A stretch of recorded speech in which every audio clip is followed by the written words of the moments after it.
The Dark Side of the Light Chasers, Reclaiming Your Power, Creativity, Brilliance, and Dreams. Read by me, Debbie Ford. Introduction. More than 12 years ago, I sat down to write my first book, The Dark Side of the Light Chasers. At the time, I had no idea how it would be received or if it would even be published. But because of my personal transformation, which was both radical and heart-opening, and the urging of my sister Ariel, I felt a deep longing to put down into words the wisdom and the process that had finally changed my life. I had suffered for so many years trying to be a better person. I wanted to walk tall, believe in myself, have the courage to ask for what I wanted and needed, and live a life that mattered. I wanted to wake up in the morning with a smile on my face and know that I was loved and that I belonged. I was desperate to feel worthy, and I was hungry for the opportunity to live my fullest potential. The ache inside me was more than I could bear until the day I met my real self, my whole self, my authentic self.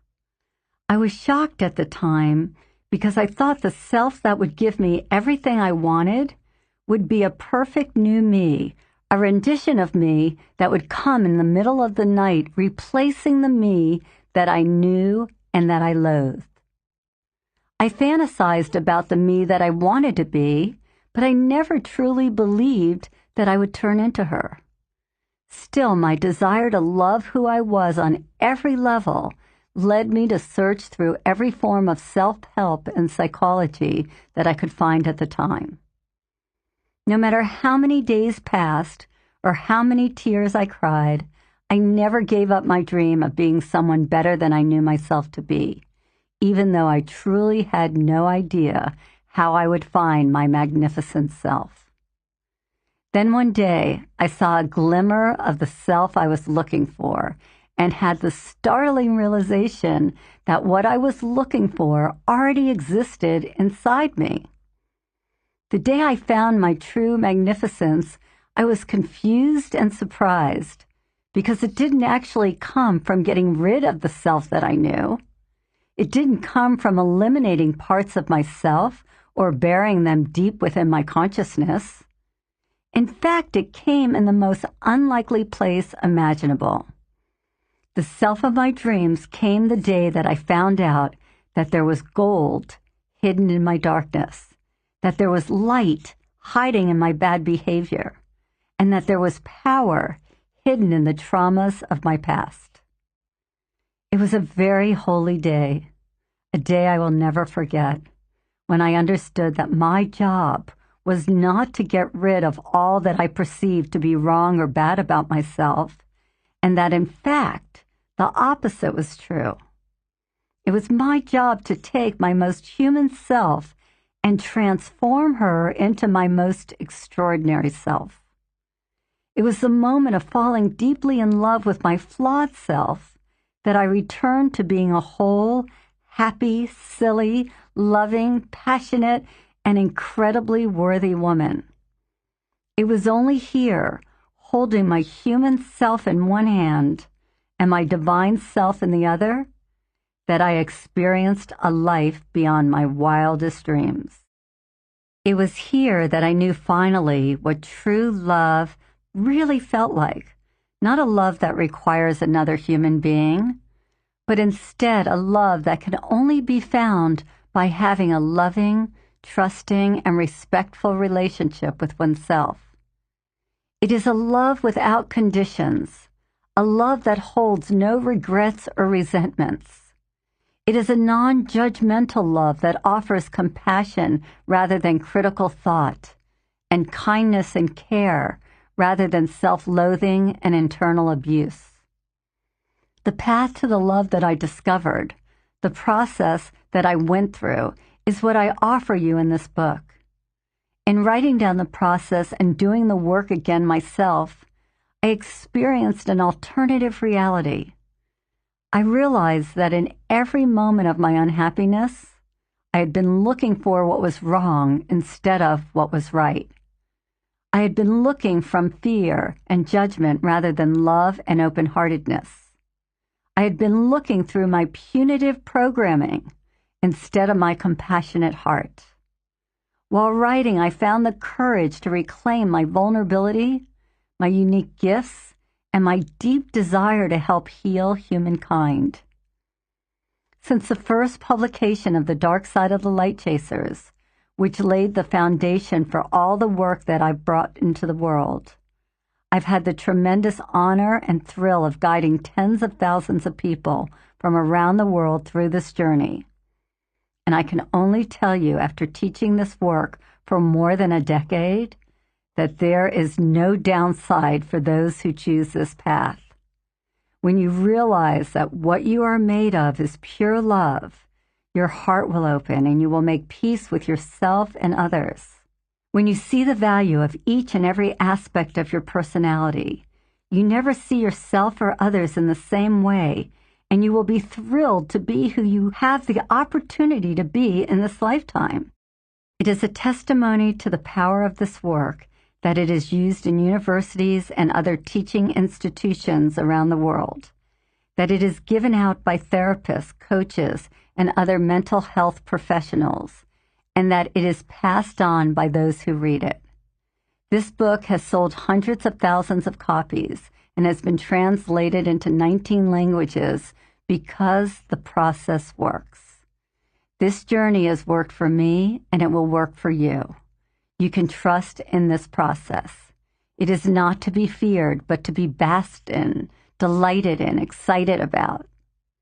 When you understand and embrace all of who you are, all those around you benefit. It is a gift that keeps on giving because people who are in your presence will feel better about themselves. Your children, your sisters, your brothers, your friends will open up and want to know what you know, because whether or not they acknowledge it yet, everyone is looking to return to wholeness. Everyone is looking to feel good about who they are. Everyone wants to feel authentically valuable. This is what is available to you in this book, and this is what you can expect by doing the exercises in each chapter. It is not the easy path to love what we have hated, to love what we have feared, to love what has haunted or hurt us. It often seems easier to hold on to the pain of the past rather than the healing of this moment. But I promise you it is not easier.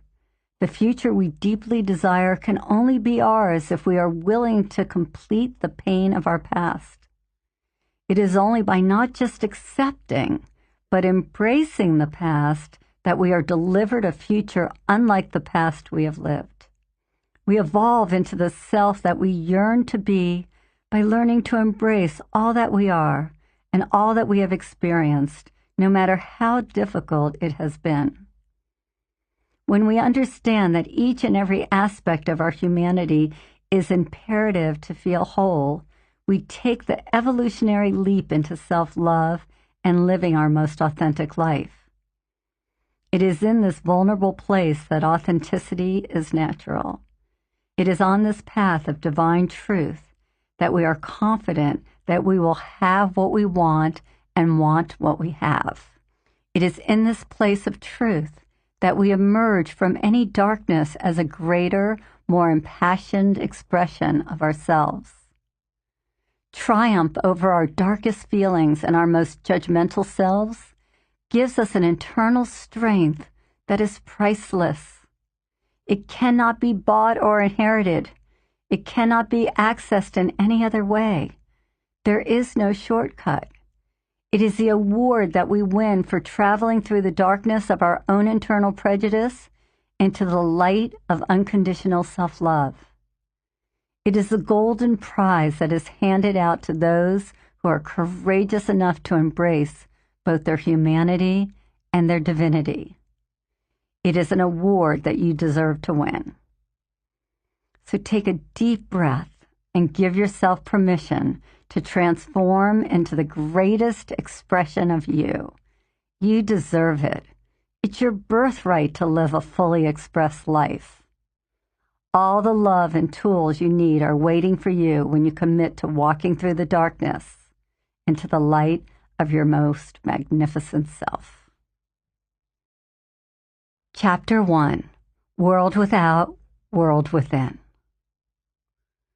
Most of us set out on the path to personal growth because at some point the burden of our pain becomes too much to bear. The dark side of the light chasers is about unmasking that aspect of ourselves which destroys our relationships, kills our spirit, and keeps us from fulfilling our dreams. It is what the psychologist Carl Jung called the shadow. It contains all the parts of ourselves that we have tried to hide or deny. It contains those dark aspects that we believe are not acceptable to our family, friends, and most importantly, ourselves. The dark side is stuffed deeply within our consciousness, hidden from ourselves and others. The message we get from this hidden place is simple. There is something wrong with me. I'm not okay. I'm not lovable. I'm not deserving. I'm not worthy. Many of us believe these messages. We believe that if we look closely enough at what lies deep within us, we will find something horrible. We resist looking long and hard for fear of discovering someone we can't live with. We fear ourselves. We fear every thought and feeling we have ever repressed. Many of us are so disconnected from this fear, we can only see it by reflection. We project it onto the world, onto our families and friends, and onto strangers. Our fear is so deep that the only way we can deal with it is either to hide or deny it. We become great imposters who fool ourselves and others. We become so good at this we actually forget that we are wearing masks to hide our authentic selves. We believe we are the persons we see in the mirror. We believe we are our bodies and our minds. Even after years of failed relationships, careers, diets, and dreams, we continue to suppress these disturbing internal messages. We tell ourselves we're okay and that things will get better. We put blinders over our eyes and plugs in our ears to keep the internal stories we create alive. I'm not okay. I'm not lovable. I'm not deserving. I'm not worthy. Instead of trying to suppress our shadows, we need to unconceal, own, and embrace the very things we are most afraid of facing. By own, I mean acknowledge that a quality belongs to you. It is the shadow that holds the clues, says the spiritual teacher and author Lazarus. The shadow also holds the secret of change, change that can affect you on a cellular level, change that can affect your very DNA. Our shadows hold the essence of who we are.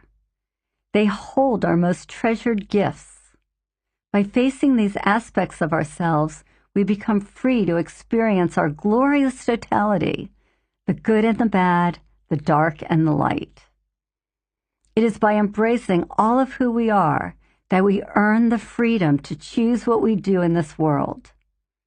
As long as we keep hiding, masquerading, and projecting what is inside us, we have no freedom to be and no freedom to choose. Our shadows exist to teach us, guide us, and give us the blessing of our entire selves. They are resources for us to expose and explore. The feelings that we have suppressed are desperate to be integrated into ourselves. They are only harmful when they are repressed. Then they can pop up at the least opportune times. Their sneak attacks will handicap you in the areas of your life that mean the most. Your life will be transformed when you make peace with your shadow. The caterpillar will become a breathtakingly beautiful butterfly. You will no longer have to pretend to be someone you're not. You will no longer have to prove you're good enough. When you embrace your shadow, you will no longer have to live in fear. Find the gifts of your shadow, and you will finally revel in all the glory of your true self. Then you will have the freedom to create the life you have always desired.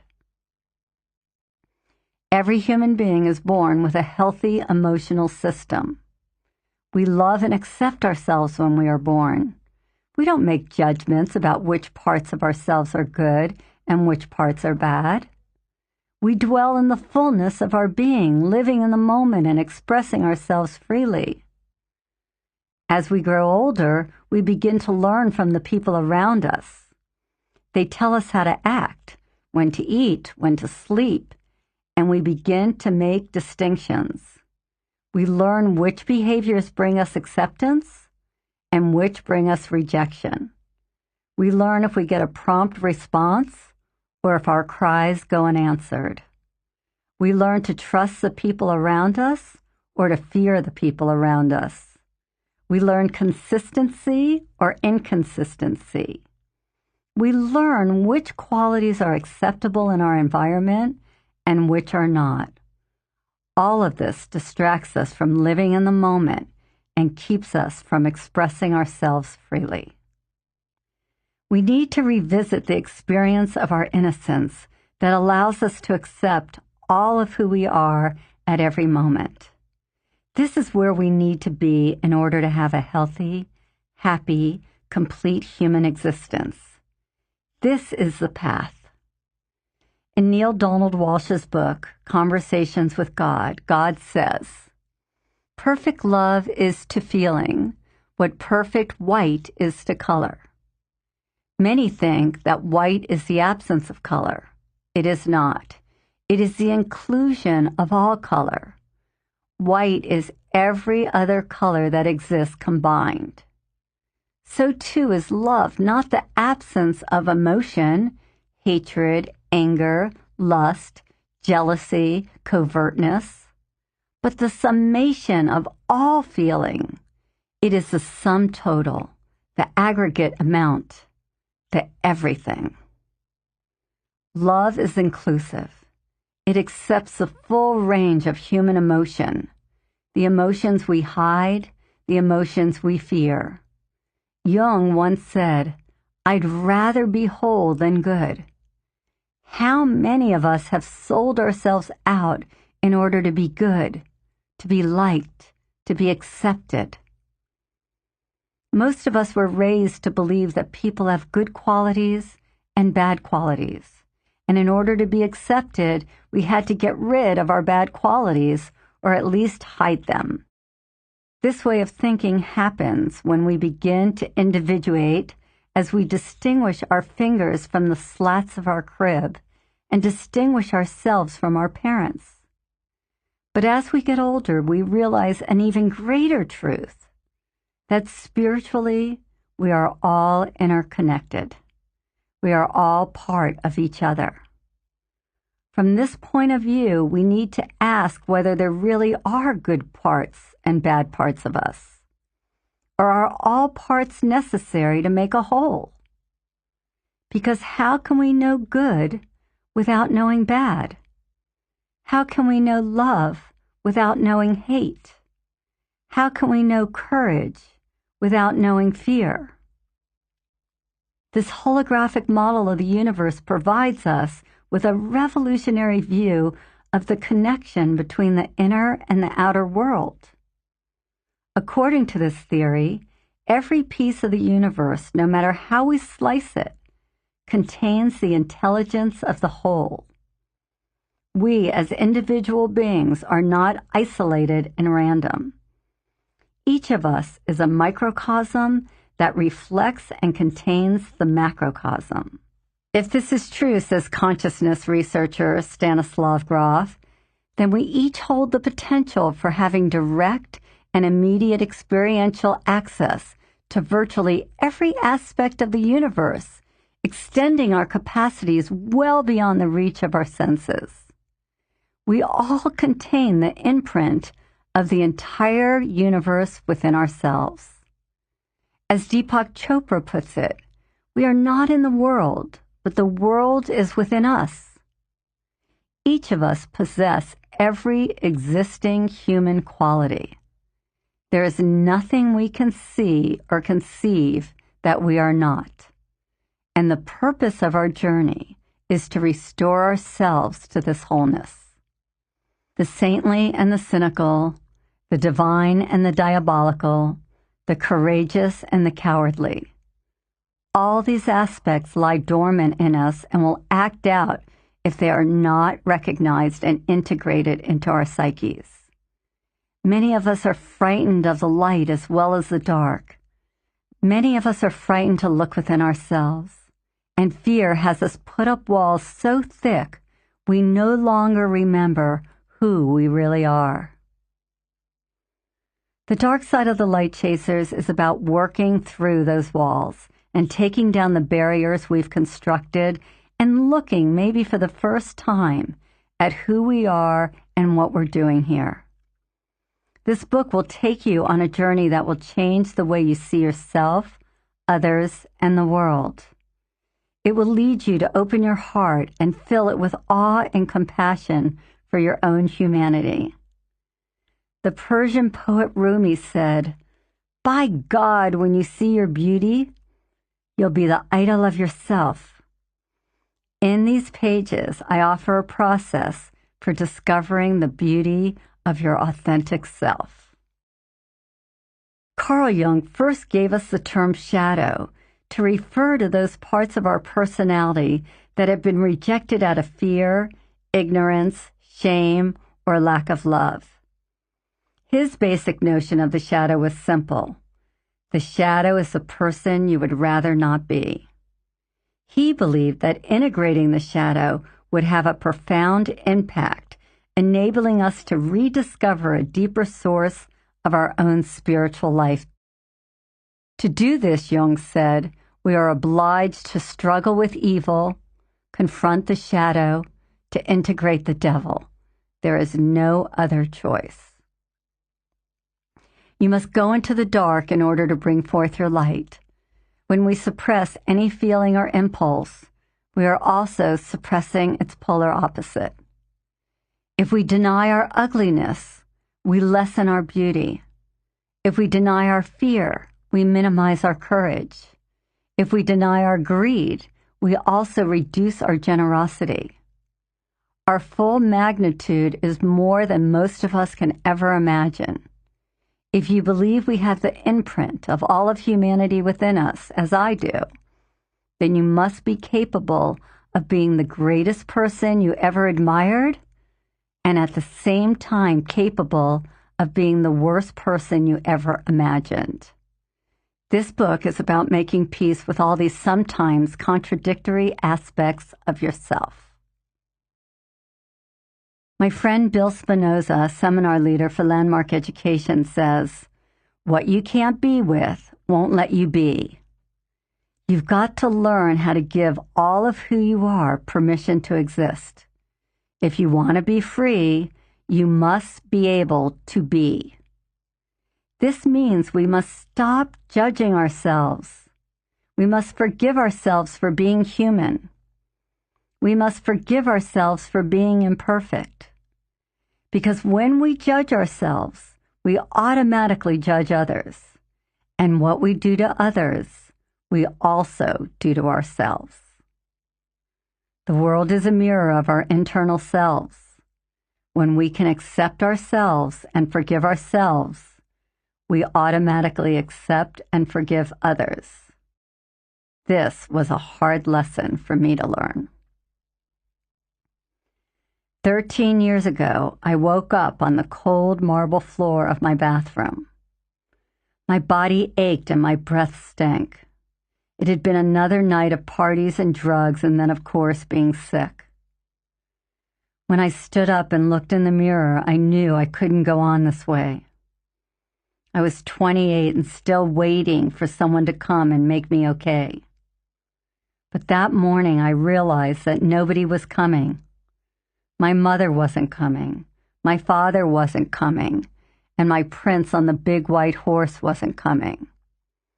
I was at a crossroads in my drug addiction. I knew that very soon I would have to choose between life and death.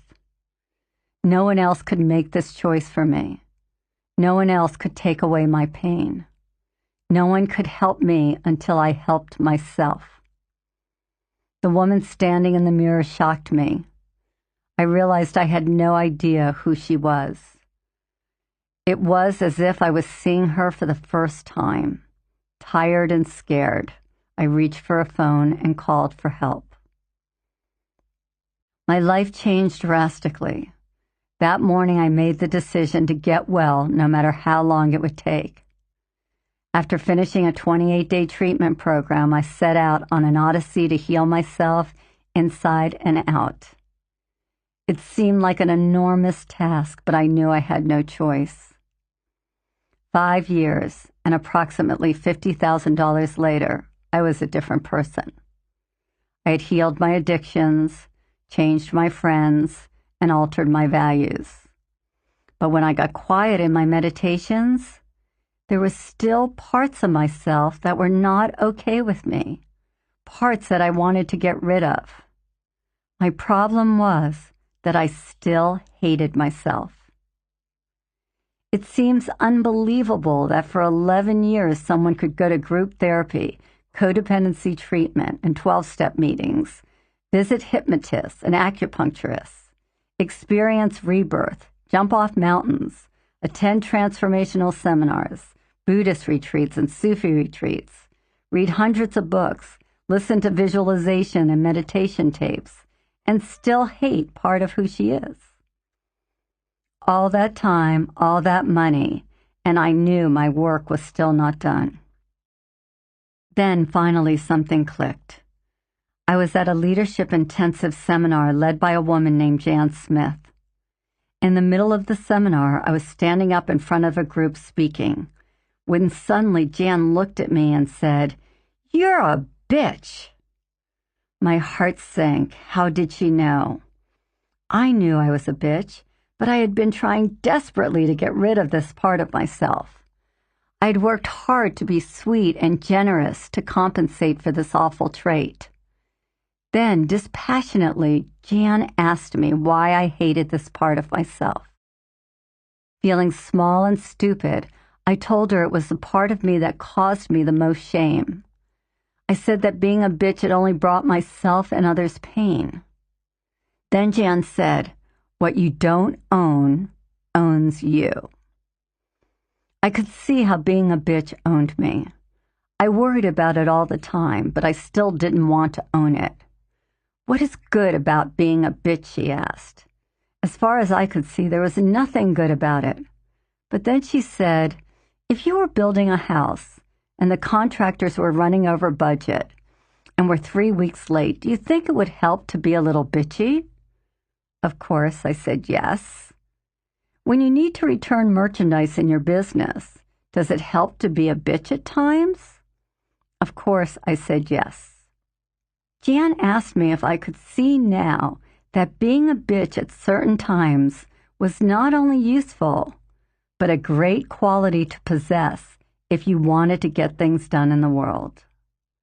Suddenly, this part of myself, which I tried desperately to hide, deny, and suppress, was set free. My whole body felt different. It was as if I had just dropped a 100-pound weight from around my neck. Jan had taken this aspect of myself and showed me that it was a gift, that it was not something to feel shameful about. If I allowed it to exist, I wouldn't have to act it out. I would be able to use it instead of it using me. After that day, my life was never the same. Another piece of the healing puzzle had fallen into place. What you resist persists. I had heard it so many times, but I never fully understood the depth of the statement. By resisting the bitch in myself, I had kept it locked into place. The minute I accepted it and saw its gift, I relaxed my resistance and it became a non-issue for me. It became a natural, healthy part of who I was. Now I don't have to be a bitch, but if it's appropriate, which in this world it sometimes is, I can use this quality to take care of myself. This process seemed miraculous to me, so I made a list of all the parts of myself I didn't like and worked on finding the gifts in them. As soon as I was able to see the positive and the negative value of each aspect of myself, I was able to drop my defensiveness and allow these parts to exist freely. It became clear that the process was not about getting rid of things we dislike in ourselves, but about finding the positive side of these aspects and integrating it into our lives. This book is a guide for your journey. It contains the essential ideas from a course I developed over the years to help unconceal, own, and embrace your shadow. I'll begin by defining the shadow in detail and exploring its nature and its effects. Then I'll examine the essential shadow phenomenon, projection, whereby we deny crucial parts of ourselves by giving them away. After, we consider a new paradigm for understanding our inner and outer life, the holographic model of the universe. We can begin taking action, applying what we have learned to unconceal the hidden faces of our dark side.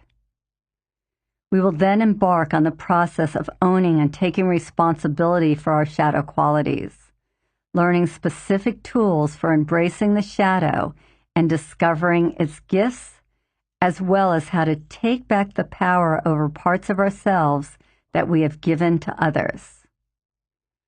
Finally, we will explore the ways in which we can love and nourish ourselves, and the practical tools to manifest our dreams and to create a life worth living.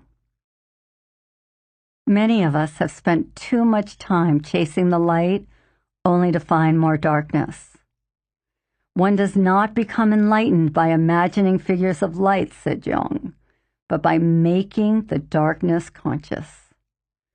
The dark side of the light chasers will guide you on your way to unconcealing, owning, and embracing your shadow. It will give you the knowledge and the tools to bring forth that which lies within you. It will guide you in reclaiming your power, your creativity, your brilliance, and your dreams. It will open up your heart to yourself and others and alter your relationship with the world forever. Chapter 2, Chasing Down the Shadow. The shadow wears many faces: fearful, greedy, angry, vindictive, evil, selfish, manipulative, lazy, controlling, hostile, ugly, undeserving, cheap, weak, critical, judgmental. The list goes on and on. Our dark side acts as a storehouse for all these unacceptable aspects of ourselves, all the things we pretend not to be, and all the aspects that embarrass us. These are the faces we don't want to show the world, and the faces we don't want to show ourselves. Everything we hate, resist, or disown about ourselves takes on a life of its own, undermining our feelings of worthiness. When we come face to face with our dark side, our first instinct is to turn away, and our second is to bargain with it to leave us alone. Many of us have spent vast amounts of time and money in an effort to do just that. Ironically, it's these hidden aspects we've rejected that need the most attention. When we locked away those parts of ourselves we didn't like, unknowingly we sealed away our most valuable treasures. These valuables are therefore hidden where we would least expect to find them. They are hidden in the dark. These treasures try desperately to emerge, to come to our attention, but we are conditioned to push them back down. Like giant beach balls being held underwater, these aspects pop back up to the surface whenever we take the pressure off. By choosing not to allow parts of ourselves to exist, we are forced to expend huge amounts of psychic energy to keep them beneath the surface. Poet and author Robert Bly describes the shadow as an invisible bag that each of us carries around on our backs. As we're growing up, we put in the bag every aspect of ourselves that is not acceptable to our families and friends. Bly believes we spend the first few decades of our lives filling up our bags and spend the rest of our lives trying to retrieve everything we put in our bag in an effort to lighten our burdens. Most people are afraid to confront and embrace their darkness. But it is in the very darkness you will find the happiness and fulfillment you have been longing for. When you take the time to discover your whole self, you'll open the door to true enlightenment. One of the biggest pitfalls in the information age is the I know that syndrome. Knowing often prevents us from experiencing through our hearts. Shadow work is not intellectual. It's a journey from the head to the heart. Many on the path to self-improvement believe that they have completed the process, but are unwilling to see the truth about themselves.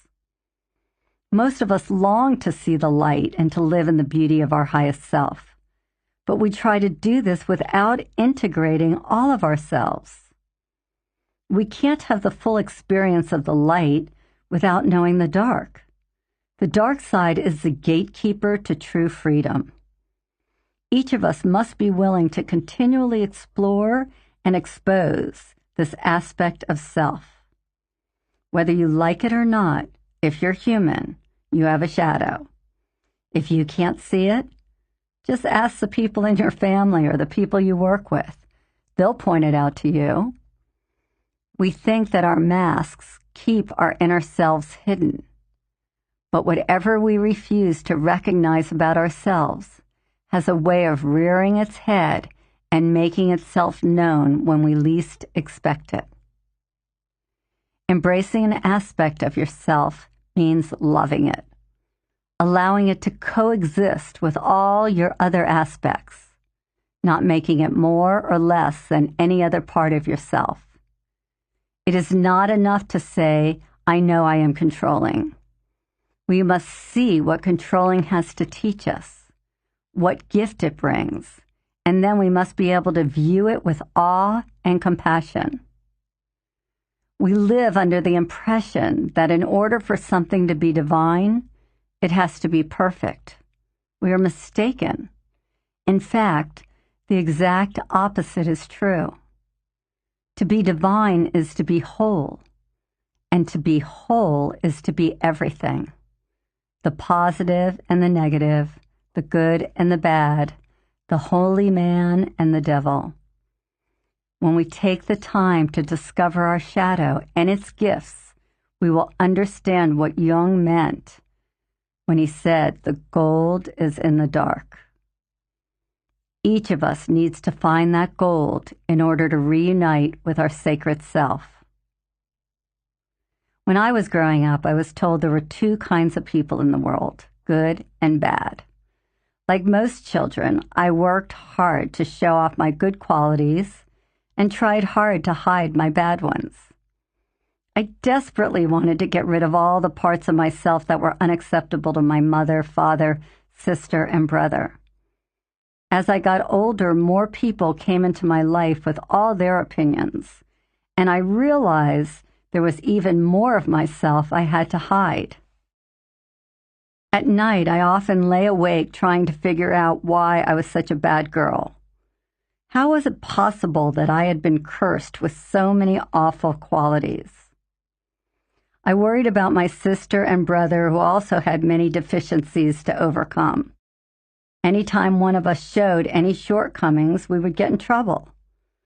I was told that the people down the street in the county jail were there because they had qualities that got them in trouble.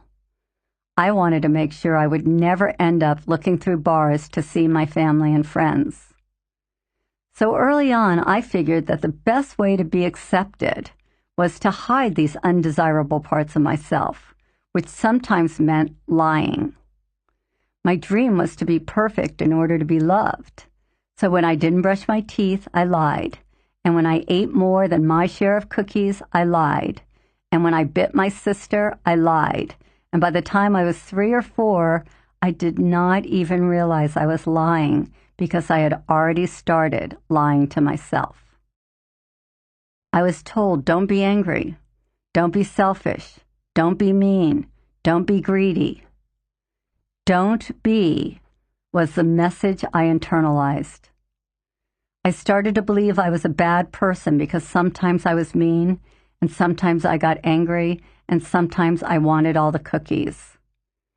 I believed that to survive in my family and in the world, I would have to get rid of these impulses. So I did.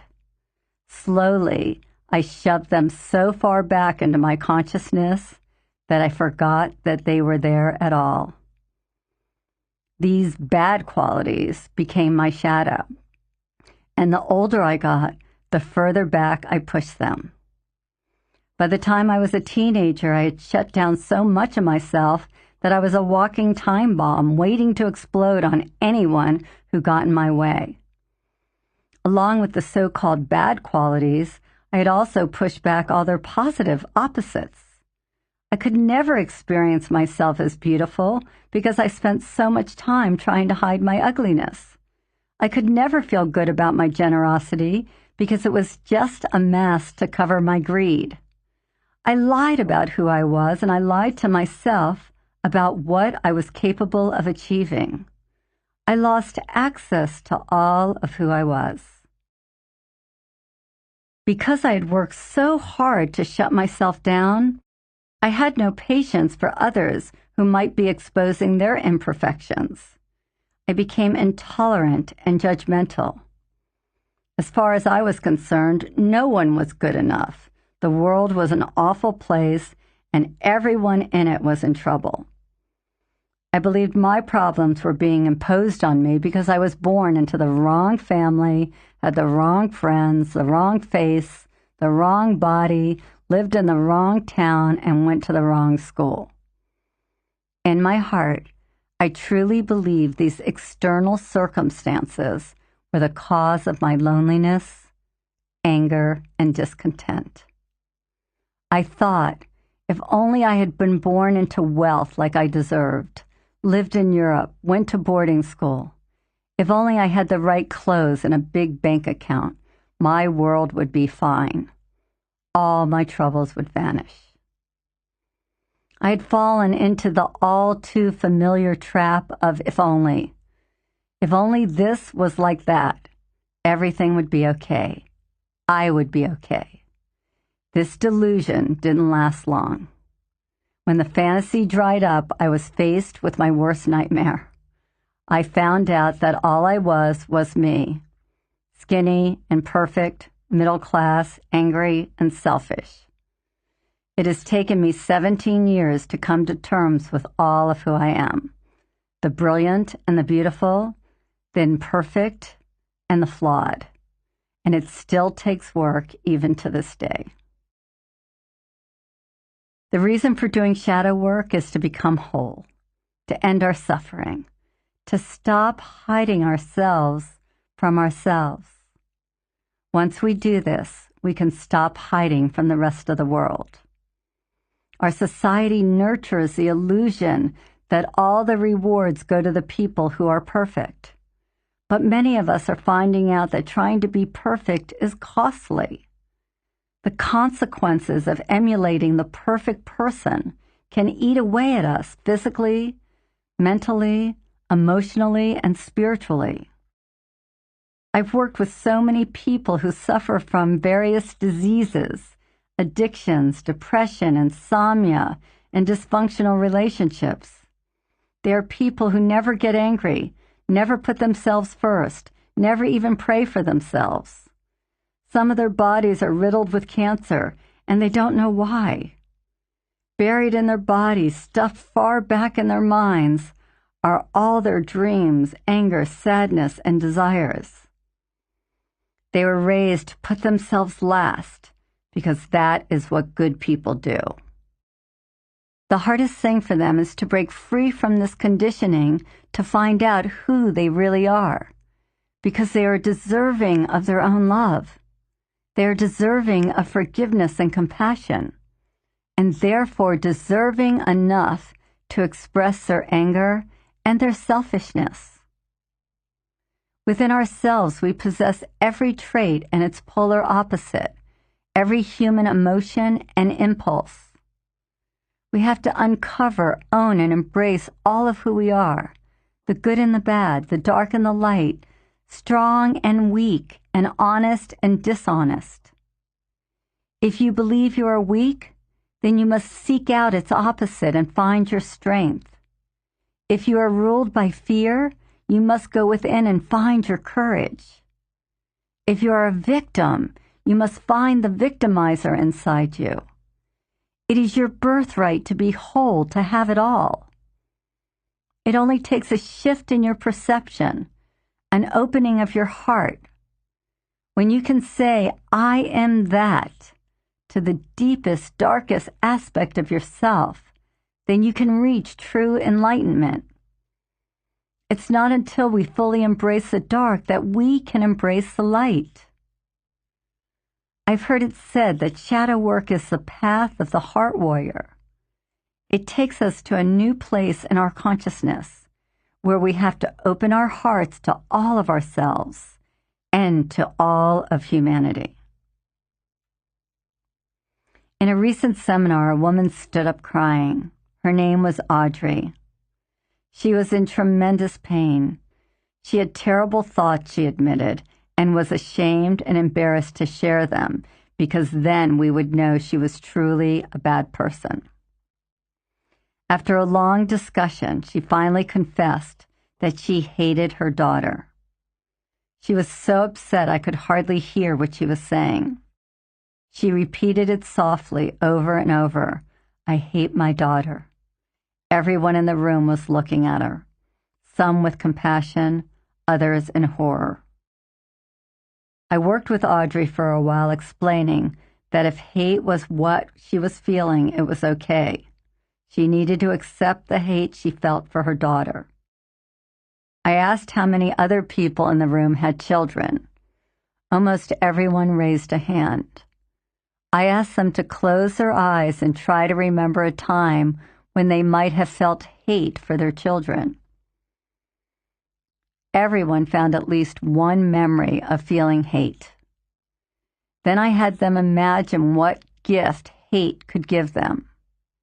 Some said sanity, some said love, and others said release of emotion. Everyone saw that they had no control over the emotion itself. Even when they didn't want to feel hate, they felt it sometimes. Seeing that she was not alone helped Audrey give herself permission to feel hate without judgment. I explained that we all needed hate to know love, and that hate only has power when it is suppressed or denied. I asked Audrey what would happen if she embraced her hateful feelings and waited to find their gifts instead of suppressing them. She still looked ashamed, her head down, so I told her a story. One day, twin boys went off with their grandfather on an outing. They walked through the woods until they came upon an old barn. When the boys and their grandfather stepped in to explore, one of the boys immediately started complaining. "Grandpa, let's get out of here. This old barn stinks like horse manure." The boy stood near the door, angry because he now had manure on his new shoes. Before the old man could respond, he saw his other grandson running happily through the barn's many stalls. "What are you looking for?" he asked the second little boy. "Why are you so happy?" The boy looked up and said, With all that horse manure in here, there must be a pony somewhere. The room was now quiet. Audrey's face was shining. She was beginning to see the gift of her hatred, the pony in this aspect of herself.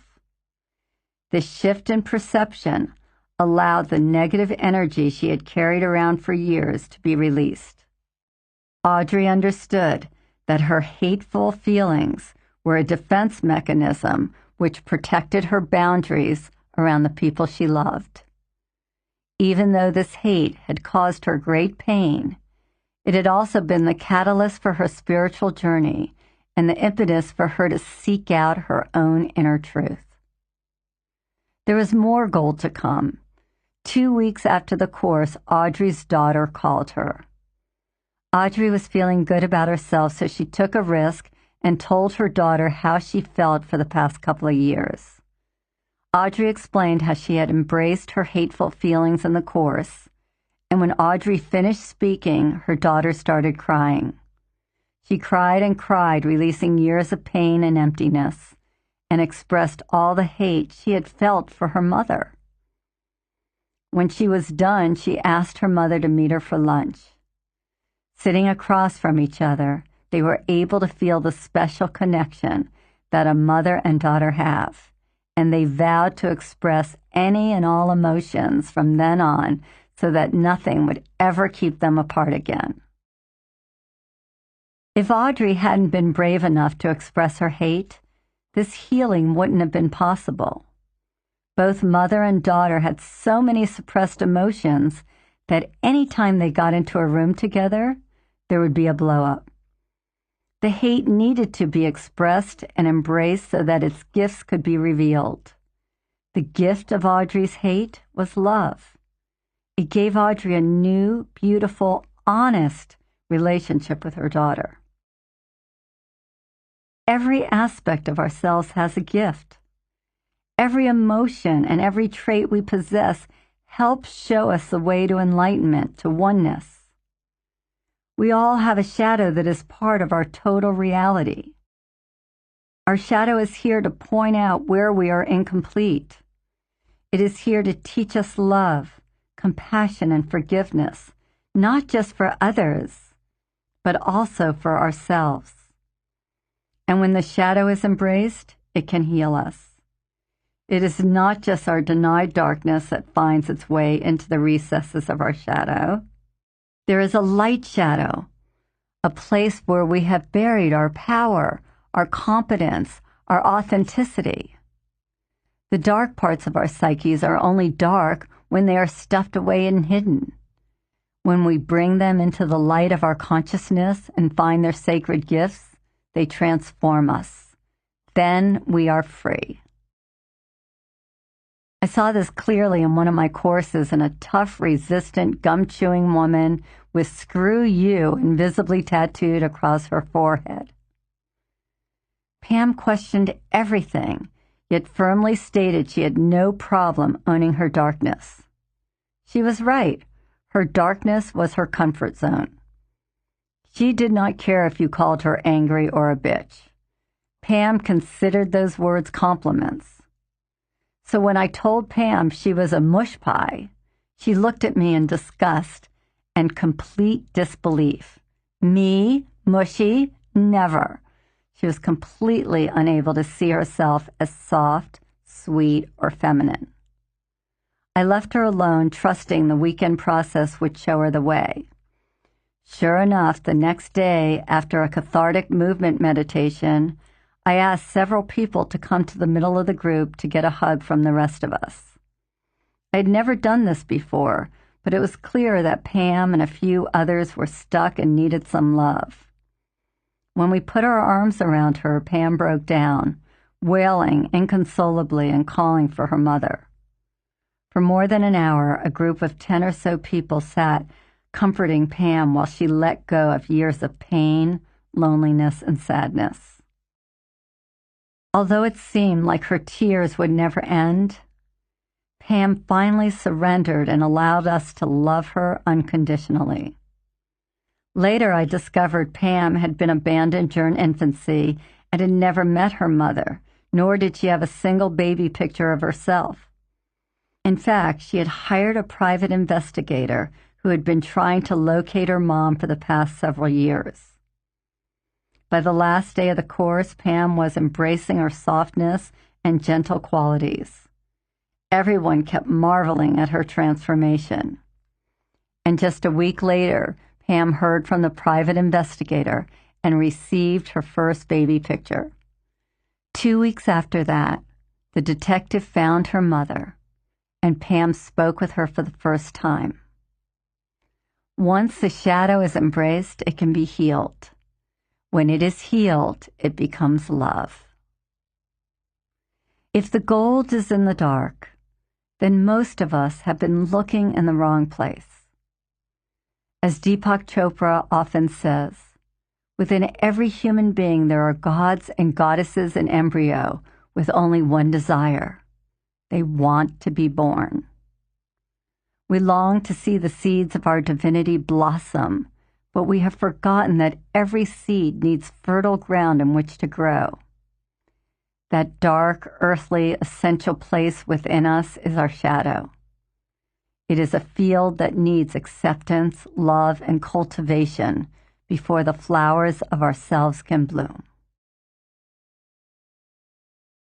Exercises.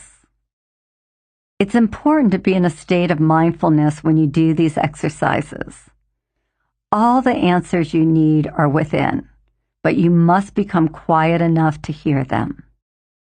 Leave yourself plenty of time and make sure you turn off your phone and completely surrender to the process.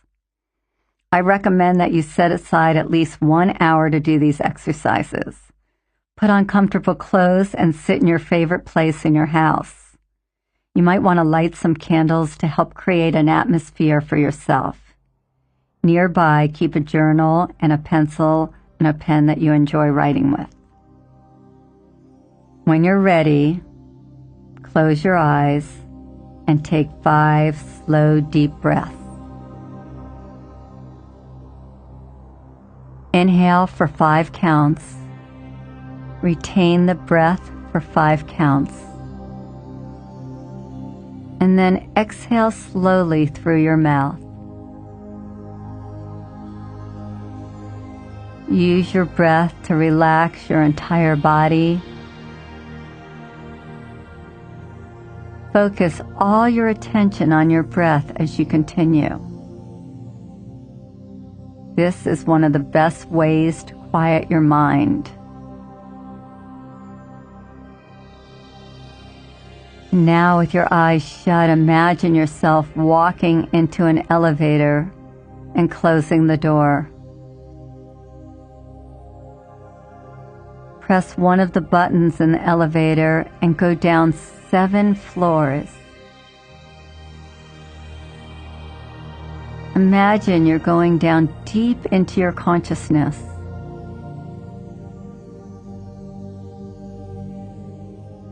And when the door opens, you see a beautiful sacred garden.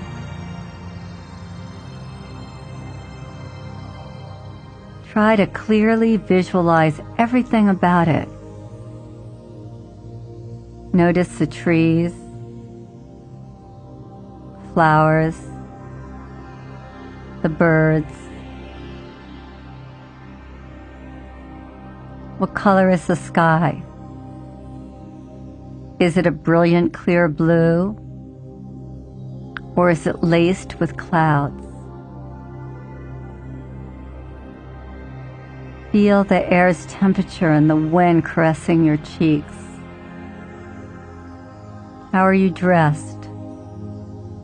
Are you wearing something you love? Imagine yourself at your best, looking your most attractive. Take off your shoes and feel the earth beneath your feet. Is it grassy or sandy? Is it dry or moist? Do you see a pathway of stone or marble? Are there waterfalls or statues? Are there any animals? Take a minute to look around in all directions and notice what else is in your garden.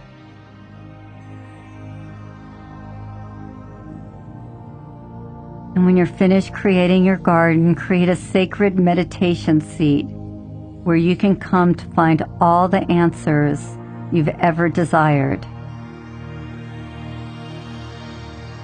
Spend a minute exploring your inner sacred place and make a commitment to visit it often. Return your attention to your breath now. And take 5 more slow, deep breaths, bringing yourself to an even deeper state of relaxed awareness.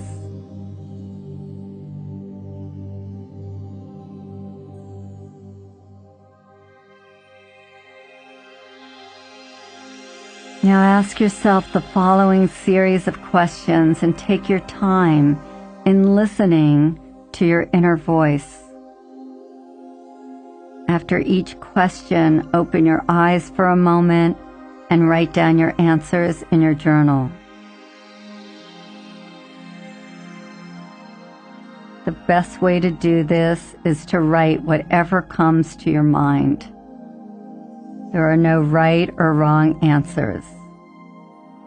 Don't worry about what you're writing. Just let yourself feel and express whatever needs to emerge through this process.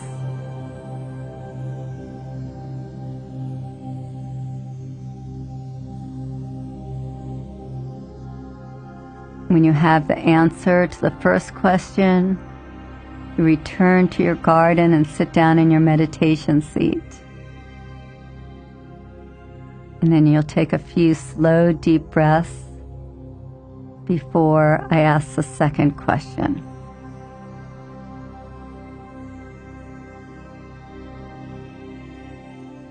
So on a deep breath and a big exhale, ask yourself, what am I most afraid of? What am I most afraid of? Just allow the answer to float into your awareness and then write it down.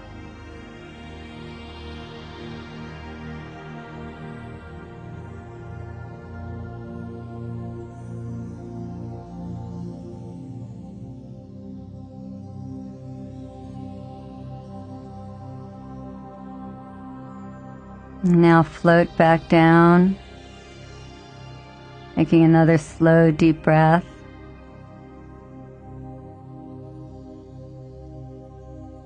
What aspects of my life need transforming? Just breathe in and ask yourself, what aspects of my life need transforming?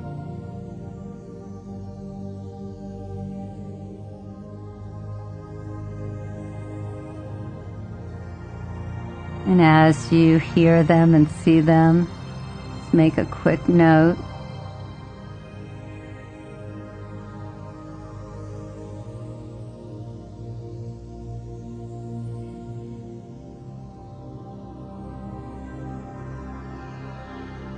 If you need to pause, you can.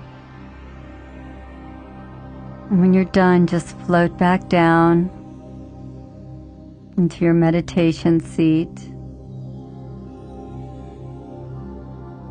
Taking another slow, deep breath.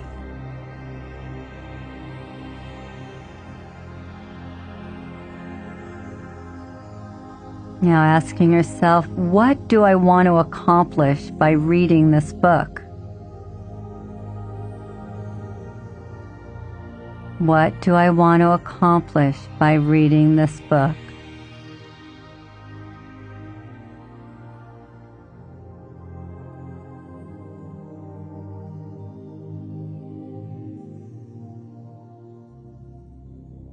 Allow yourself to make a brief note. You'll be able to go back and fill in your journaling.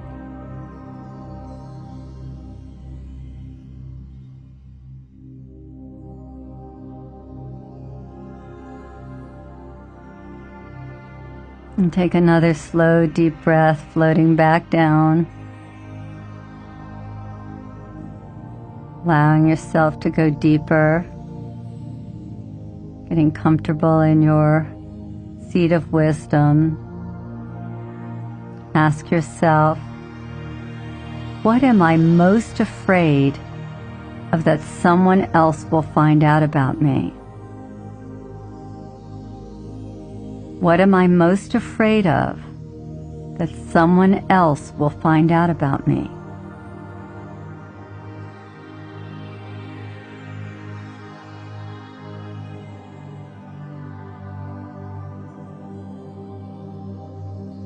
If you're having emotion, just breathe into it. If you're stuck, it's okay. Just breathe into it. We'll come to you later. When you're ready, float up and make a note. What you're most afraid of that someone might find out about you.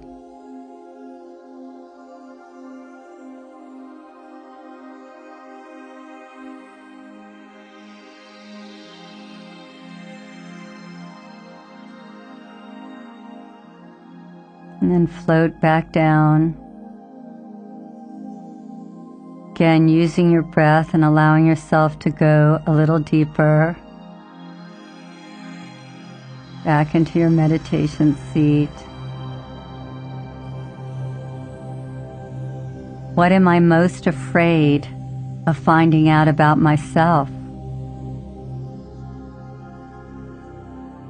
What am I most afraid of to find out about myself?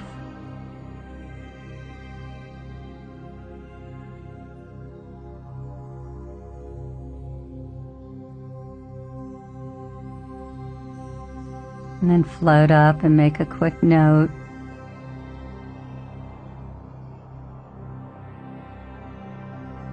Using your breath, inviting the honest answers to come forth without judgment.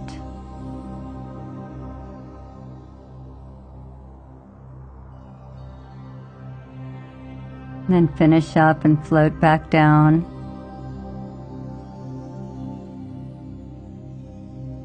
What's the biggest lie I've ever told myself?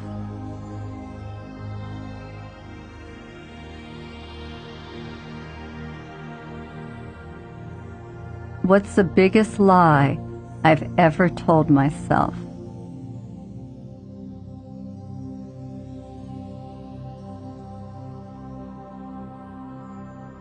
And float up and write it down.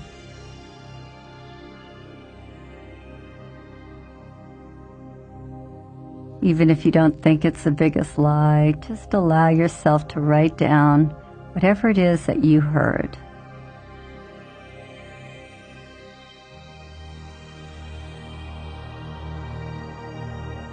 And then float back down, using your breath to digest all of this information, just staying present without judgment.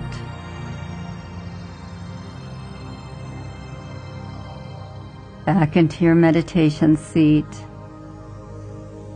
What's the biggest lie I've ever told someone else?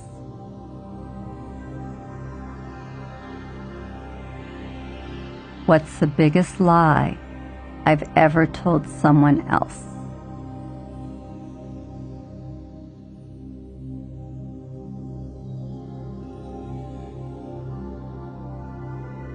Using your breath, float up, make a brief note.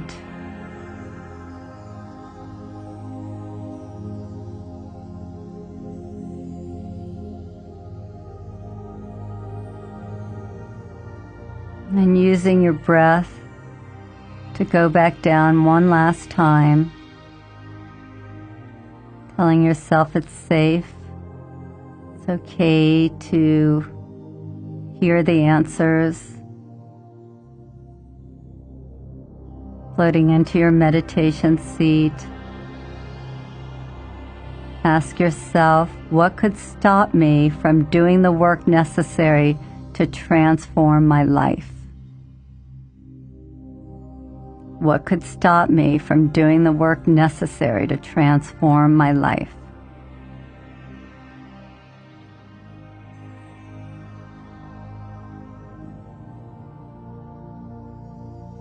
And then float back up. Allow yourself to write the answer and to take the time to write in your journal and express on paper anything else that needs to surface. And then take a moment when you're done to acknowledge the courage and hard work you brought to this exercise and continue on to the next chapter.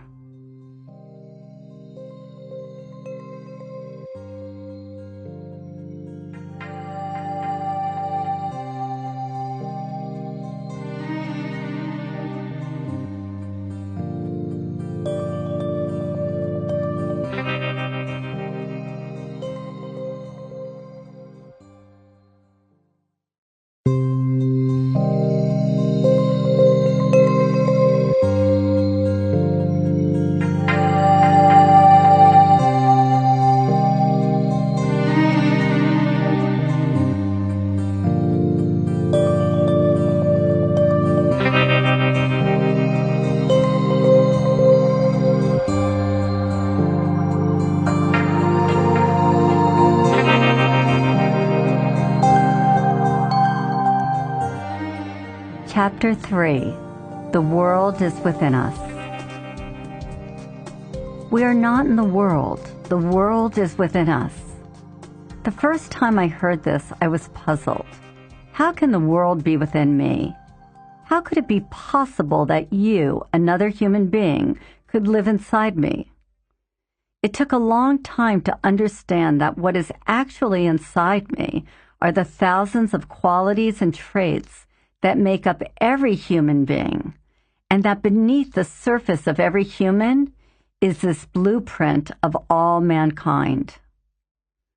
The holographic model of the universe teaches us that each of us is a microcosm of the macrocosm. Each of us contains all the knowledge of the entire universe. If you cut the hologram on your credit card or driver's license into tiny pieces and shine a laser beam on one of them, you will see the entire picture. In the same way, if you examine one human being, you will find a hologram of the universe. This universal blueprint resides in our DNA. Dr. David Simon, medical director of the Chopra Center for Well-Being and author of The Wisdom of Healing, explains it in this way. A hologram is a three-dimensional image derived from two-dimensional film. The unique feature of the hologram is that the entire three-dimensional picture can be created out of any piece of the film. The whole is contained in every bit. That is why it is called a hologram. In a similar way, every aspect of the universe is contained within each of us. The forces that comprise matter throughout the cosmos are found in each atom of the body. Every strand of my DNA carries the entire evolutionary history of life. My mind contains the potential of every thought that ever was or will be expressed. Understanding this reality is the key to the door of life, the entranceway to unbounded freedom. Experiencing this reality is the basis of real wisdom. When you understand that you contain everything you see in others, your entire world will alter. Our goal in this book is to find and embrace everything that we love and everything that we hate in other people. When we reclaim these disowned aspects of ourselves, we open the door to the universe within. When we make peace with ourselves, we spontaneously make peace with the world. Once we accept the fact that each of us embodies all the traits in the universe, we can stop pretending that we are not everything. Most of us were taught that we are different from other people. Some of us consider ourselves better than others, and many of us believe that we are inadequate. Our lives are molded by these judgments. It is these judgments that lead us to say, I am not like you. If you grow up white, you might believe you are different from African Americans. If you grow up African American, you might believe you are different from Asians or Hispanics. Jews believe they are different from Catholics, while right-wing conservatives believe they are different from left-wing liberals. Each of our cultures has taught us to believe that we are fundamentally different from the rest. We also adopt prejudices from our families and friends. You're different because you are fat and I am skinny. I am smart and you are stupid.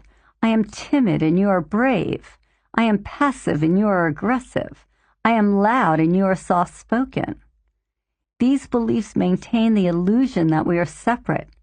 They create internal as well as external barriers that keep us from embracing the totality of our being. They keep us pointing our fingers at others. The key is to understand that there is nothing we can see or perceive that we are not. If we did not possess a certain quality, we could not recognize it in another. If you are inspired by someone's courage, it is a reflection of the courage within you. If you think someone's selfish, you can be sure that you're capable of demonstrating the same amount of selfishness. Although these qualities will not be expressed all the time, we each have the ability to act out any quality we see. Being part of the holographic world, we are all that we see, all that we judge, all that we admire. Regardless of skin color, weight, or religious preference, we share the same universal qualities. All humans are the same in this essential way. Renowned Ayurvedic doctor Vasant Lad says, within every drop is the ocean, and within every cell is the intelligence of the whole body. When we grasp the enormity of this, we can start to see the vastness of who we are. Men and women are created equal in that they share the same full range of human qualities. We all have power, strength, creativity, and compassion. We all have greed, lust, anger, and weakness. There is no trait, quality, or aspect that we don't possess. We are filled with divine light, love, and brilliance, and equally filled with selfishness, secrecy, and hostility. We are meant to hold the entire world within us. Part of the task of being fully human is to find love and compassion for every aspect of ourselves. As is the human mind, so is the cosmic mind. Most of us are living with a narrow vision of what it is to be a human. When we allow our humanity to embrace our divinity, we can easily become whatever it is we desire. In Love and Awakening, John Welwood uses the analogy of a castle to illustrate the world within us. Imagine being a magnificent castle with long hallways and thousands of rooms. Every room in the castle is perfect and possesses a special gift. Each room represents a different aspect of yourself and is an integral part of the entire perfect castle. As a child, you explored every inch of your castle without shame or judgment. Fearlessly, you searched every room for its jewels and its mystery. Lovingly, you embraced every room, whether it was a closet, a bathroom, a bedroom, or a cellar. Each and every room was unique. Your castle was full of light, love, and wonder. Then one day, someone came to your castle and told you that one of your rooms was imperfect, that surely it didn't belong in your castle. They suggested that if you wanted to have a perfect castle, you should close and lock the door to this room. Since you wanted love and acceptance, you quickly closed off that room. As time went by, more and more people came to your castle. They all gave you their opinions of the rooms, which ones they liked and which ones they didn't. And slowly you shut one door after another. Your marvelous rooms were being closed off, taken out of the light and put into the dark. A cycle had begun. From that time on, you closed more and more doors for all kinds of reasons. You closed doors because you were afraid, or you thought the rooms were too bold. You closed doors to rooms that were too conservative. You closed doors because other castles you saw did not even have a room like yours. You closed doors because your religious leaders told you to stay away from certain rooms. You closed any door that did not fit into society's standards or your own ideal. The days were gone when your castle seemed endless and your future seemed exciting and bright. You no longer cared for every room with the same love and admiration. Rooms you were once proud of, you now willed to disappear. You tried to figure out ways to get rid of these rooms, but they were part of the structure of your castle. Now that you had shut the door to whatever room you didn't like, time went by until one day you just forgot that room altogether. At first, you didn't realize what you were doing. It just became a habit. With everyone giving you different messages about what a magnificent castle should look like, it became much easier to listen to them than to trust your inner voice, the one that loved your entire castle. Shutting off those rooms actually started to make you feel safe. Soon you found yourself living in just a few small rooms. You had learned how to shut off life and become comfortable doing it. Many of us also locked away so many rooms that we forgot we were ever a castle. We began to believe we were just a small 2-bedroom house in need of repairs. Now imagine your castle as the place where you house all of who you are, the good and the bad, and that every aspect that exists on the planet exists within you. One of your rooms is love, one is courage, one is elegance, and another is grace. There are endless number of rooms: creativity, femininity, honesty, integrity, health, assertiveness, sexiness, power, hatred, greed, laziness, arrogance, sickness, and evil are rooms in your castle. Each room is an essential part of the structure, and each room has an opposite somewhere in your castle. Fortunately, we are never satisfied being less than what we are capable of being. Our discontent with ourselves motivates us in our search for all the lost rooms of our castle. We can only find the key to our uniqueness by opening all the rooms in our castle. The castle is a metaphor to help you grasp the enormity of who you are. We each possess a sacred place inside of ourselves. It is easily accessed if we are ready and willing to see the totality of who we are. Most of us are scared of what we will find behind the doors to these rooms. So instead of setting out on an adventure to find our hidden selves, full of excitement and wonder, we keep pretending the rooms don't exist. And the cycle continues.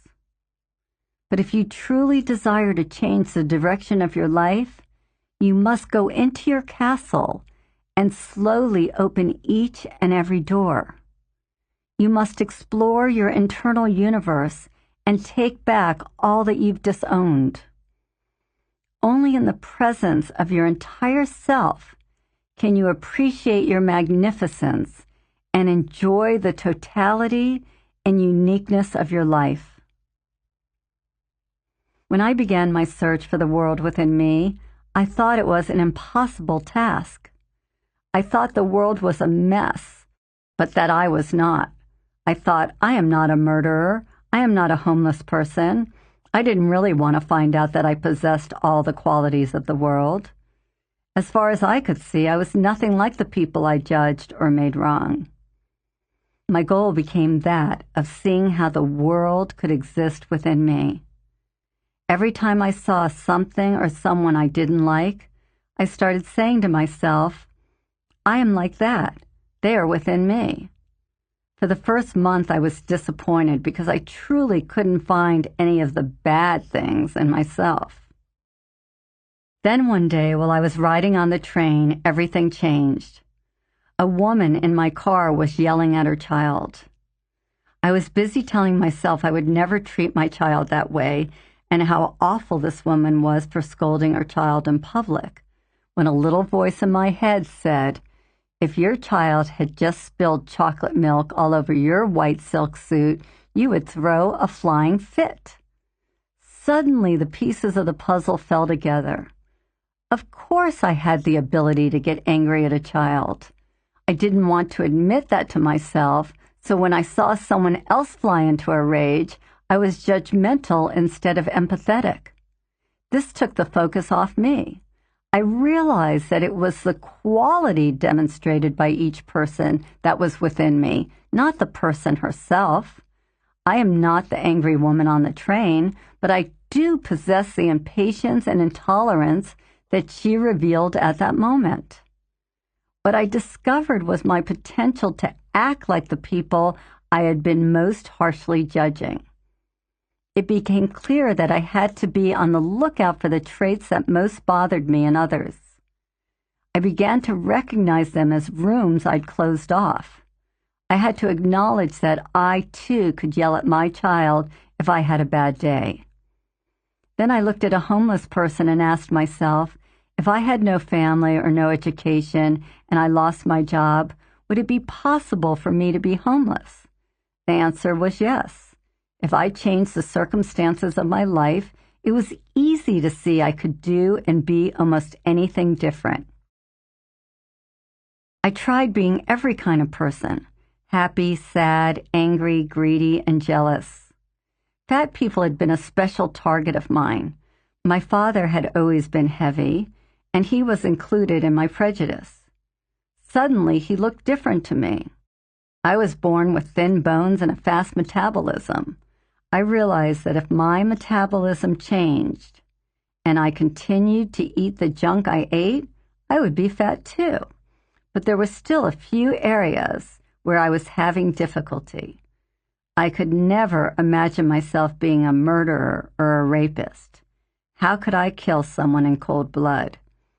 It was easy to imagine killing someone if he tried to hurt me or my family, but how about those brutal, senseless crimes? I realized I had no desire to kill now, but if I had been locked in a closet for 14 years and beaten every day, would I be able to kill in cold blood? The answer was yes.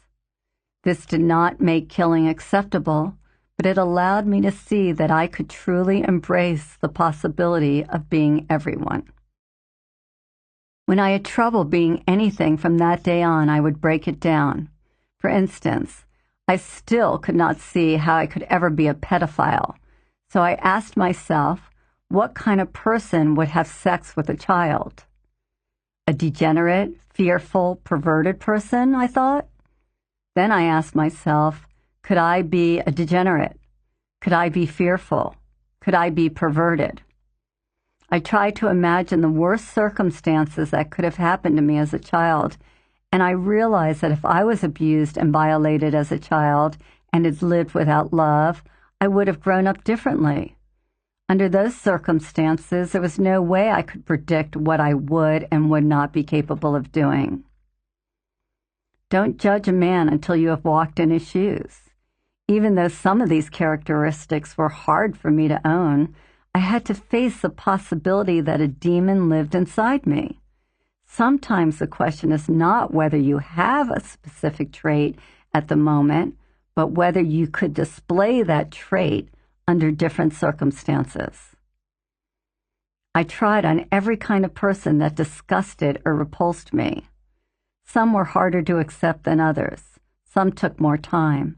But eventually, there was little I could not own within myself. Over time, my inner voice that went through life judging everything and everyone had quieted. Silence of the mind is something I had dreamed about my whole life, and now I was seeing the possibility emerge. I realized that I only judged people when they displayed a quality I could not accept in myself. If someone was a show-off, I no longer judged them because I knew that I, too, was a show-off. Only when I had completely convinced myself that I was not capable of a certain behavior would I get upset and point my finger at the other person. Try this. Hold your hand straight out in front of you and point at someone. Notice that you have one finger pointing at them and 3 fingers pointing back at yourself.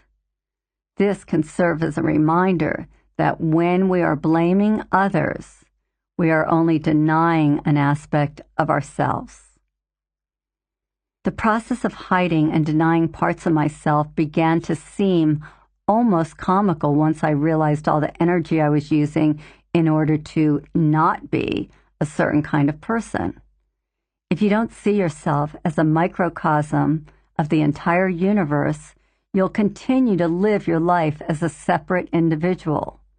You'll look outward instead of inward for answers and direction, and make judgments about what is good and what is bad.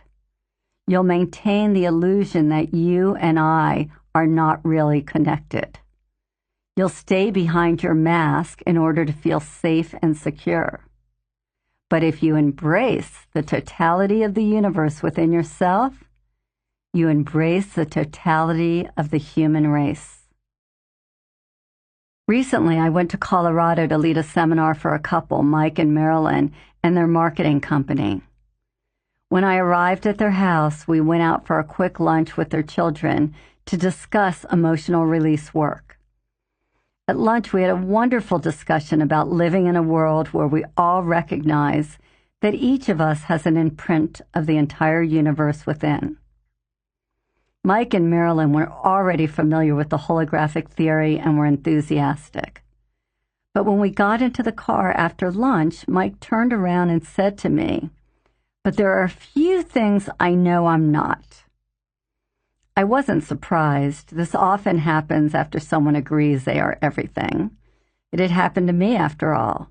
So I asked Mike, "What aren't you?" Mike replied, "I'm not an idiot." I looked into the rearview mirror where Mike was looking straight at me and said, "If you're everything, then you're also an idiot." There was dead silence in the car. Mike's wife and children were all looking at me in disbelief. I had told Mike he was an idiot.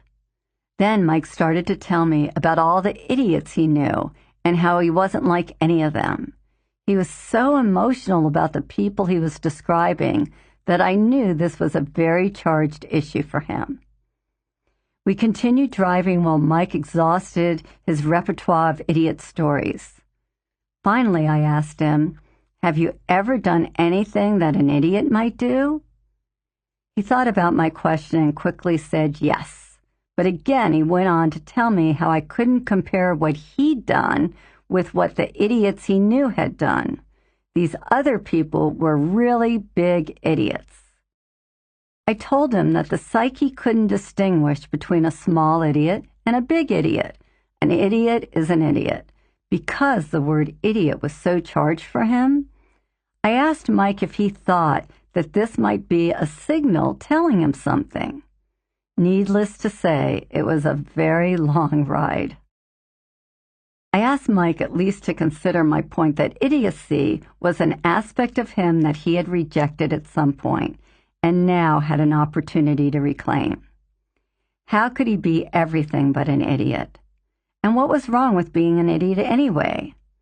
I asked his wife and children if any of them cared if I called them an idiot. No one else had any charge on the word. I asked if any one of them were having bad experiences with idiots. No one was. When we arrived at their house, we bundled up to get out of the car. It was 18 below zero outside. I had never been in weather this cold, so I stood there stunned, shivering, waiting for the front door to open. A few minutes went by while Mike fumbled around in his pockets and then groped in the car. Finally, Mike looked at us and said, "I think I locked the keys inside the house." After a moment's silence, I asked, what kind of person would lock himself out of his house in 18-degree below zero weather? We all simultaneously screamed, "An idiot!" Mike laughed, and Marilyn eventually found her key and got us into the house. Once again, the universe assisted me in my work. After we warmed up, I sat down with Mike to see if he could identify when he had made the decision not to be an idiot. He remembered doing something stupid as a child and being laughed at. At that time, he vowed to himself never again. He shut down a room in his castle because he thought it was bad. As Gunther Bernard so aptly said, we choose to forget who we are, and then we forget we've forgotten. Aspects that are hidden from ourselves, like idiocy from Mike, have a particularly powerful influence on our present reality. They have a life of their own and are always trying to get our attention in order to be accepted and integrated into our whole self. Mike kept unconsciously attracting idiots into his life so that he could experience this disowned aspect of himself.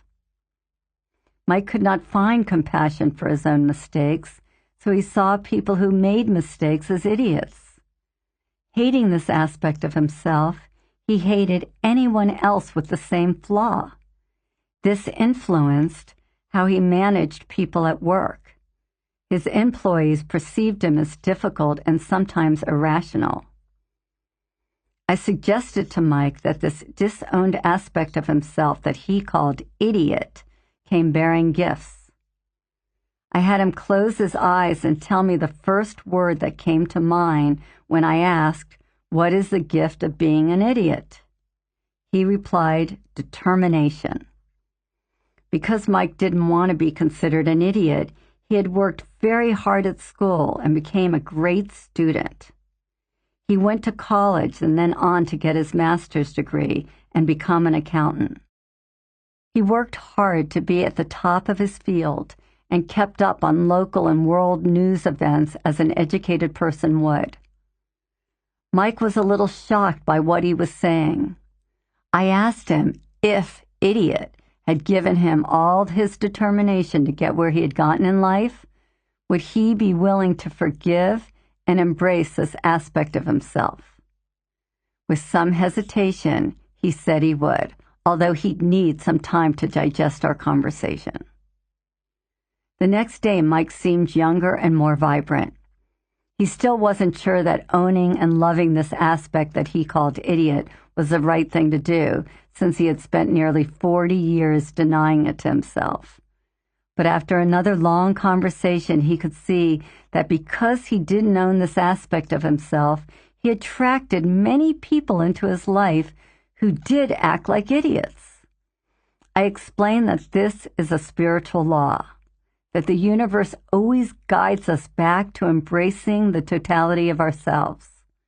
We attract whomever and whatever we need to mirror back the aspects of ourselves that we've forgotten.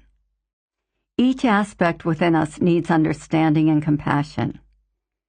If we are unwilling to give it to ourselves, how can we expect the world to give it to us? As we are, so is the universe. Self-love must sink in and nourish each level of our being. There are those who love their inner selves but are unable to look into a mirror for more than a minute at their outer appearance. Other people spend all their time and money on their outer selves and to end up hating what's inside. The time has come to bring the whole of yourself into the light so that you can choose to consciously shift every area of your life, internal and external. Now is the time to be the idol of yourself. Every part of you has something to give you.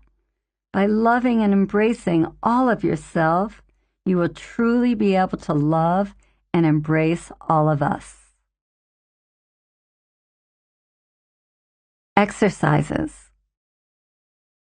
Meeting your sacred self. Start by clearing away anything that might distract you. You'll need your journal, crayons, and a pen. You might want to light some candles if it will help you relax.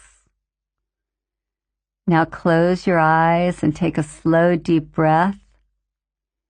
Use your breath to quiet your mind and surrender to the process.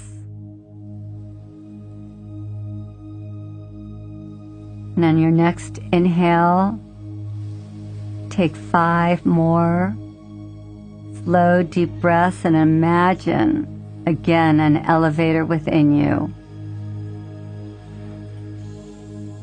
Step into the elevator and go down 7 floors. When you step out of your elevator, you will see your beautiful garden.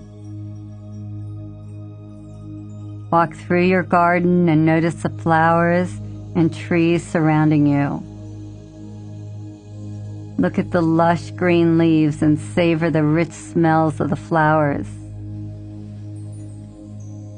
It is a beautiful day and the birds are singing. Notice the color of the sky. Remember how comfortable and safe you feel in your garden. Take a moment and another deep breath, inhaling the beauty of your sacred garden.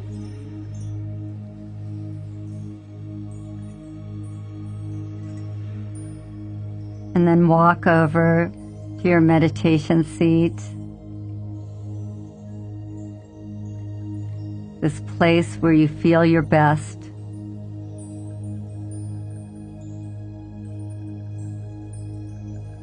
Imagine that you've put on clothes that caress your body and make you feel magnificent. And get comfortable. In a moment, an aspect of yourself will come into your awareness. This aspect will be you at your best. It will be the totality of who you are, filled with love and compassion, with power and strength. This aspect of you is your sacred self. Invite this magnificent being to fully enter into your awareness. Visualize yourself manifesting your highest potential, feeling peaceful and silent, centered and fulfilled.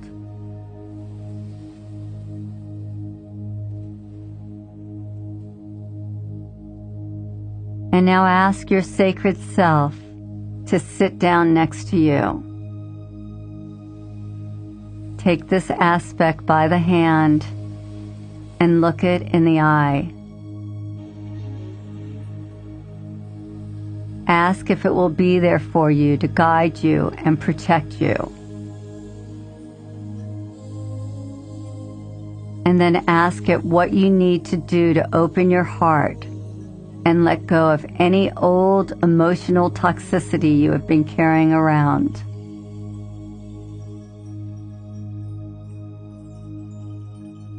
And now embrace this sacred aspect of yourself. and thank him or her for coming to see you, and vow to revisit him or her in your garden often.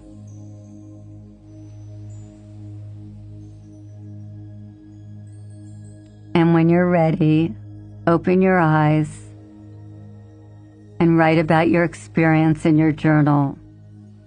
What you saw, what your garden looked like today, how you looked and felt, what your sacred self looked like, what he or she had to say. Just take your time. The longer you write, the more wisdom will be expressed through you. And then if you'd like, take out a piece of paper and some crayons and draw a picture of your sacred self. Don't worry about what your picture looks like. This is not a coloring contest. Just give yourself permission to draw your sacred self.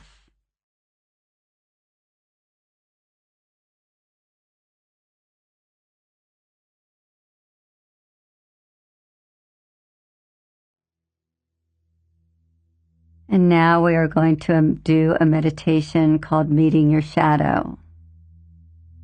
So once again, close your eyes and take 5 very slow, deep breaths.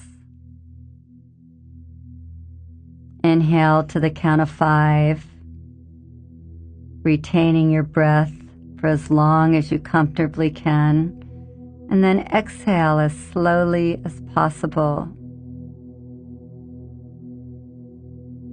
Use your breath to quiet your mind and go deep within your consciousness. Imagine yourself going into an elevator and going down 10 floors.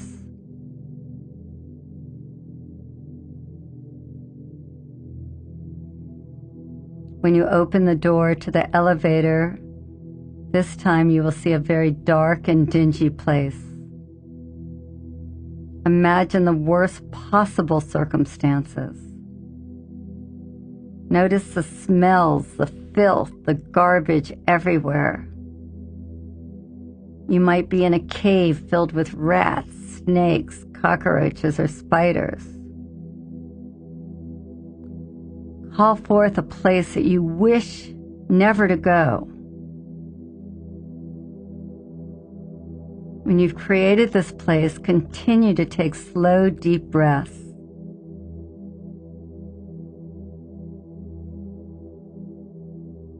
And now look down into a corner and see the lowest form of yourself imaginable. Allow an image of you at your worst to appear in your mind.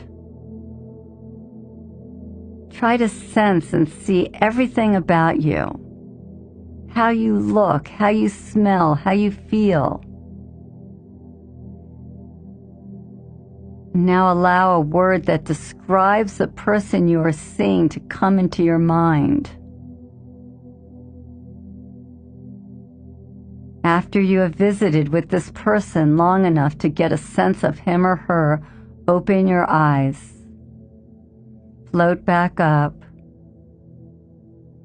And write down the word you received and everything you experienced in your visualization.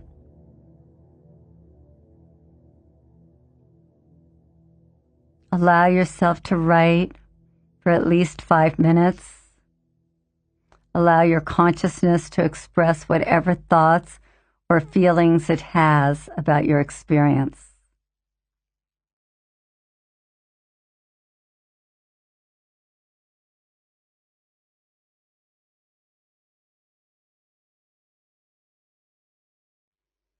And now take another slow, deep breath as we do our final meditation for this chapter, our sacred self embracing our shadow self.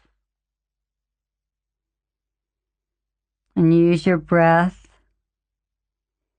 to return to your sacred garden. Your eyes closed. Create a safe, sacred environment to do your exercise in. Use your breath to quiet your mind and to bring you deeper into your consciousness. Now take your internal elevator down 7 floors, going back into your garden.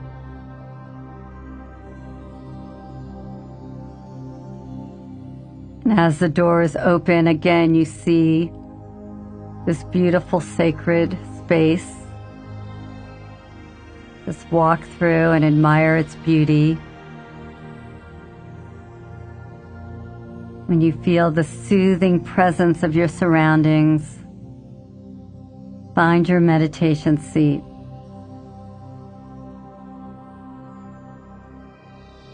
And when you are comfortable and feel safe, bring forth the image of your sacred self once again. Imagine basking in all of his or her light.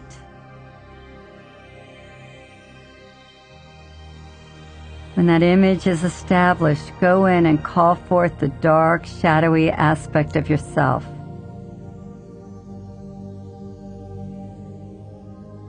Ask your sacred self to come and embrace your shadow self.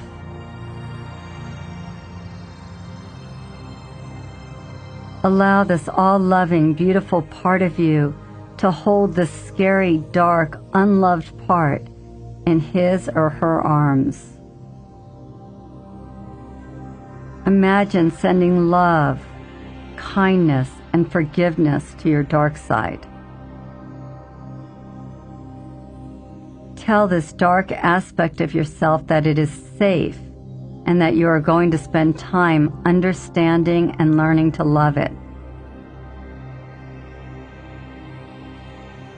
Spend as much time as you need and don't be upset if your shadow self does not allow itself to be embraced.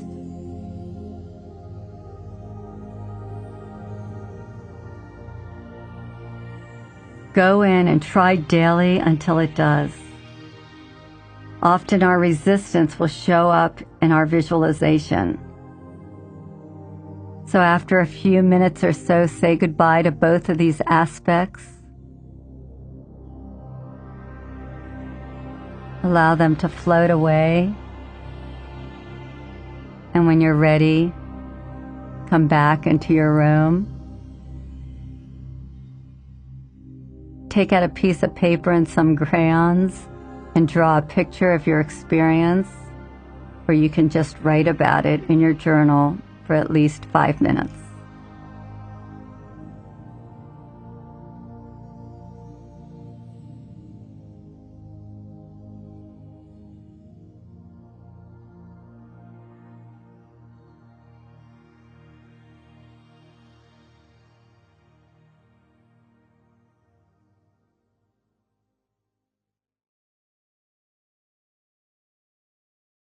Chapter 4. Recollecting Ourselves. Projection is a fascinating phenomenon they failed to teach most of us about in school. It is an involuntary transfer of our own unconscious behavior onto others. So it appears to us that these qualities actually exist in the other people. When we have anxiety about our emotions or unacceptable parts of our personalities, we attribute these qualities as a defense mechanism to external objects and other people. When we have little tolerance for others, for example, we are likely to attribute the sense of our own inferiority to them. Of course, there's always a hook that invites our projection. Some imperfect quality in other people activates some aspect of ourselves that wants our attention. So whatever we don't own about ourselves, we project onto other people. We see only that which we are. I like to think of it in terms of energy. Imagine having 100 different electrical outlets on your chest. Each outlet represents a different quality. The qualities we acknowledge and embrace have cover plates over them. They are safe. No electricity runs through them. But the qualities that are not okay with us, which we have not yet owned, do have a charge. So when others come along who act out one of these qualities, they plug right into us. For example, if we deny or are uncomfortable with our anger, we will attract angry people into our lives. We will suppress our own angry feelings and judge people whom we see as angry. Since we lie to ourselves about our own internal feelings, the only way we can find them is to see them in others. Other people mirror back our hidden emotions and feelings, which allows us to recognize and reclaim them. We instinctively draw back from our own negative projections. It's easier to examine what we are attracted to than what repels us. If I am offended by your arrogance, it is because I'm not embracing my own arrogance. This is either arrogance that I am now demonstrating in my life and not seeing, or arrogance that I deny I am capable of demonstrating in the future. If I am offended by arrogance, I need to look closely at all areas of my life and ask myself these questions. When have I been arrogant in the past? Am I being arrogant now? Could I be arrogant in the future? It would certainly be arrogant of me to answer no to these questions without really looking at myself or without asking others if they have ever experienced my being arrogant. The act of judging someone else is arrogant, so obviously all of us have the capacity to be arrogant. If I embrace my own arrogance, I won't be upset by someone else's. I might notice it, but it won't affect me. My arrogance outlet will have a cover plate on it. It is only when you're lying to yourself or hating some aspect of yourself that you'll get an emotional charge from someone else's behavior. When I began to lead seminars, I was petrified. Every week, I would stand in front of a group and try desperately to be myself. Fearful that I would not be liked, I worked hard at being authentic. The seminars I was leading at the time were in Oakland, California, where 2 out of 3 participants were African American. I was excited to be going into a new community, and I was committed to supporting participants in their goals. When I began leading my 3rd seminar, one of the participants stood up, and with an edge in her voice, Arlene began to share. As soon as she started speaking, strong feelings emerged from deep within me. It was difficult for me to hear what this woman was saying because I was too busy feeling angry. I thought if all this woman is going to do is give me a hard time, she should sit down and shut up. It was unusual for me to find myself reacting to a participant. I went home upset and tried to embrace in myself the qualities I saw in this woman: nasty, angry, aggressive, and mean. For the next 4 weeks, every time I led a seminar, Arlene would stand up and be condescending and a bit rude. I found myself spending much of my free time trying to figure out why this woman got me so upset. No matter how I tried, I couldn't stop judging her. One day, feeling defeated, I called a woman in the seminar who I worked closely with and asked her why Arlene hated me. Susan replied, "Debbie, don't worry about her. She's just a racist." I hung up the phone feeling weak and nauseous. I quickly affirmed, "I'm not a racist." I thought about all my childhood memories of African American friends in my life. I remembered teaching them how to swim and running track with them. I thought of my father and how he'd fought for civil rights. He had the first black law partner in the state of Florida. I felt sure I was not a racist. That night, as I lay in bed thinking about the next session of my seminar, I kept hearing Susan's words. She's just a racist. Over and over these words rang in my ears. Just as I was about to fall asleep, I heard a voice in my head asking, "What did you think about Arlene the first time she stood up and gave you a hard time?" Suddenly, I felt pressure in my chest and feared the worst. What I remembered thinking was, "You stupid black bitch." These words resonated through my body. I thought, it couldn't be. I'm not a racist. I wouldn't think that thought. I couldn't mean it. My heart raced with fear. But I sat alone, confronted with my own racist statement. This was my shadow.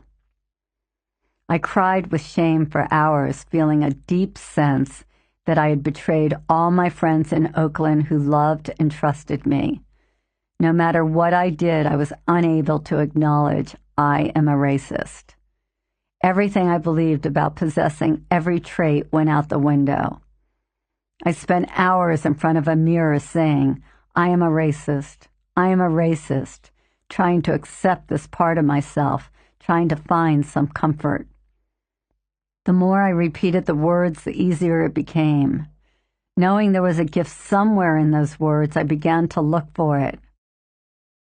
Then I remembered my father talking endlessly about equal rights and how none of us would be free until we realized that we were all equal. This passion of my father's had become a passion of my own.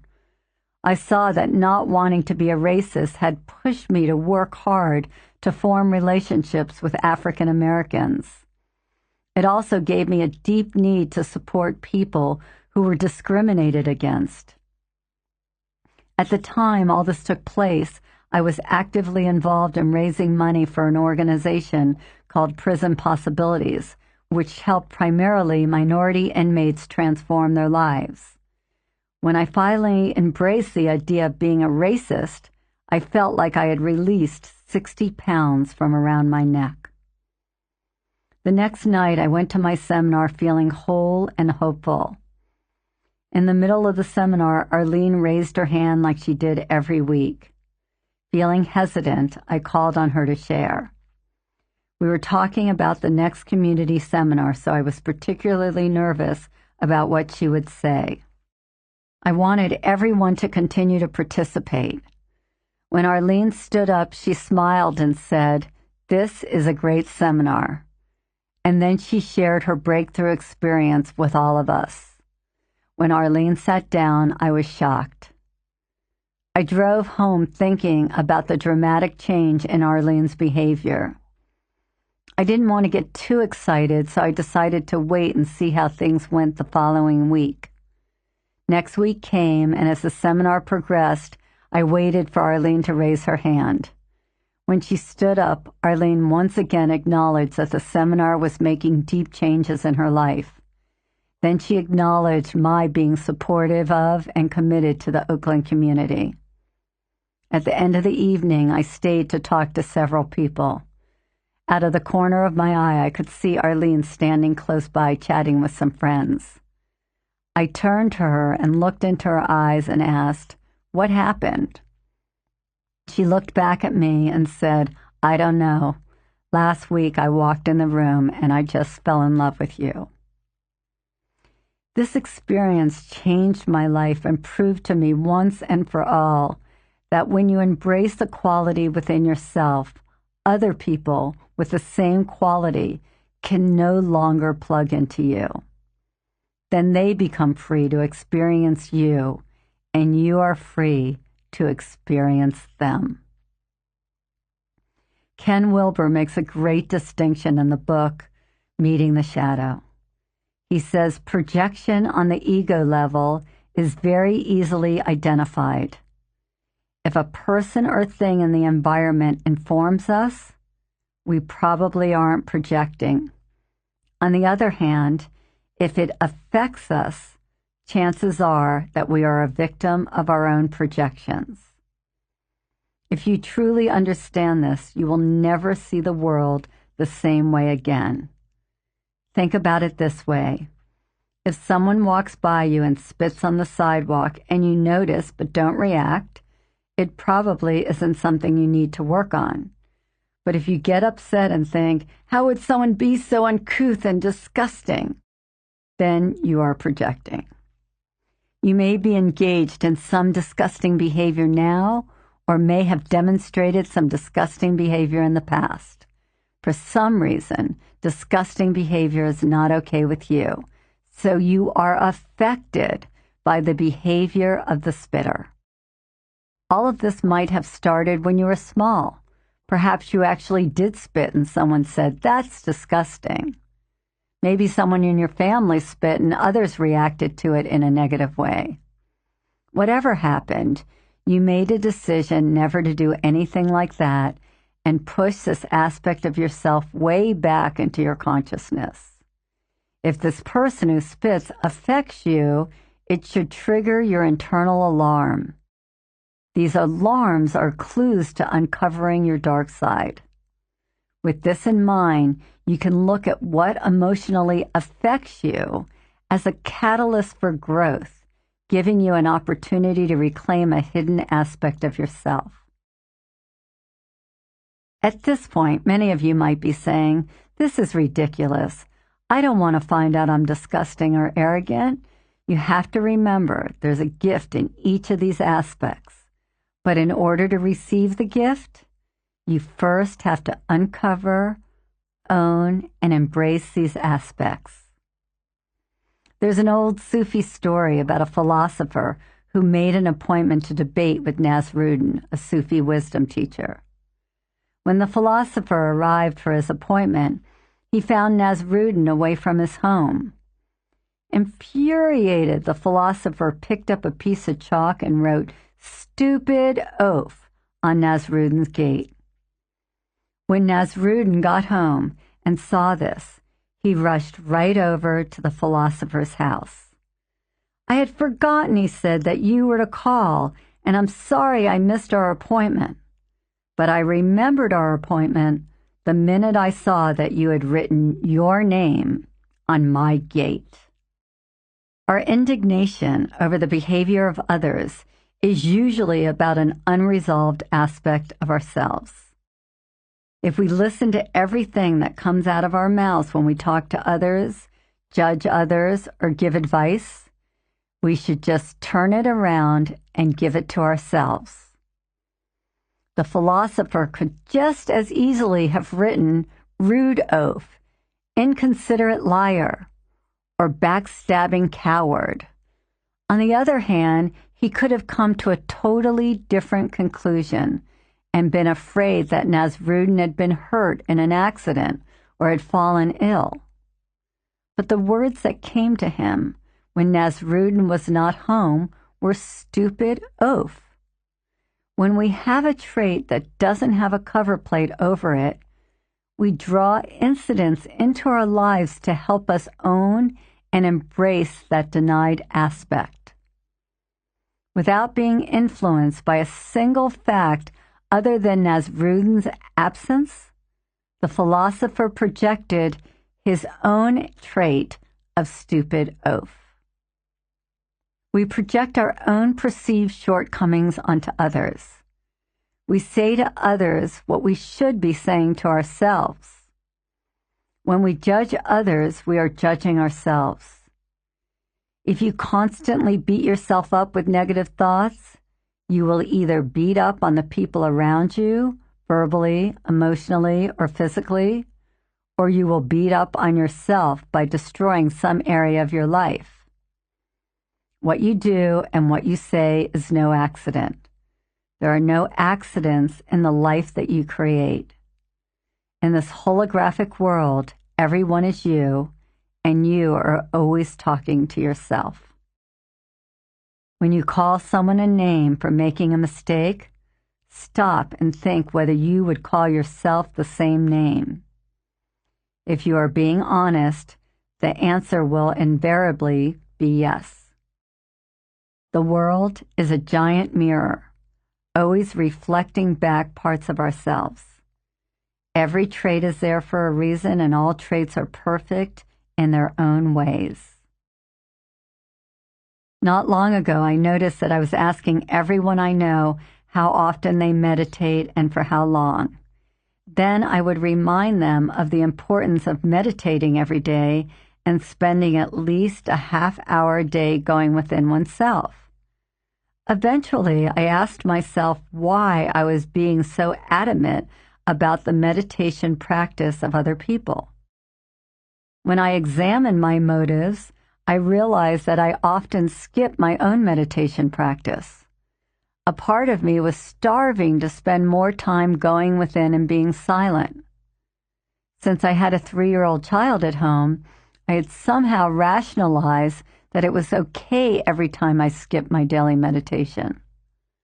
When I realized I was only telling others what I needed to hear myself, I was able to take back my projections and honor my unconscious desire.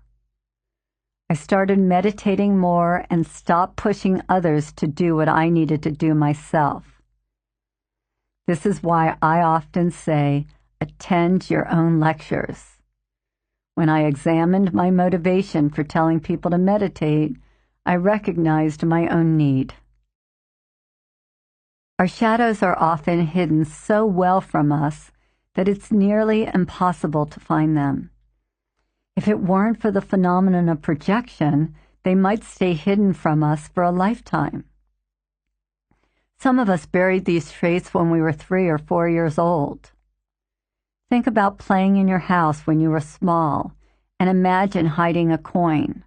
20, 30, or 40 years later, it would be nearly impossible to remember the incident itself, let alone where you hid the coin. When we project onto other people, we have an opportunity to finally find that coin. When my nieces come to visit me from Dallas, I always pay a lot of attention to what they're eating. When we go out to restaurants, I try to steer them towards foods that are low in fat. Then when I think they've eaten too much, I discourage them from ordering dessert, which they love. Often I tell them, we'll go for low-fat dessert later. During their last visit, we all stood around my kitchen talking about what we project onto other members of our family. We went around the room taking turns and had a lot of fun telling each other which person had the honor of receiving our negative projections. When it was my turn, I suddenly realized that this obsession with my niece's eating habits was my own projection. I was dissatisfied with my own unhealthy eating, so whenever they came to town, I pretended there was nothing wrong with me and everything was wrong with them. I'm tall and thin, so I can pretend I eat well even when I don't. But as soon as I realized it was not about them, but about me, I could deal with the real issue. This made room for me to have a better relationship with my nieces. Suddenly, it didn't matter to me what they ate. We could just go out and enjoy each other's company. You can't just look at areas of your life that you think aren't working. You want to find all the places where you deceive yourself. One place where I frequently run across hidden issues is with people trying desperately to avoid being like their mother or father in some aspect. If your mother was strict, you might become lenient. If you grew up in a poor home, you might have a powerful drive to be rich. If your parent was domineering, you might be passive or too tolerant of others' behaviors. If your father was unfaithful, you might become very loyal. And if one of your parents was lazy, you might become a workaholic. I could go on, but the point is that acting in reaction to your parents is often just a disguise. One of my clients hated her father because he was so cheap. Holly had spent her entire adult life trying to avoid being cheap by buying fabulous presents for everyone in her family. And she was always inviting friends out for dinner and shows and paying for everything. Holly was proud of the fact that she was so generous. When I told her that she needed to embrace her own impulses to be cheap in order to forgive her father and let go of her resentment, she was unwilling to see herself that way. For weeks we discussed her life, with Holly noting how generous she was being with everyone. Then one day, Holly called me from the supermarket. She realized she had just spent almost an hour looking at different products, comparing prices and the amount of product in each container so that she could save pennies. It astonished her that she would spend $500 on a sweater without thinking twice, but that she wasn't willing to pay an extra 20 cents for a box of Kleenex. Suddenly, the bell went off for Holly. She realized she was cheap just like her dad, only in a different way. The shock of discovering this aspect of herself left her in tears. So much of Holly's energy was spent on not being like her father. She had hidden her impulses to be cheap for so many years, and suddenly here they were inside her, just as clear as day. After some time, Holly was able to appreciate the gift of being cheap. For Holly, cheap turned out to be the part of her that made her want to plan for her future and invest money for her retirement. Until this point, Holly had been unable to save money because she was too busy being unlike her father. She was also able to be much more accepting of her father, which brought them closer together than ever before.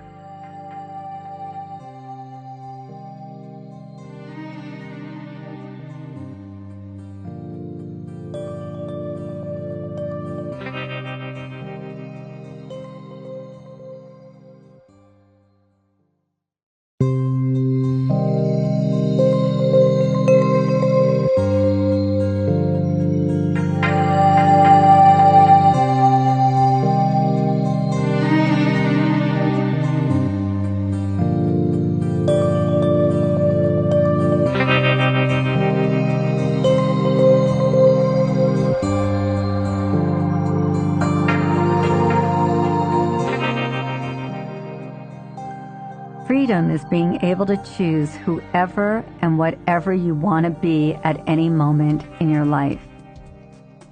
If you have to act in a particular way to avoid being something you don't like, you're trapped.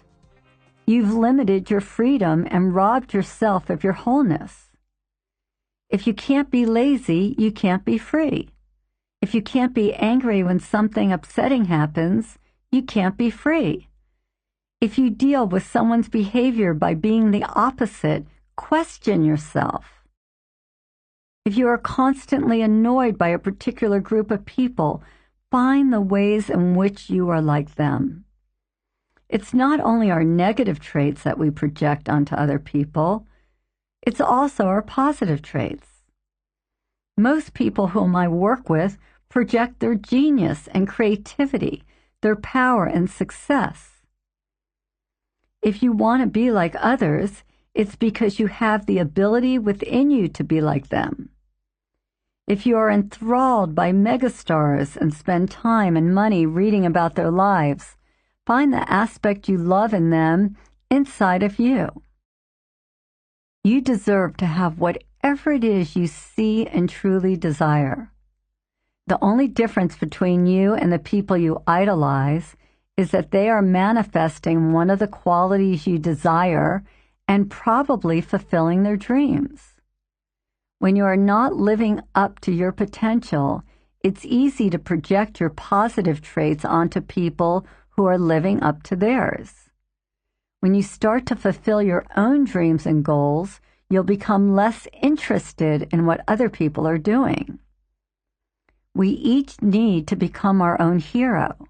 The only way to do this is to take back the parts of us that are plugged into someone else, the part of us that we have given away.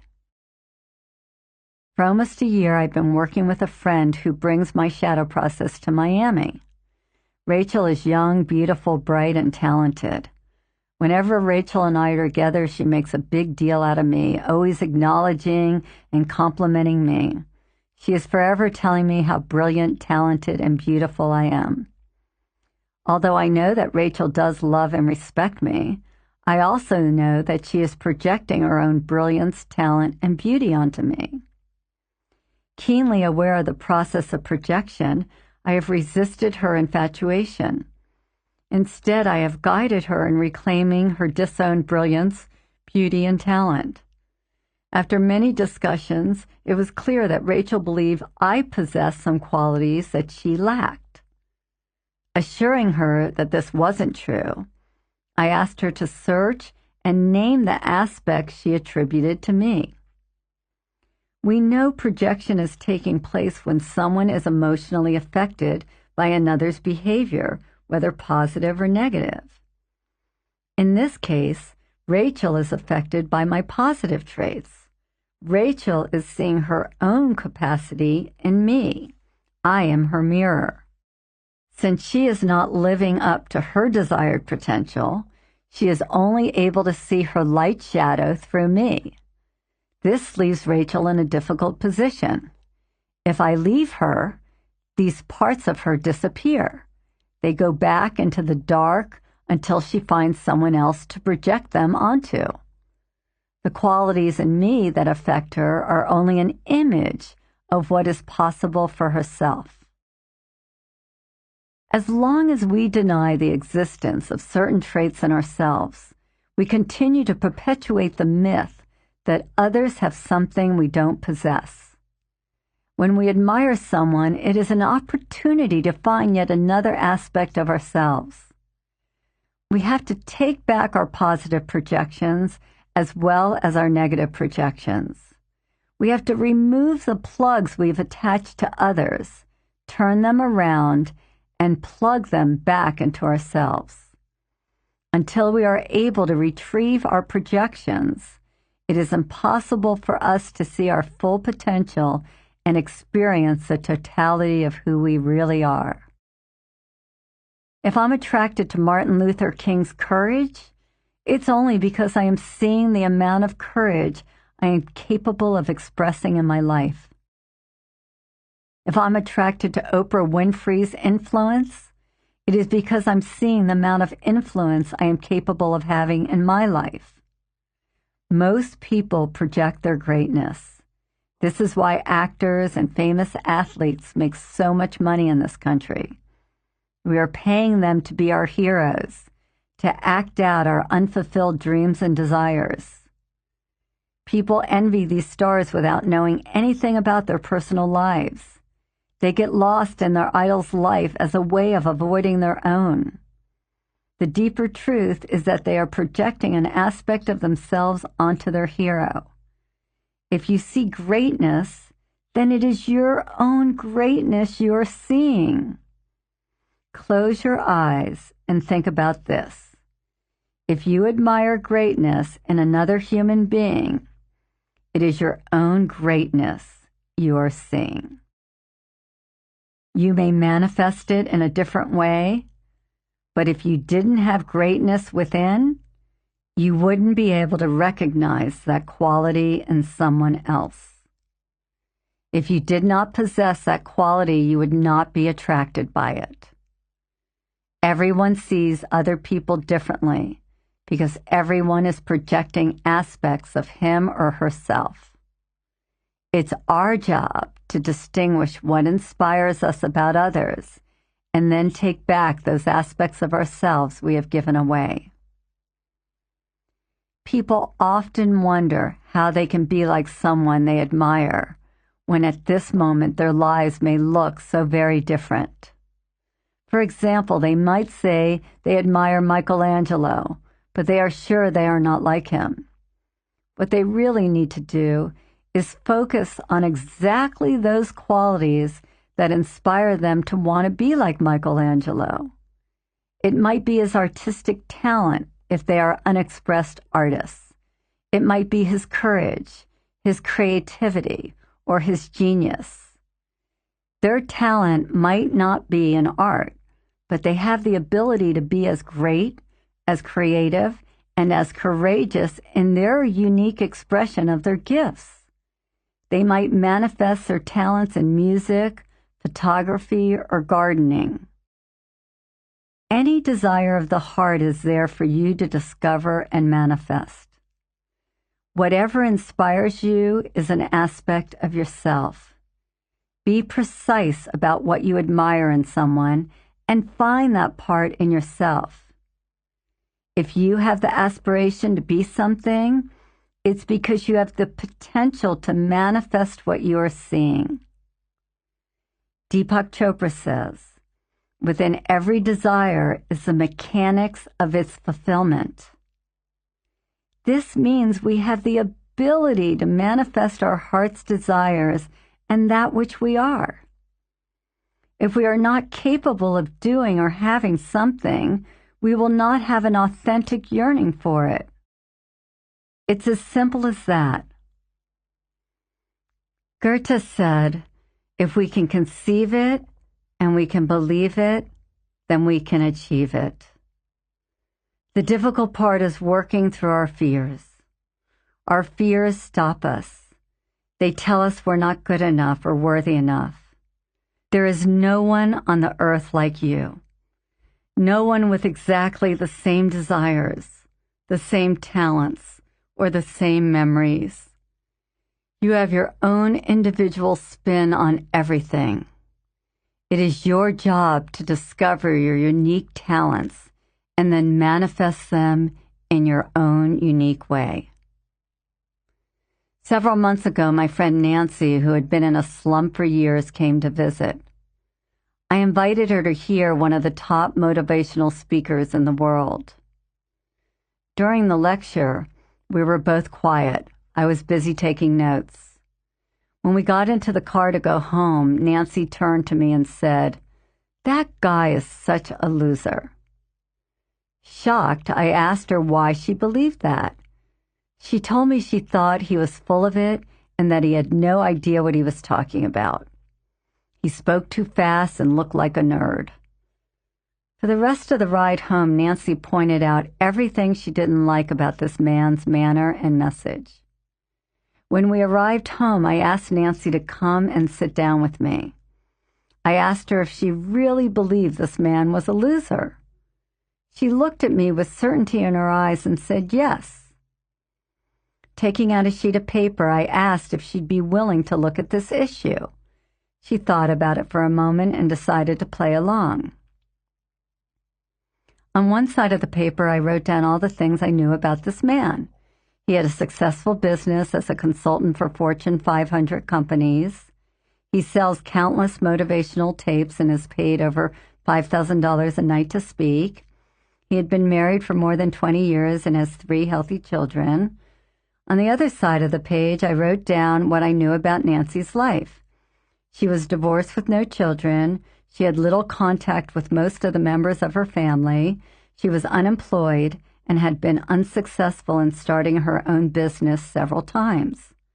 She was overweight and out of shape and suffered from several ailments. She had debts of more than $50,000 and was now currently living hand to mouth. Nancy looked at my list. Now, I said, if I brought 10 people in and showed them these lists, who do you think they would call the loser? At first, Nancy drew back, horrified that I or anyone was calling her a loser.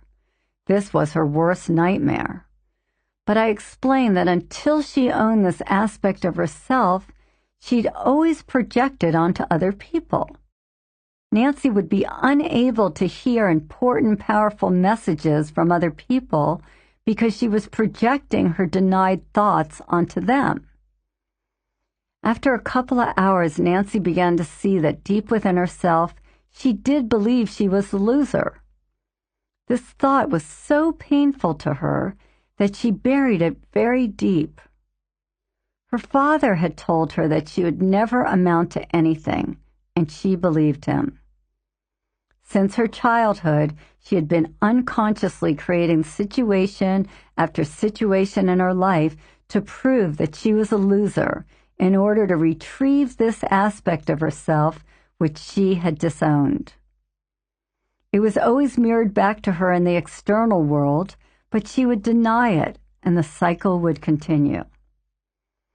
Once Nancy recognized her belief that she was a loser, then she could begin to look for the gift of this aspect and embrace it.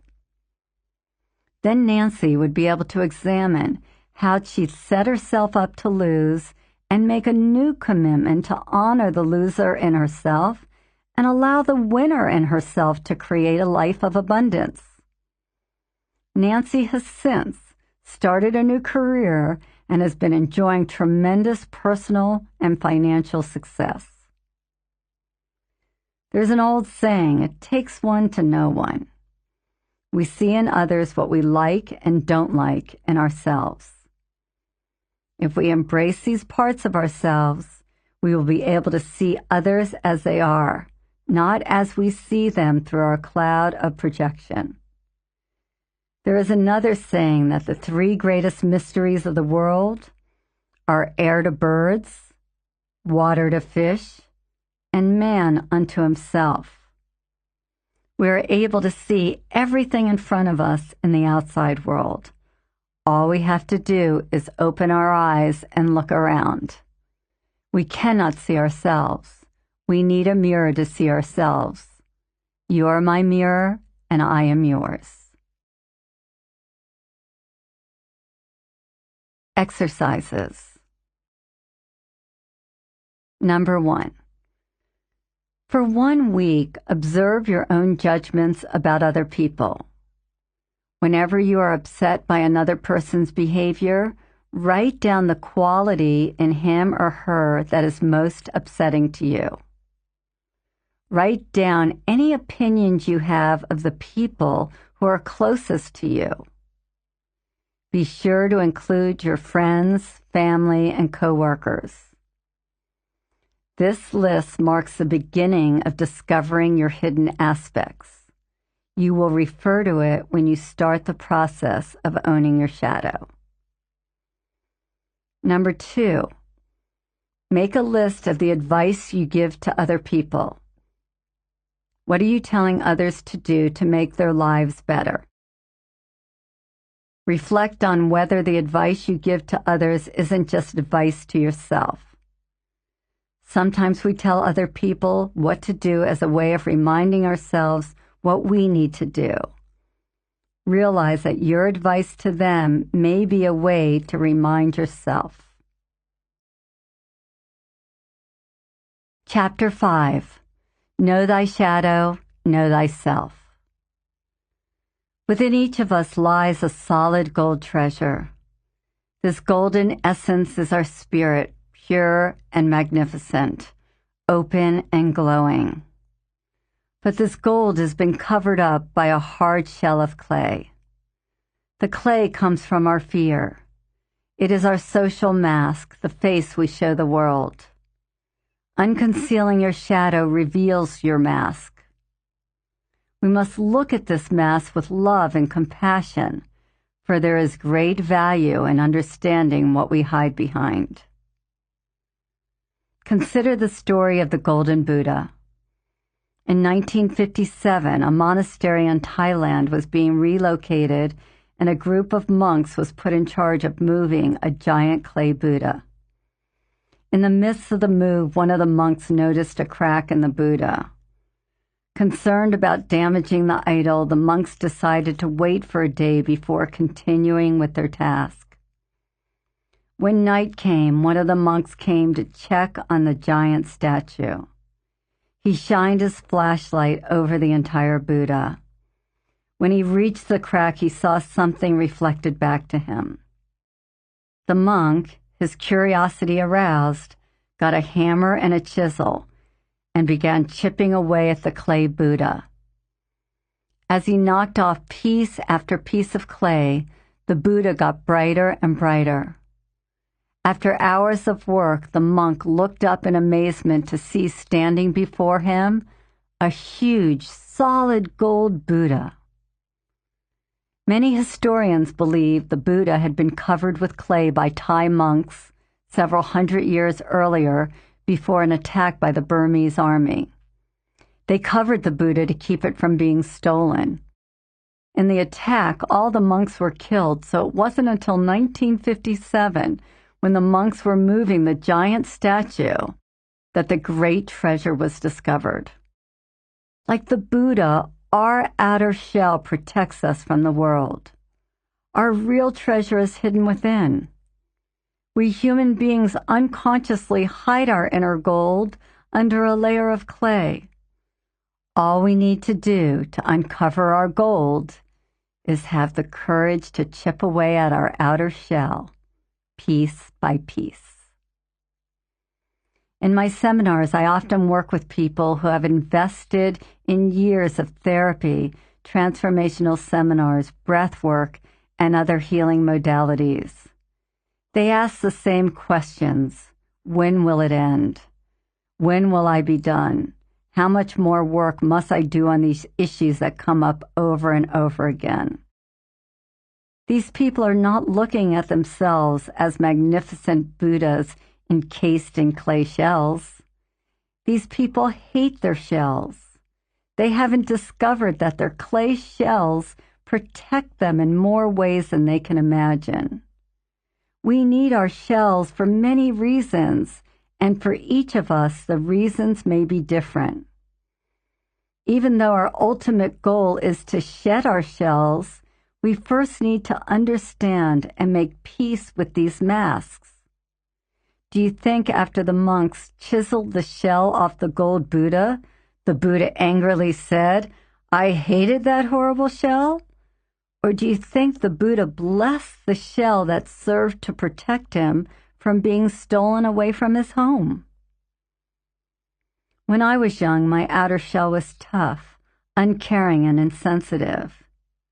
Saying I've got it all together hid my feelings of inadequacy and gave me the illusion that I was okay. As I chiseled away at my shell piece by piece, my shining essence began to emerge. But it was not until I could distinguish those aspects that made up my shell as a cover-up for many hidden emotions that I was able to see past my tough exterior. Once I started looking through the cracks, I was able to let go of my shell. And when I came to appreciate and respect this hard shell for protecting me, my life was transformed. Your outer shell is the you who faces the world. It hides the characteristics that make up your shadow. Our shadows are so well disguised that we often show the world one face, when in fact the exact opposite is really within us. Some people wear a layer of toughness that hides their sensitivity, or a mask of humor to cover up their sadness. People who know it all are usually covering up feelings of stupidity, while those who act arrogantly have yet to reveal their insecurity. The cool people are hiding the geek within, and the smiling face an angry one. We have to look beyond our social masks in order to discover our authentic selves. We are masters of disguise, fooling others, but also fooling ourselves. It's the lies we tell ourselves that we need to decipher. When we're not completely satisfied, happy, healthy, or fulfilling our dreams, we know these lies are in our way. This is how we recognize our shadow at work. The shift that needs to occur is perceptual. You need to see your outer shell as having served as protection, not just something that keeps you from fulfilling your dreams. Your outer shell is divinely designed to guide your spiritual process. By revisiting and exploring each incident, emotion, and experience that led you to construct that shell, you'll be guided back home to embrace the totality of your being. Our shells are the roadmap to our personal growth.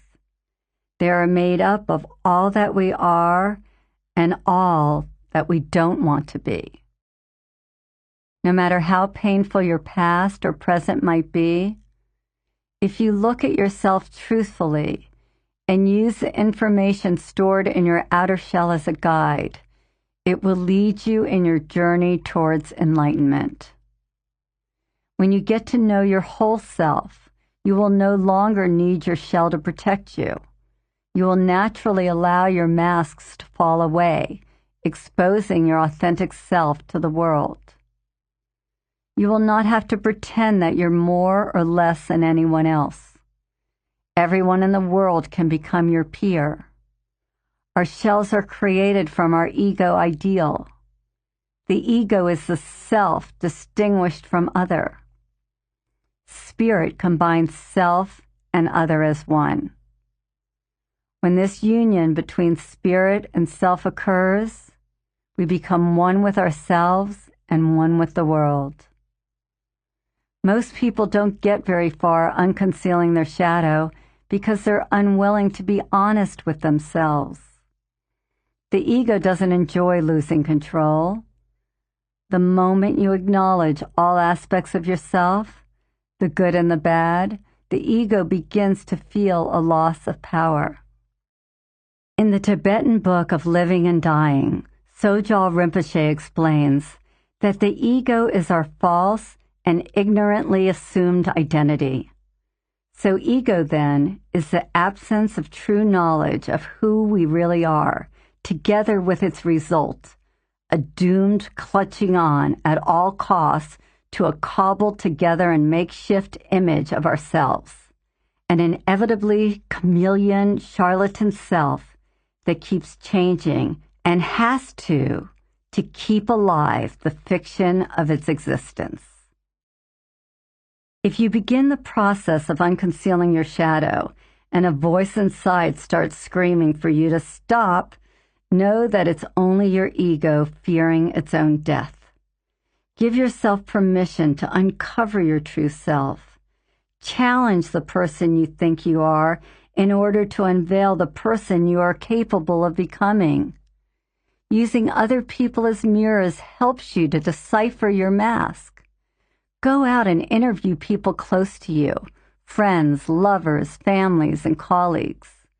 Ask them which 3 things they like the most about you and which 3 things they like the least.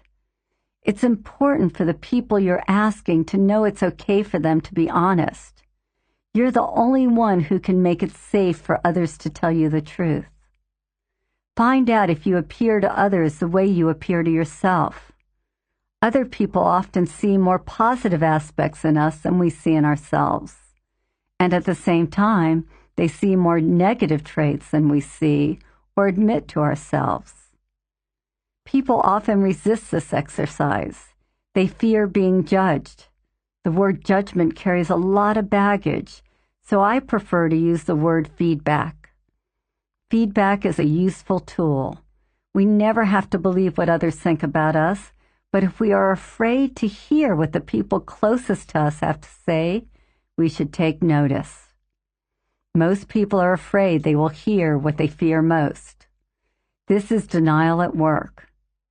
Think of denial as the acronym for Don't Even Notice I Am Lying. We only fear feedback if we know on some level that we're lying to ourselves. If you honestly feel that what someone thinks about you has no basis in reality, you won't care. We care when we've been deceiving ourselves and get called on it. Take Kate, for example. Kate came to do some work with me, and when I asked her to do this exercise, many of the people she interviewed said she lacked integrity. She was baffled because her whole life, as she saw it, had been about being honest at all costs. Knowing how this process works, I was sure the people around her perceived some aspect of Kate that she had hidden from herself. I asked her to close her eyes and allow images to come to her mind whenever I asked her a question. After we consciously took several deep breaths together, I put on some music and began to guide her through a visualization. I asked her to go for a walk in a garden and had her imagine beautiful plants, trees, and flowers there. When Kate was relaxed and comfortable, I asked her to remember a time where she had been dishonest, a time when she had lied or cheated, a time when she had no integrity. We sat in silence, and then tears began rolling down her cheeks. When Kate finally spoke, she recounted this story. Kate had wanted to be a doctor her entire life. She had finished her last year of medical school and was in her 3rd month of residency at a large hospital in New Orleans. It was dinner time in the hospital and everyone was busy. Kate was in a hurry too. She was making rounds, looking in on her patients. She entered a woman's room and decided she wanted to flush a line around the woman's heart with saline. Kate couldn't find a nurse to help, so she rushed down the hall herself to get a tube of saline solution. Without looking at the tube a nurse had given her, Kate injected the solution into the line. Halfway through the procedure, the woman whom she was injecting the fluid into went into a seizure. Shocked, Kate looked down at the tube in her hand and saw the label said potassium chloride.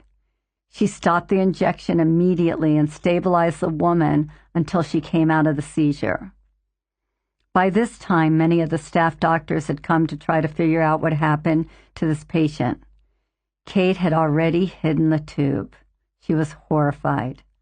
Because she broke one of the fundamental rules taught in medical school, never give medicine to a patient without first checking the label, she could have killed or seriously injured this woman. When the doctor asked Kate what happened, she lied and said she didn't know. Until this moment, Kate had never told anyone this story. In fact, she had never thought about it since the day she finished her residency and left that hospital. On that terrible day, Kate swore that she would never make a medical mistake again. In the 16 years since that incident, Kate became a world-famous physician and author, proud of her integrity and full of distaste for anyone with standards lower than her own. But in her personal life, what kept coming up was Kate's friends questioning her integrity.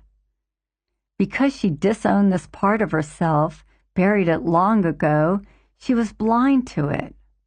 Kate wore a mask of integrity to hide the part of herself that was deceitful. She had fooled herself into believing her own disguise. This single act of dishonesty, which Kate had not come to terms with, took on a life of its own. When she lied to others in her relationships, she was unable to see it. She complained that she was always being misunderstood, and despite all her accomplishments, Kate was never satisfied with her life. She feared intimate relationships, keeping her friends at arm's length to make sure no one discovered her secret. She thought she loved herself, but after our work together, she could see there was a part she hated, an aspect of herself that once caused her shame and humiliation. Once Kate was able to see and own her lack of integrity, a light went on inside her. She was now able to see the other places in her life where she lied to herself or to others. When we finished our work, Kate looked years younger. She was able to release the giant lies she suppressed in herself. She felt light and free, but didn't understand why. This is how I explained her physical sensation of release. Think for a moment about how much energy it takes to hide something from yourself and the world. Try taking a piece of fruit, say a grapefruit, and carry it around in your hand the whole day. Keep the grapefruit out of your own sight and make sure when you are around other people that you hide the grapefruit so that they cannot see it. After a few hours, notice how much energy you're expending. This is what our bodies have to do all day long. Except they don't have just one piece of fruit. They have to deal with all of the pieces of fruit you're trying to hide from yourself and from the world. When you finally allow these truths about yourself to surface, you'll be free.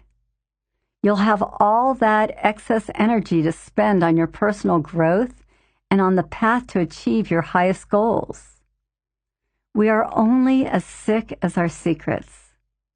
These secrets make it impossible for us to be our authentic selves. But when you make peace with yourself, the world will mirror back that same level of peace. When you're in harmony with yourself, you'll be in harmony with everyone else.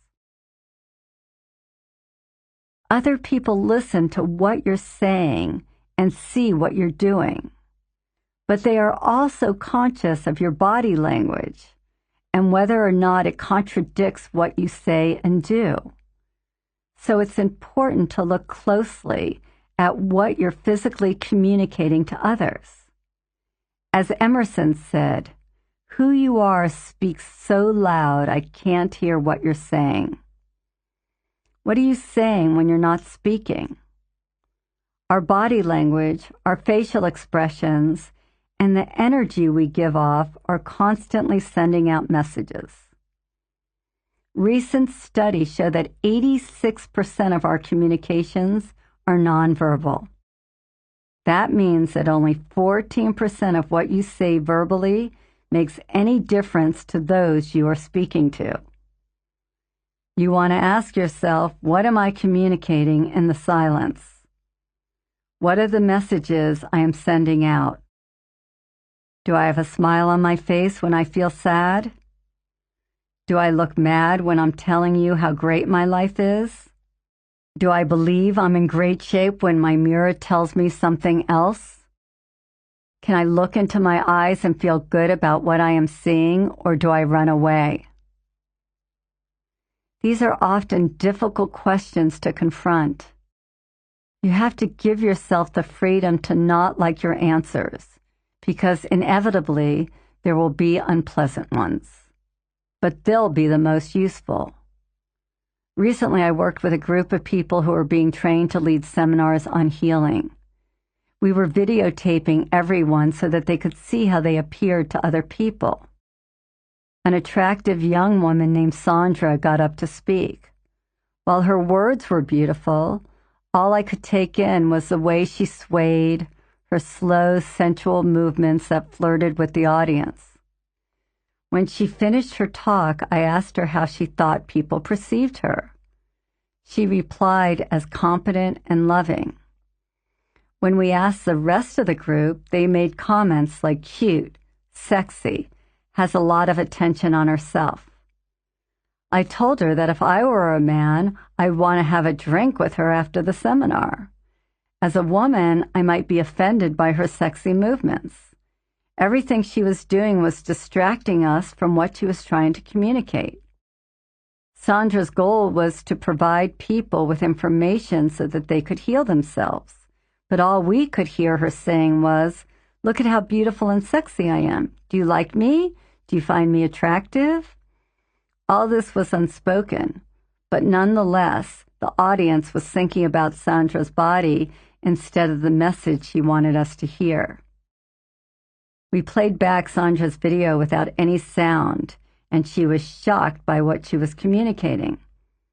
When I asked her why she thought she was doing this, she said because she wanted people to like her, and she got her power by attracting men to her. The truth was that her body language was actually depleting her power. Sandra had been studying for years to be a healer. Now she finally had the opportunity to speak in front of large groups, and she was presenting them with her mask rather than her message. Sandra was more than willing to see and hear the truth, even though she felt angry and embarrassed by her performance. She worked hard on owning her silent communications and the part of herself that needed so much approval from men.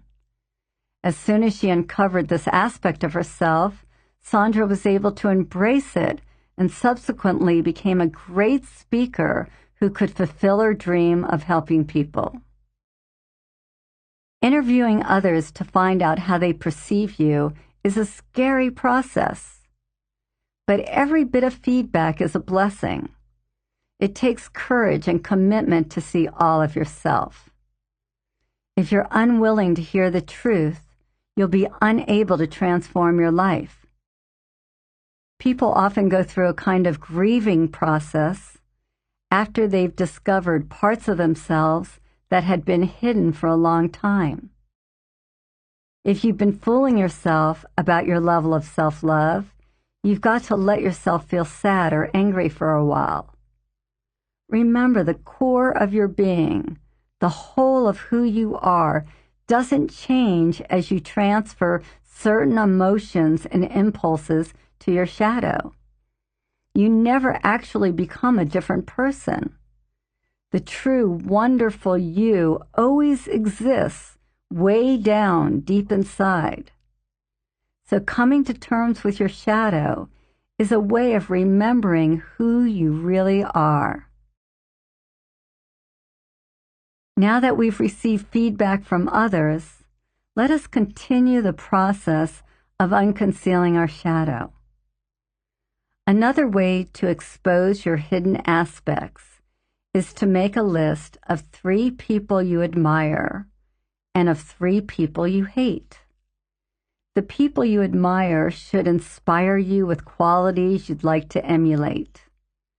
The people you don't like should get you really angry or upset. They would have done something which you find horrifying. The lists do not have to include people you know, although they can. They can also be politicians, actors, writers, philanthropists, musicians, or killers. After you've made your list, write down the 3 qualities you like or admire most about each person, and those you dislike or hate the most. Then on a separate sheet of paper, make a list of all the positive qualities of the people you admire on one side and the negative qualities you dislike on the other. My lists look like this. Martin Luther King Jr. Visionary, courageous, honorable. Jacqueline Onassis. Elegant, successful leader. Arielle Ford, my sister. Spiritual, creative, powerful. On my negative list, Charles Manson. Predator, fearful, hateful. Hitler, murderer, prejudice, evil. Harriet Spiegel, an old teacher. Arrogant, know-it-all, angry. My positive list, I had visionary, courageous, honorable, elegant, successful, leader, spiritual, creative, powerful. And on my negative list was predator, hateful, fearful, murderer, evil, prejudice, arrogant, know-it-all, angry. These lists are a good place to find disowned aspects of yourself. Carefully go over each trait you've listed. I like to start with the negative traits first. In the beginning, you might have trouble seeing how you have the same traits as someone like Hitler.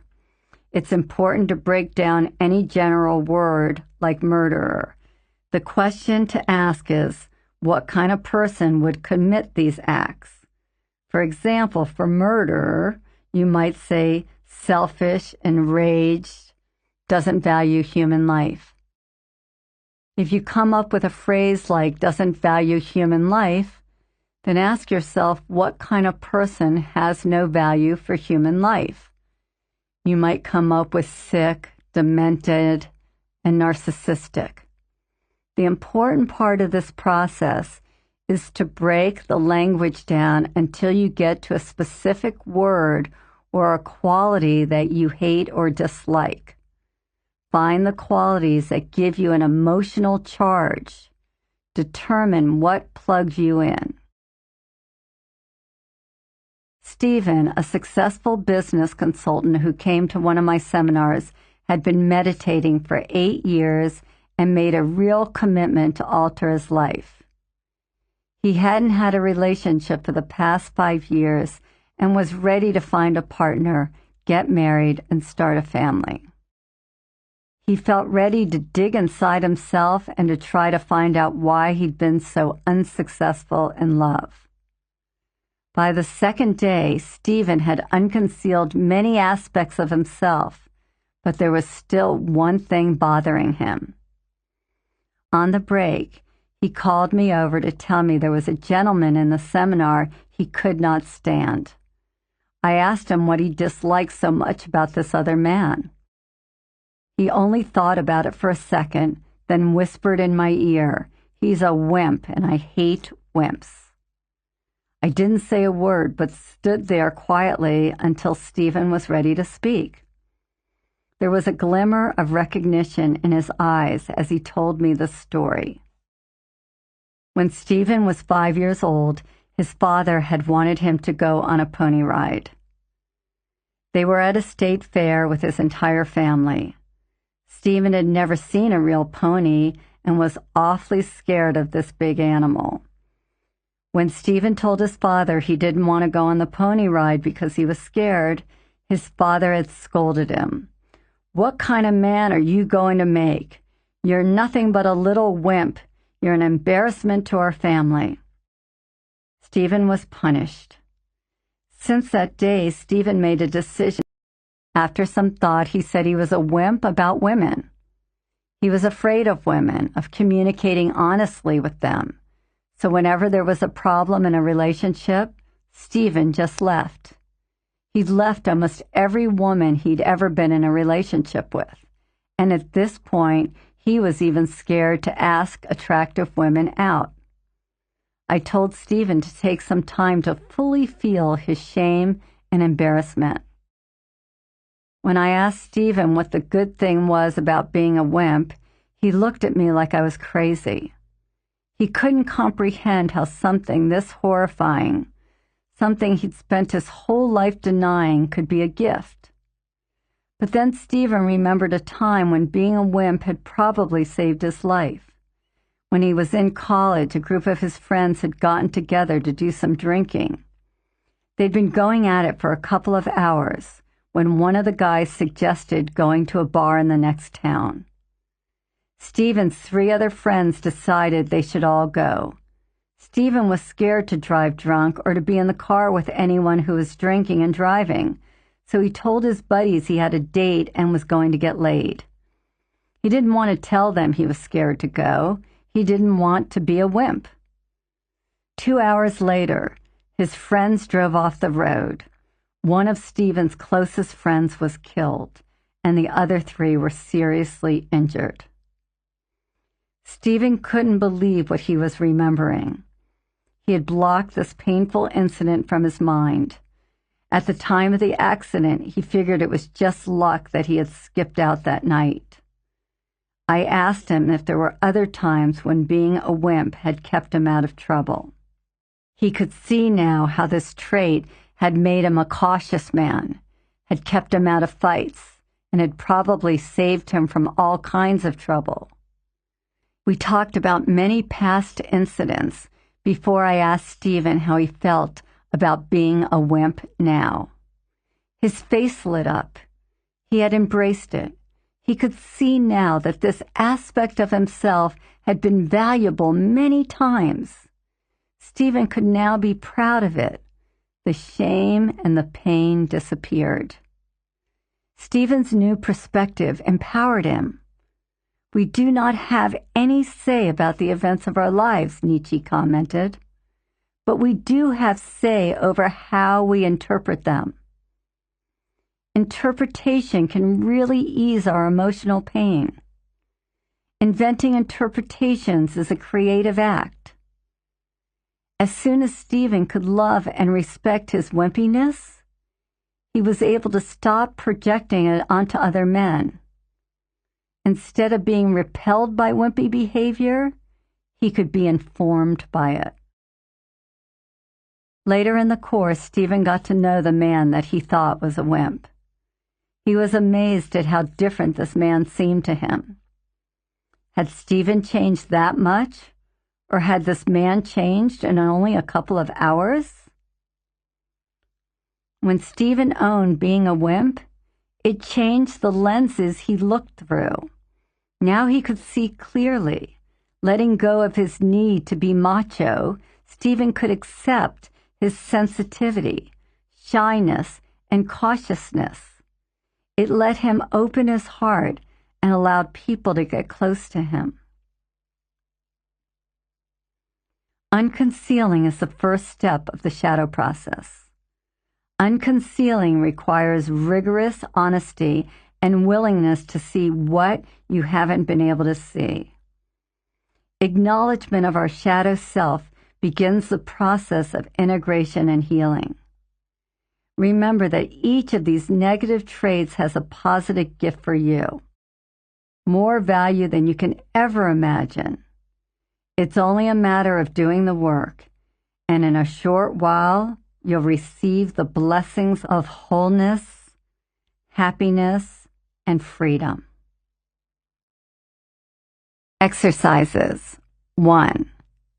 Here's a list of negative words. Take a few minutes and identify any words that have an emotional charge for you. Say out loud, I am, and fill in the blank. If you can say it without any emotional charge, then move on to the next word. Write down the words that you dislike or react to. If you are not sure that the word has any charge for you, close your eyes for a minute and meditate on the word. Repeat it to yourself a few times out loud and ask yourself how you'd really feel if someone you respected called you this word. If you'd be angry or upset, write it down. Also, spend some time thinking about words that are not on this list that run your life or cause you pain. Greedy, liar, phony, cheap, hateful, jealous, vindictive, controlling, nasty, possessive, bitchy, wimp, evil, geek, prudish, womanizer, angry, secretive, predator, addict, sick, fat, disgusting, stupid,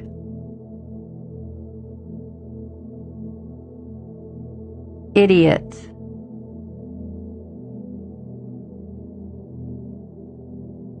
fearful, unconscious, masochist,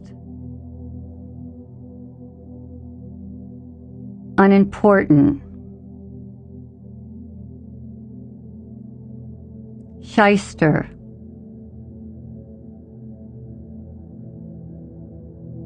compulsive,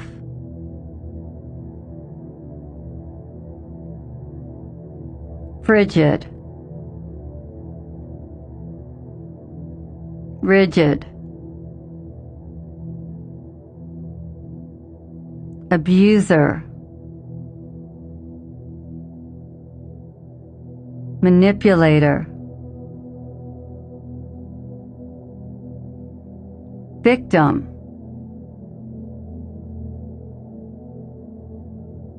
victimizer,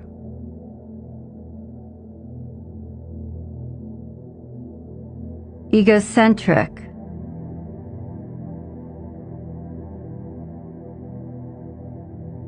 better than, foolish, emotional, pompous,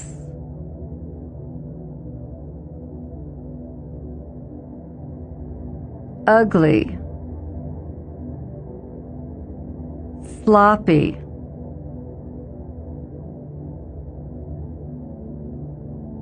loudmouth,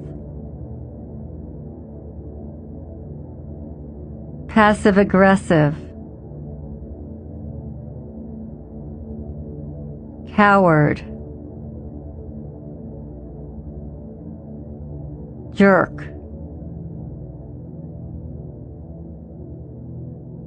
inauthentic,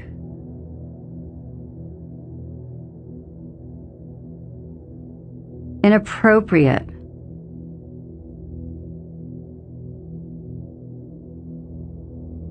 dead, irresponsible,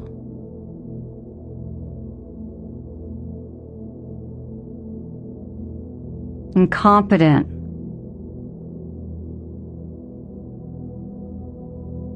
lazy,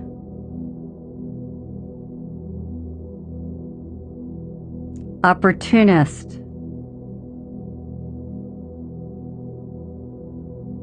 lush,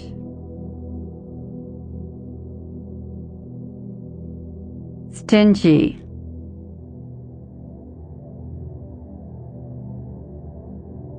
dumb, immature, desperate,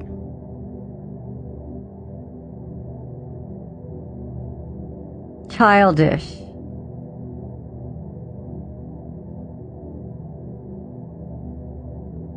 gold digger,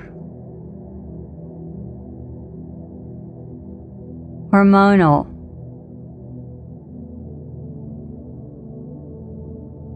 cruel,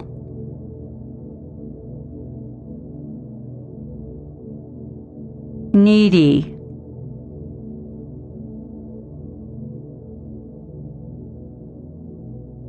scary,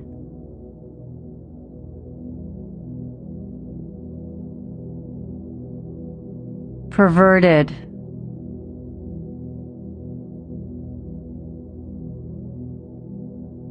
mean,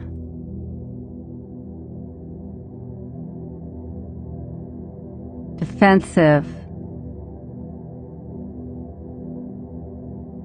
sad, arrogant,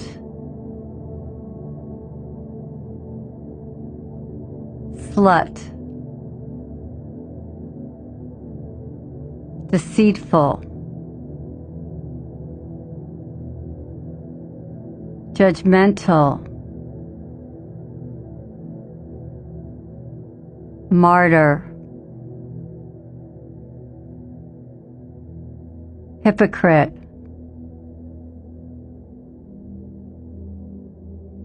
wasteful,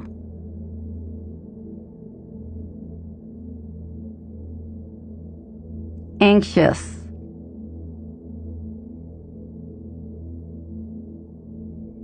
sadistic,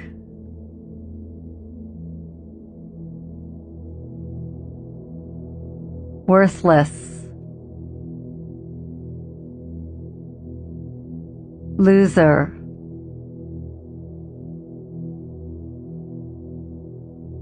failure, envious,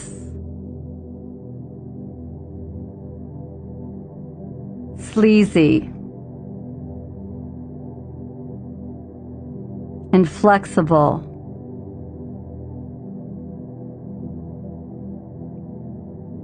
devious, ignorant,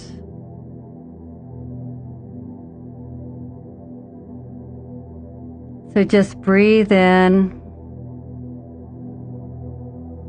and allow yourself to be present to any other words that might go on your list that plug you in,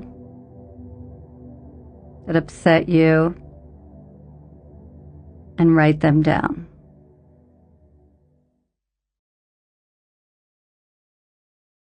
Number 2, imagine that an article was written about you in your local newspaper. What are the 5 things you would not want to be said about you? Write them down. Now try to imagine 5 things they would say about you that wouldn't matter to you at all. The question is, are the first 5 things true and the second 5 untrue? Or have you decided with the help of your family and friends that the first 5 things are the wrong things to be, therefore you do not want them said about you? We must uncover what's behind these words so we can take back these disowned parts of ourselves. So write down the judgments you have about each of these words. See if you can identify when you first made that judgment or whom you took the judgment from. Was it your mother, your father, another family member?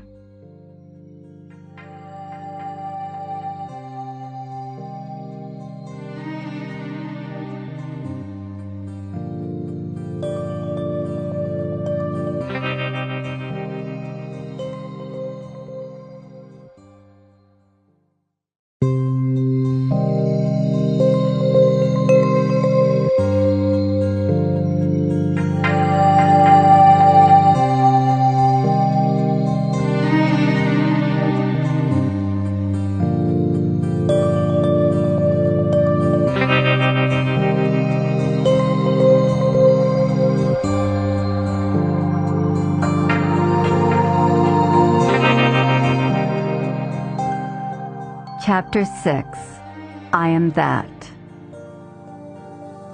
Once we have unconcealed all of our disowned aspects, we are ready to move into the second stage of the process, which is to own all of these traits. By own, I mean acknowledge that a quality belongs to you. Now we can begin to take responsibility for all of who we are, the parts we like, and the parts we dislike.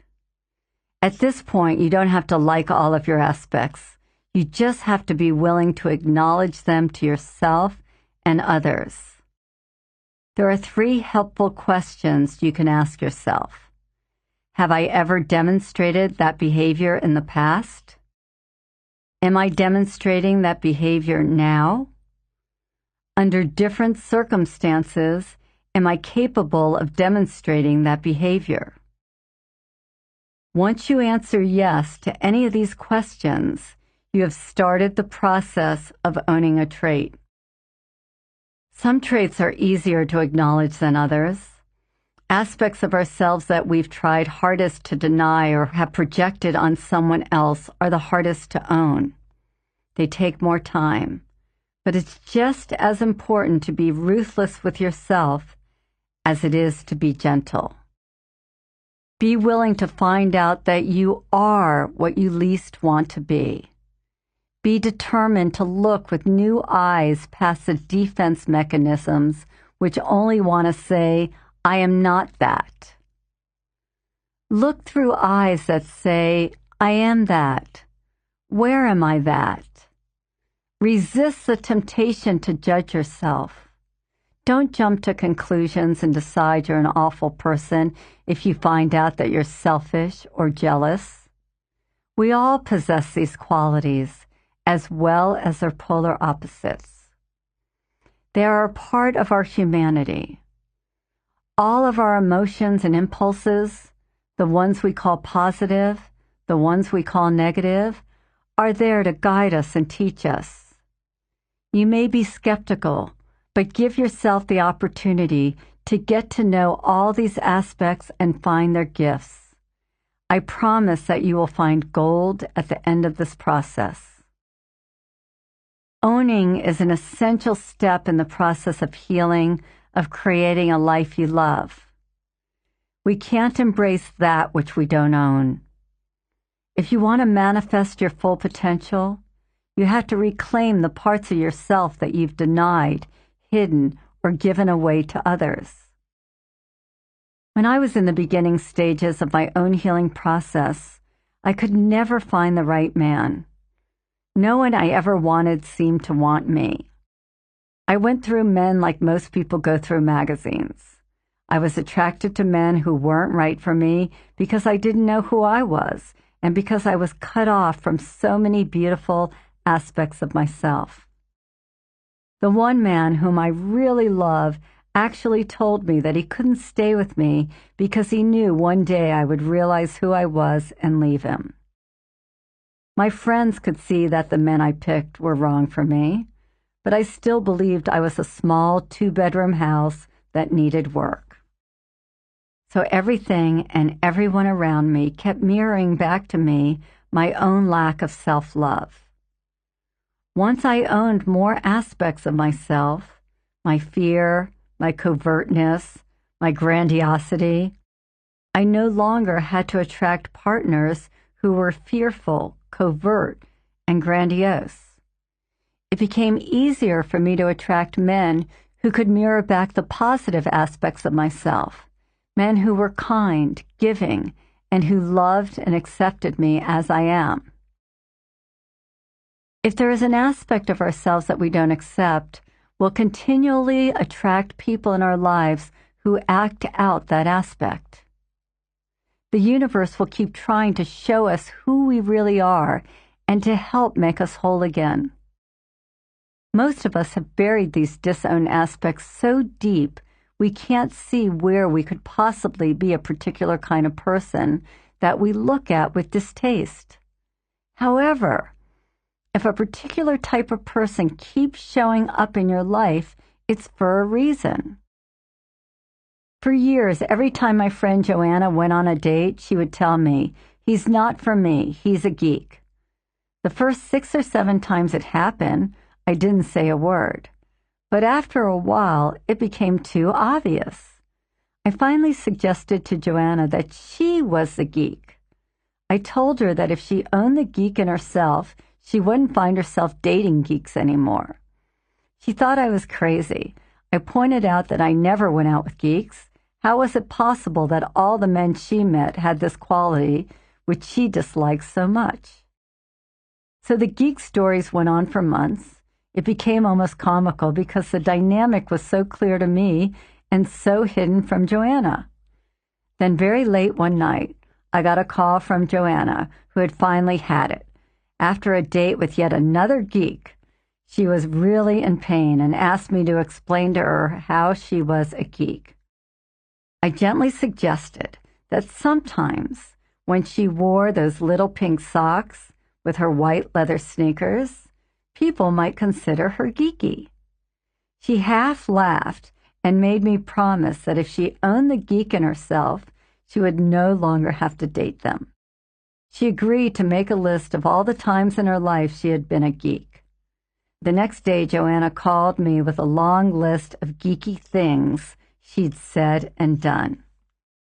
Because she didn't want to be a geek, Joanna had constructed a cool facade. She had been living that way for more than 20 years. But when she looked closely, she was able to see that geekiness did rear its ugly head once in a while. By discovering those geeky moments in her life and being able to laugh about them with me, Joanna could see that being a bit of a geek wasn't so bad.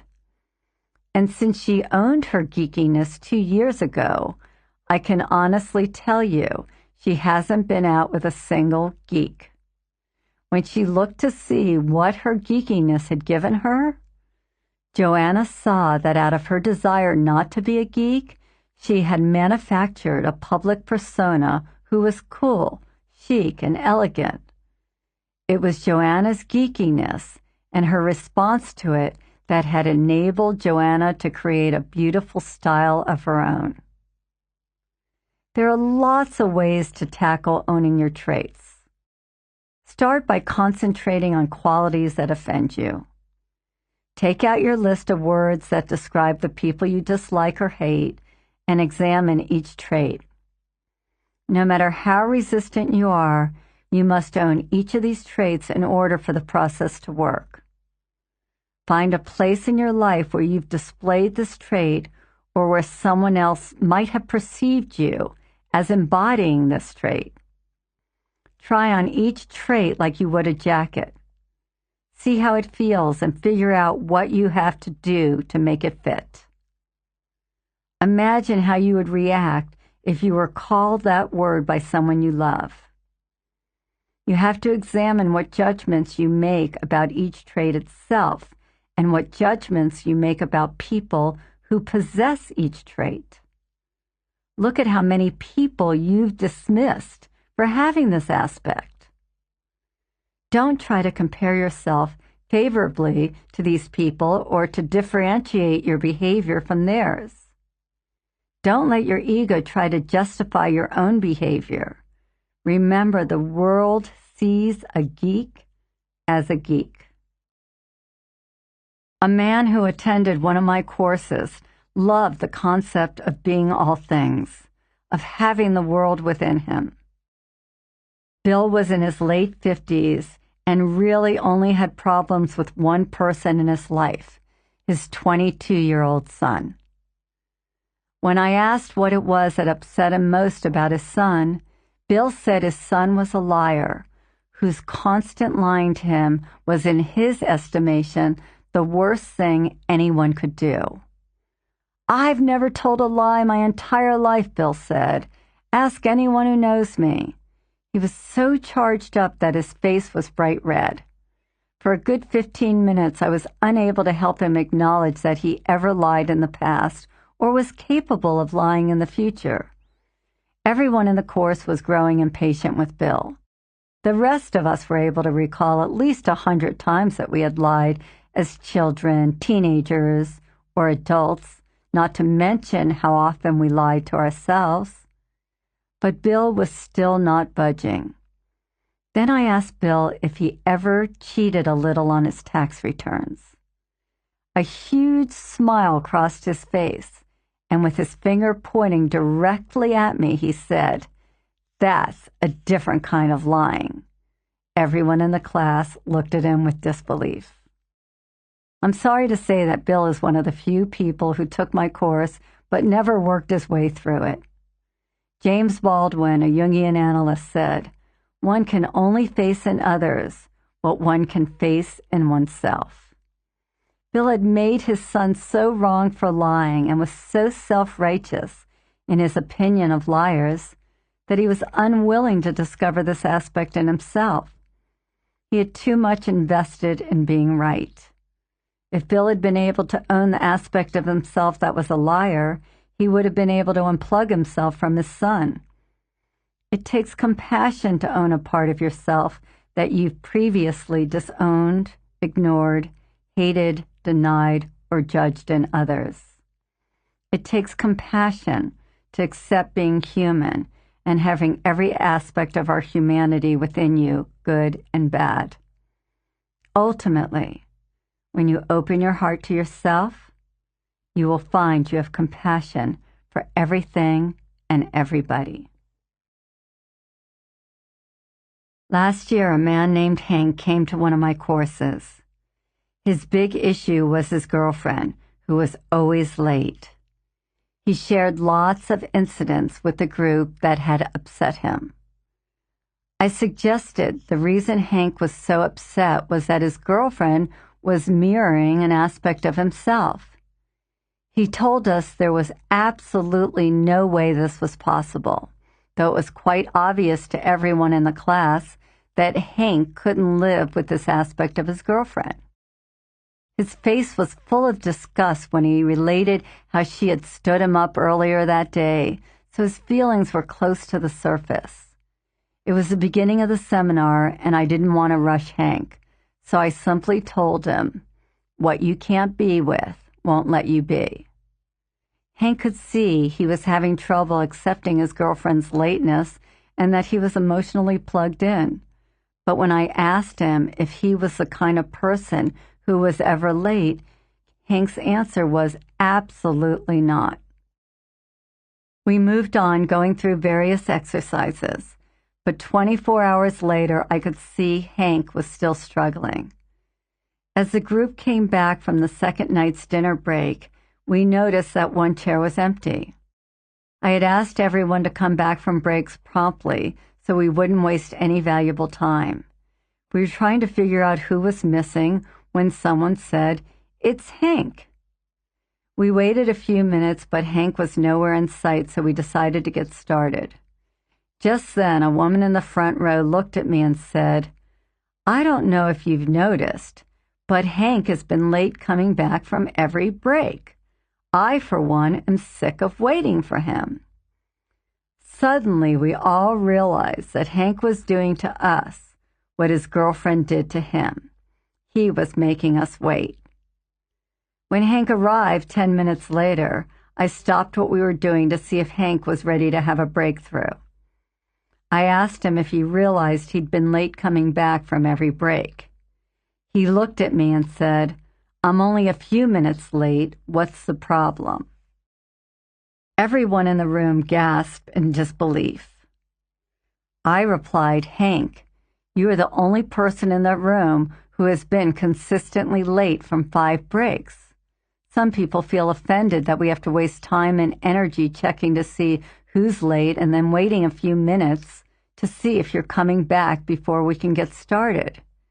Can you see any correlation between what you're doing to us and what your girlfriend does to you?" Hank refused to see that his being a few minutes late, meaning anywhere from 3 to 15 minutes, was a problem.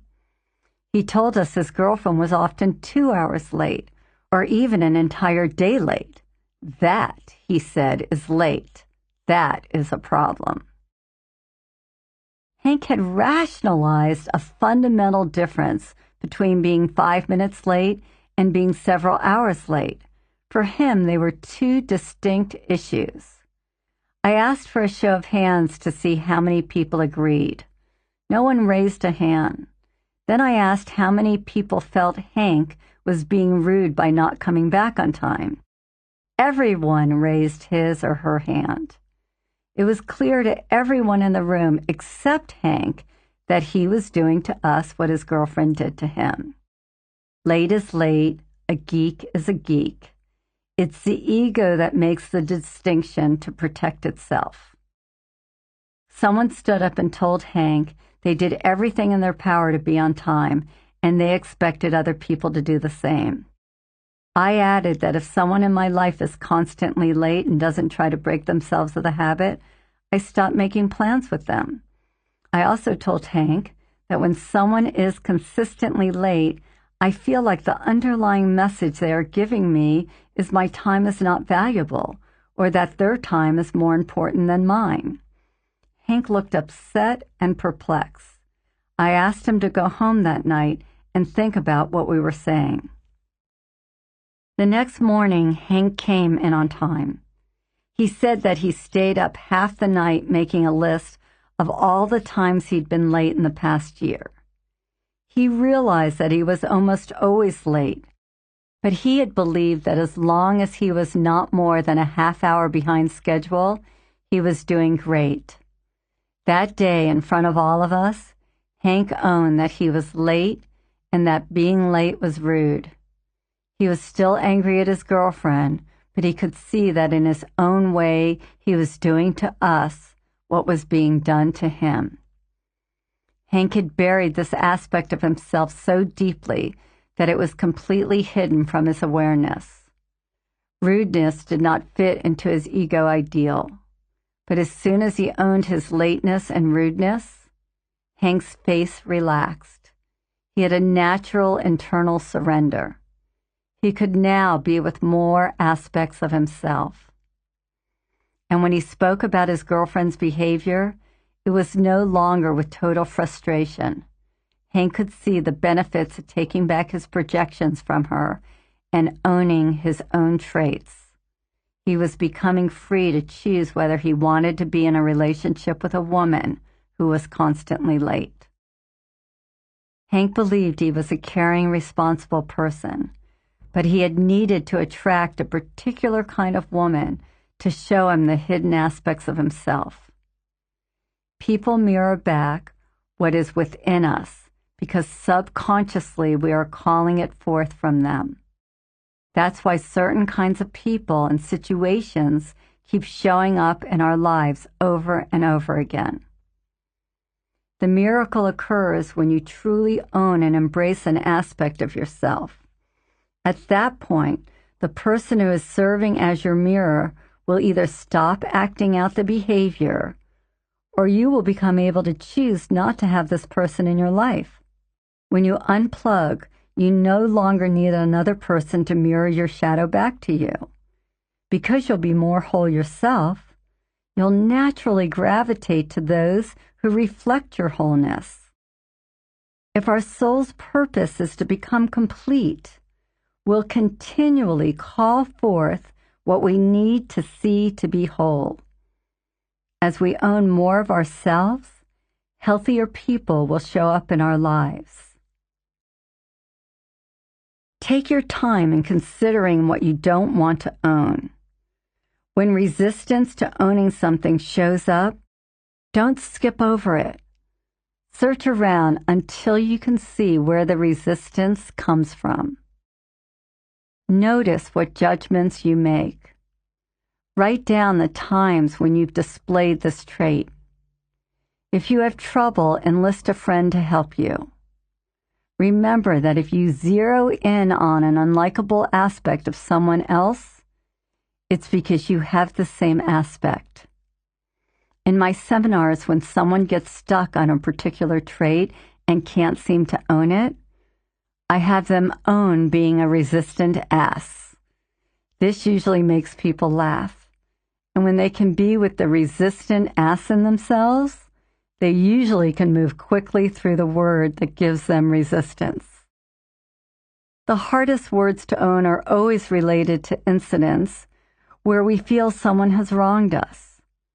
Our egos resist owning characteristics that would make us give up blaming someone else for the condition of our life. Most of us have spent a long time building cases against the people who have harmed us. Oprah Winfrey once said in a commencement speech, "Turn your wounds into wisdom." Instead of holding on to resentments, learn from them. Look to see how you've benefited from your wounds. Where have they led you? Who is in your life now that might not have been if you hadn't had a particular bad experience? And how does holding on to your wounds keep you from fulfilling your dreams? When you use wounds to grow and learn, you don't have to continue to be the victim. Look at the person who has harmed you. Examine what aspects of this person plug you in. And when you can find those things within yourself, you will no longer be attached to or affected by the other person. There is a Zen story about two monks journeying home who come to the banks of a fast-flowing river. When they reach the riverside, they see a young woman unable to cross. One of the monks picks her up in her arms, carries her through the current, and sets her safely on the other side. Then the two monks continue on their travels. Finally, the monk who crossed the river alone can restrain himself no longer, and he begins to rebuke his brother. "You know it is against our rules to touch a woman. You have broken our holy vows." The other monk answers, "Brother, I left that young woman on the banks of the river. Are you still carrying her?" When you hold on to old wounds, you continue down the road carrying that burden. Recently, I worked with a beautiful young woman named Morgan who had stomach cancer. When she came to see me, she had little desire to live and was resigned that her cancer would take her life. Morgan was filled with anger. She hated her mother for the continual cycle of emotional and physical abuse that characterized their relationship. Even though she was in her early 30s and had tried many self-improvement seminars, Morgan had been unable to release the hostility and distaste she had for her mother.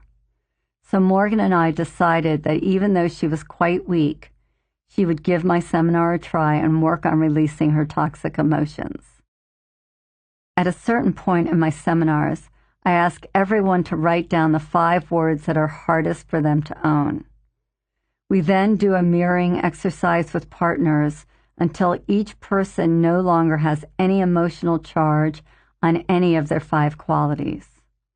For example, if one of my charged words was incompetent, I would say, I am incompetent.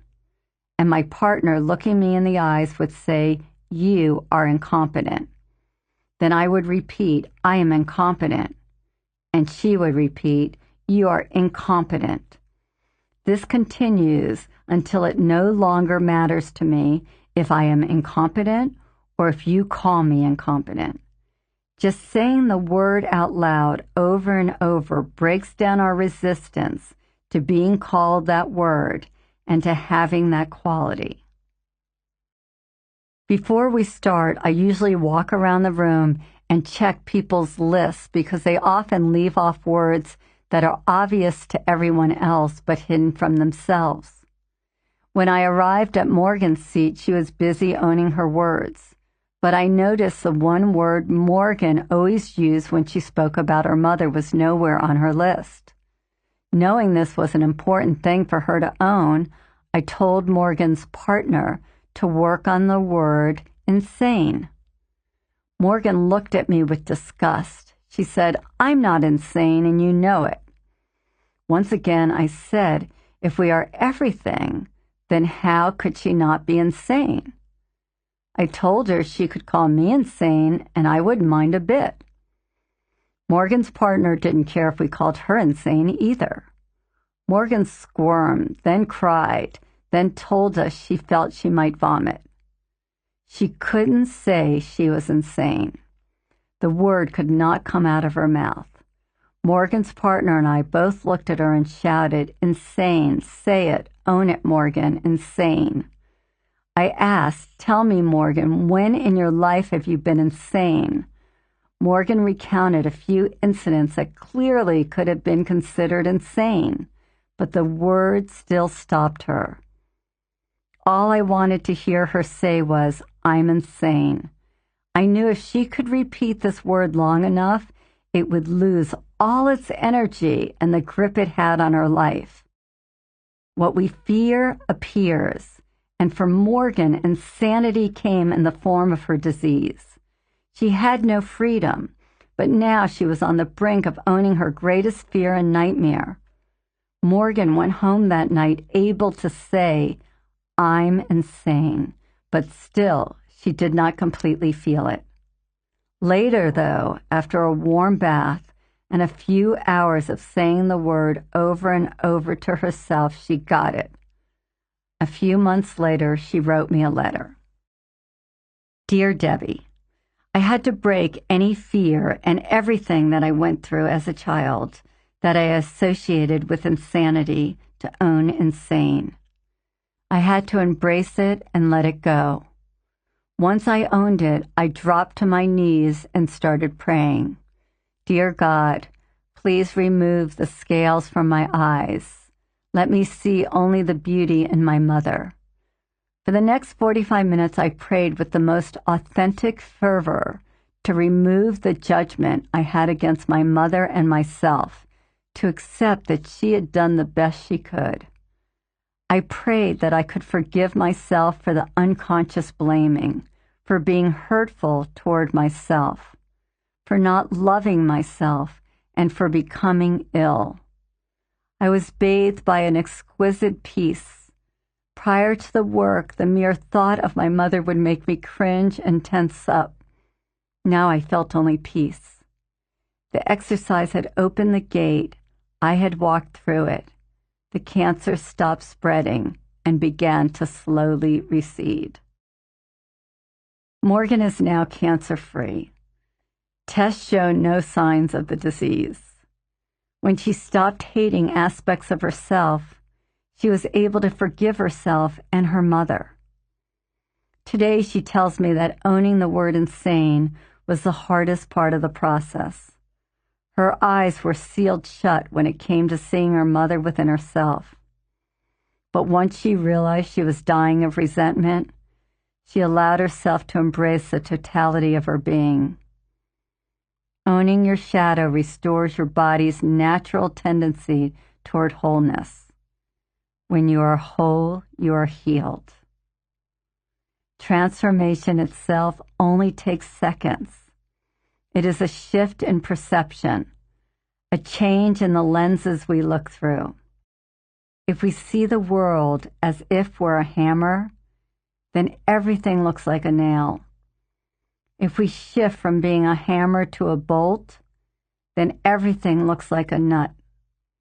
Our perceptions are always colored by how we see ourselves and the decisions we make about what is good and bad, right and wrong, what we like and what we don't like.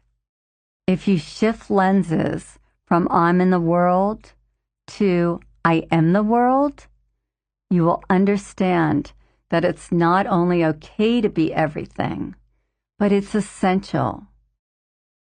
I know this is a difficult concept for most people to accept.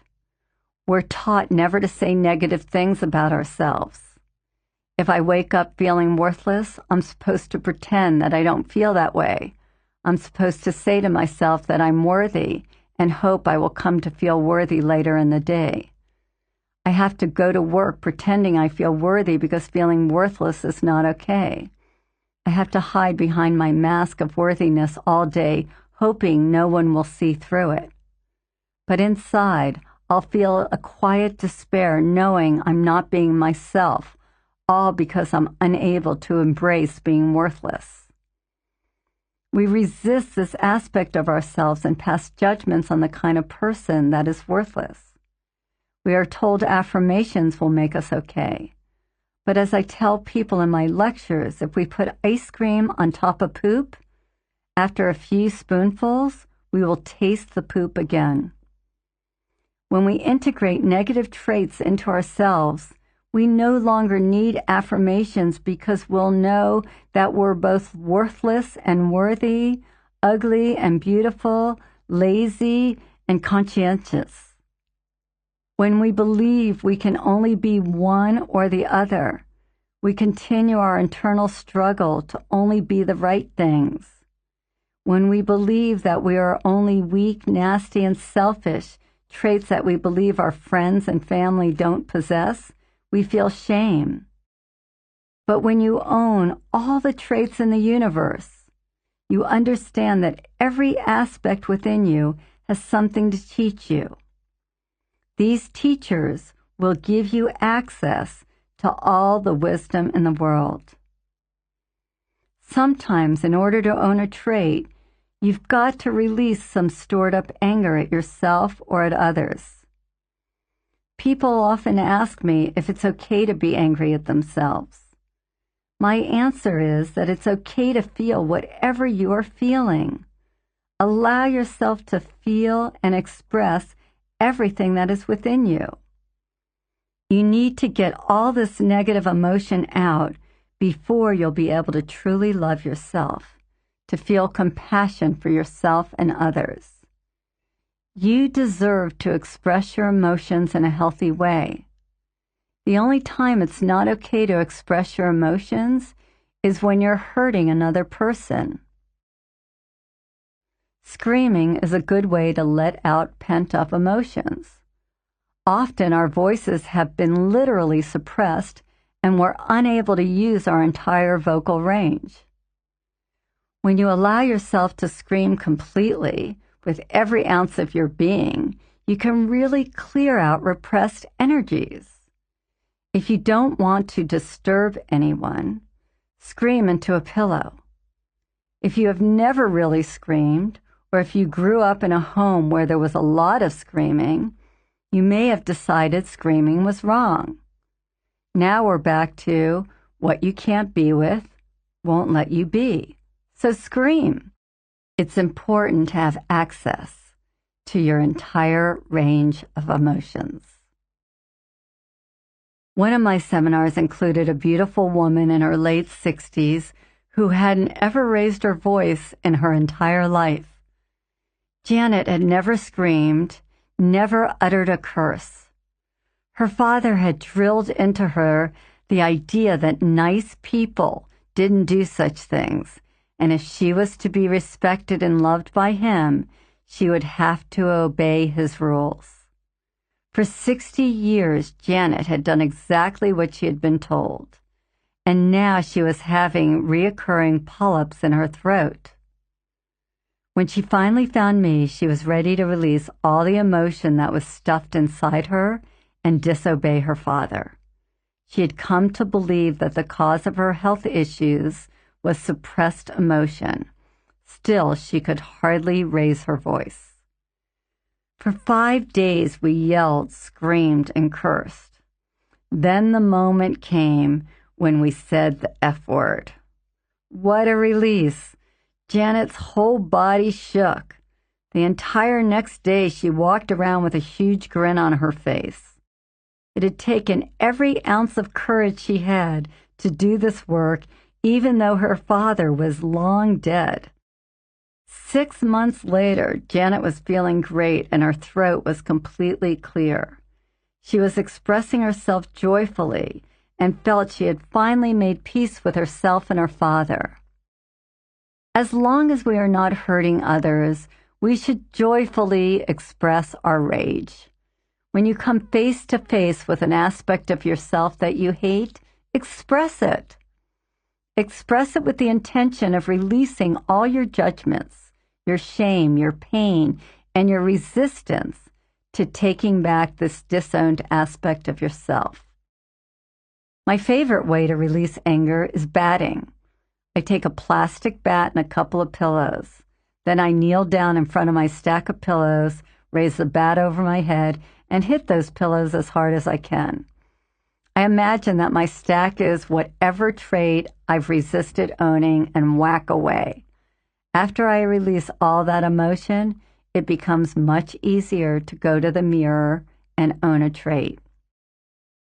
If we embrace it internally, we no longer have to create it externally. One of my close friends, Jennifer, was convinced that she was being stalked. Jennifer would see the same woman at all the public events she attended. She was sure the woman was following her. "She's evil," Jennifer would tell me. Of course, being the good friend I am, I told Jennifer, "You are evil." She'd get furious with me and hang up the phone screaming, "I'm not evil." For nearly a year, this woman kept showing up everywhere Jennifer went and always ruined Jennifer's night. Toward the end of that year, Jennifer flew to Hawaii for a conference. She'd been looking forward to the meeting for months. Sure enough, the woman showed up at the first lecture. Jennifer was horrified. She called me from Hawaii. "What do I have to do to get rid of this woman?" I told her this woman must be mirroring a disowned aspect of herself. It was obvious Jennifer needed to own whatever it was because she was so plugged into this woman. I asked her, "What judgments do you have about being evil?" Jennifer told me, of course, it was awful to be evil and evil people did bad things. We tried to think of times in her life she'd been evil, and she came up with a few incidents when she'd done mean things to her little sister that could be considered evil. She had felt deeply shameful of those moments and had decided to be a good person. In her mind, good people were not evil. I explained that we couldn't know good without knowing evil, just as we couldn't know love without knowing hate. If we can own the evil or the hate in ourselves, we wouldn't need to project it onto other people. I told Jennifer to try standing in front of the bathroom mirror and saying to herself, "I am evil," until she no longer cared about denying this aspect of herself. After an hour in front of the mirror, Jennifer was so angry she sat down and wrote a letter to the woman she believed was stalking her. Jennifer allowed herself to call this woman all the nasty names she could think of to express all her rage. She was radically honest, and as a result, she felt lighter and better. Jennifer had needed to give voice to her pain and anger. After writing the letter, she tore it to shreds, went back to the mirror, and owned her evil.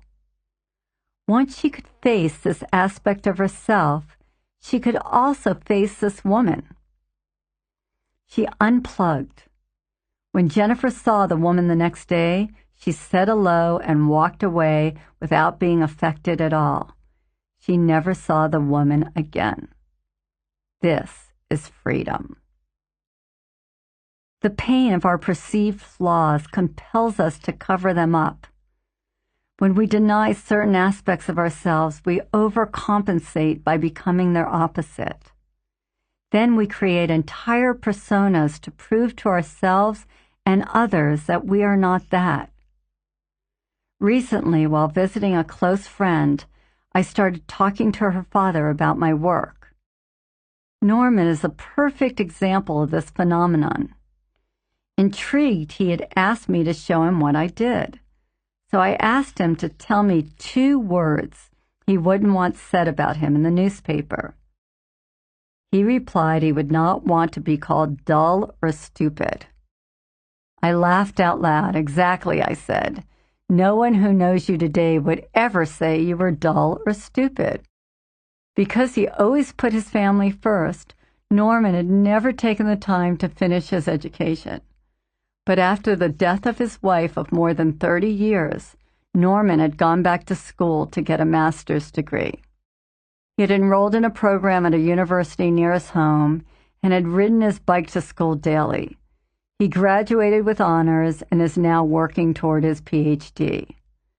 When he is not in school, Norman is traveling all over the country, going to conferences and lecturing on physical health and the aging process. He recently went to a Buddhist retreat for a month to get in touch with his spirituality. Would anyone meeting Norman consider him dull or stupid? Everyone I know would call him courageous, interesting, and bright. But Norman's decision not to be dull and stupid actually runs his life and results in his always competing with himself to prove that he's not dull or stupid. No matter how hard he works, he always has to do more to make sure he's never exposed and show the world that he's smart and interesting. It was fairly easy for Norman to recognize how his life is run by the words dull and stupid. He always feels that whatever he achieves is not enough. The irony, of course, is that dull and stupid have given him his enormous drive and determination. They force him to seek out interesting people and places. If he didn't have this terrible aversion to these 2 words, we don't know if Norman would have had the drive to do everything he's accomplished in the past 4 years. Norman perceived the gifts of these 2 aspects and understood that he is everything. How can we know smart unless we know stupid? How can we know interesting without knowing dull? When you are internally driven by not wanting to be something, you often become the opposite. This robs you of your right to choose what you really want to do with your life. Norman has no freedom just to take time off and vacation with friends. He won't read a novel or spend an evening playing bridge for fear that he might turn into an old man who is dull and stupid. He cannot look to see if these opportunities are best for his health or for his soul. When you don't own an aspect of yourself, it runs your life. If we look closely, all of us see where we're dull and stupid. If we're honest and aren't displaying these aspects right now, then we have to identify a time when we've been dull or stupid in the past. Our opinions of ourselves are the most important opinions. If we feel good about our own lives, we seldom care what others say. In Norman's case, he has spent the last 3 years buried in books, working feverishly to be in the top of his class. Some people would say he's dull because all he does is study. Others might say he's stupid to be wasting his time going to school. Until Norman can love the part of him that is dull and stupid and integrate these aspects into his psyche, he will be driven to prove to the world that he's smart and interesting. We exhaust our internal resources when we try not to be something. We are here to learn from all these parts of ourselves and make peace with them. To be truly authentic persons, we have to allow the aspects of ourselves that we love and accept to coexist with all the aspects of ourselves that we judge and make wrong. When we can lovingly hold all of these traits together in one hand without judgment, they will naturally integrate into our system. Then we can take off our masks and trust that the universe created each of us with a divine design. Then we can stand tall, embracing the world within.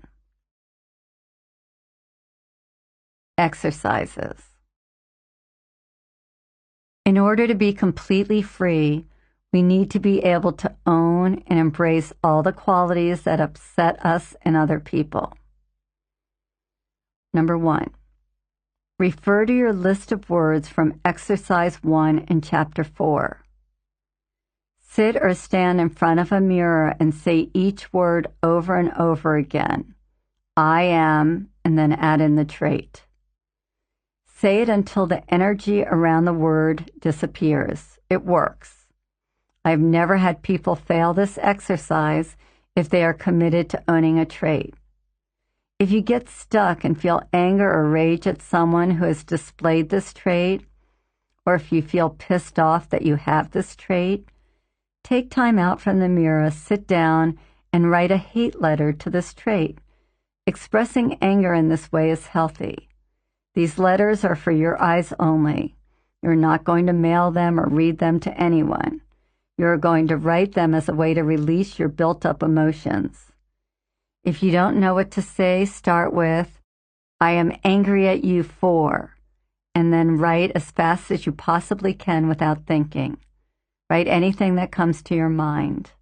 Don't worry about grammar or about making sense. Just focus on releasing old emotions and toxicity. This exercise is a way of discharging toxic emotions stored in our bodies. If feelings arise during the process, stay with them. You may find it especially difficult to say those words that you have judged harshly. Even if you're crying, stay with the process. At some point, you will notice the charge you have had on the word releases spontaneously. Number 2, using the same list of words, see if you can identify times in your life when you have demonstrated these traits. If you cannot think of any time you have exhibited this trait, then ask yourself in what circumstances might it be conceivable for you to demonstrate this trait. Would anyone else say, I've demonstrated this trait? Write down your responses next to each word. Chapter 7, Embracing Your Dark Side. Most of us long to experience peace of mind. This is a lifelong pursuit, a task that calls for nothing less than embracing the totality of our being. Discovering the gifts of even our most hated qualities is a creative process that needs only a deep desire to listen and learn, a willingness to release dysfunctional judgments and beliefs, and a readiness to feel better. Your true self makes no judgments. Only our fear-driven egos use judgments to protect us. Protection that ironically prevents us from self-realization. We must be prepared to love all that we have feared. My grievances hide the light of the world, says A Course in Miracles.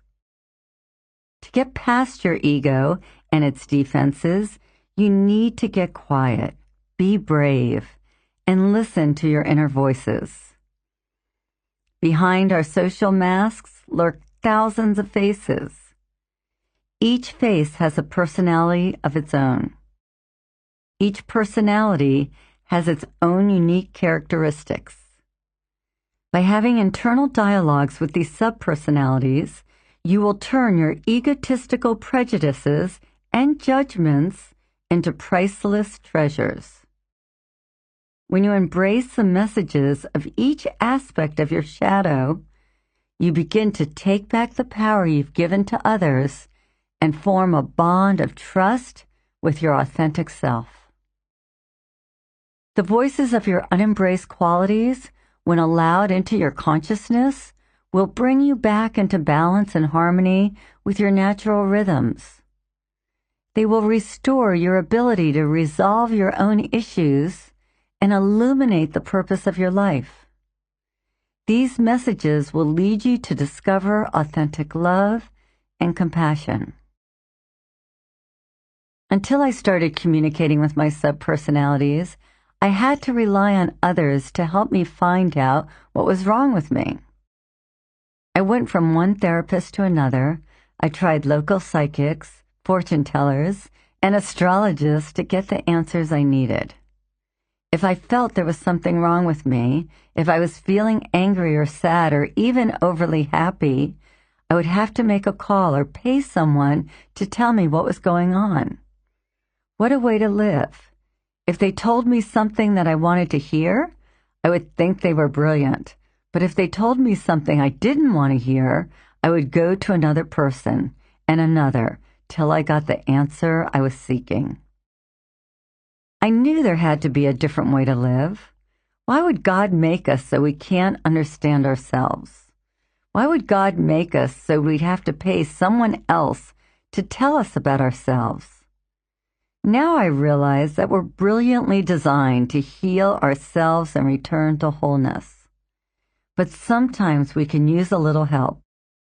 Talking to our subpersonalities is an excellent exercise to advance the process.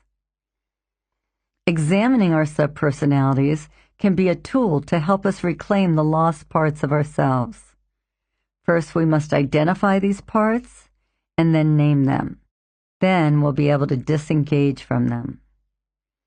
Actually naming them creates distance. Roberto Assagioli, founder of psychosynthesis, says that we are dominated by everything from which our self becomes identified. We can dominate and control everything from which we disidentify ourselves. If I take one of my traits, which I don't like, for example, whiny, and then name it Whiny Wanda, it suddenly seems less threatening to me. In a funny way, as soon as I name these aspects of myself, I feel fondness for them. I can then stand back and look at them in an objective way. This process starts to loosen the grip these behaviors have on your life. My first experience with subpersonalities was in a transpersonal psychology class at JFK University in Orinda, California. Every week, we would learn and actually experience a different model of emotional healing. The week on psychosynthesis altered my life. I established a dialogue with different aspects of myself, which we called subpersonalities, and began to find out who they were and what they needed to be whole. The goal was to find their gifts, of course, and in finding each gift, I found acceptance of a disowned part of myself. Our teacher, Suzanne, started with a visualization that took us on an imaginary bus ride. She asked us to see a bus full of people. In my imaginary bus, I saw many different kinds of people. Some of them were old, some of them young. They were dressed in everything from miniskirts to bell-bottoms. I saw fat girls, skinny girls, girls with black hair, big chests, and flat chests. I saw every size and shape I could imagine. There were short people, tall people, circus people, people of every color and nationality. There were hookers and saints. It was a big bus crowded with people, many of whom I didn't want to know. My first thought was, oh no, you have to do better than this. Suzanne informed us that we'd have to get to know all of the people on our bus, the ones we liked, as well as the ones we didn't. Each of these passengers represented an aspect of myself who brought a special gift. They were all there, each offering something unique, if only I would meet them and listen to their wisdom. We were told to let ourselves get off the bus with one of our subpersonalities. And Big Bertha Big Mouth was right there reaching out to take my hand. She was the first subpersonality who wanted to have a conversation with me. When I saw her face, I thought, there is no way I'm going for a walk with this woman. I'll find another subpersonality to walk with. Bertha stood about 5 feet tall, weighed 200 pounds. She was in her 60s and was my worst nightmare in terms of appearance. She had thinning gray hair, which was poorly cut and sticking up in front of her face. She reeked of hairspray and cigarettes. She was wearing a beige muumuu with large orange polka dots. Wrapped around her shoulders was a beige polyester sweater held together by an old rusty pin. Her legs were fat and her stockings were torn. On her feet were badly worn plastic shoes. My eyes darted around, looking for someone to save me from Big Bertha. No one came forward. Bertha looked annoyed and finally just grabbed my hand and dragged me off the bus. She sat down on a nearby bench, and Bertha started to talk. She told me she was one of my subpersonalities, and I would have to learn to live with her. She said she was not going away, and if I would only open my closed mind, I would see that she had a lot to offer. Then Suzanne guided me to ask Big Bertha what she had to teach me. Big Bertha told me I shouldn't judge people by their looks. She said she could see right through my phony spiritual persona. I wanted to argue, but before I began, I realized that I had so much prejudice against Big Bertha when I saw her that I didn't even want to talk to her in the privacy of my own mind. Big Bertha went on to tell me that I'd never get any further in my spiritual development if I didn't deal with this issue. She reminded me that I'd always judged people whom I considered fat, and that the only people in my life were those whose external appearances I felt comfortable with. Deep inside, I knew Bertha was right. I pretended to be spiritually evolved and not swayed by any external things like appearances, but I was lying to myself. I had thought I had ended this behavior years earlier since I had done some work on this issue, but here was Big Bertha telling me to wake up. There was a lot more work to do. Suzanne told us to ask our subpersonalities what their gifts were. Big Bertha said her gift was wholeness. If I really believed I was part of this holographic universe, I would have to accept her whether I liked it or not. She said I would have to look in the eyes of everyone I met with love and compassion to see myself fully. And she told me that meeting her would be one of the most important encounters of my life. She was right. Big Bertha Big Mouth was a creation of my psyche based on an aspect of myself I couldn't accept.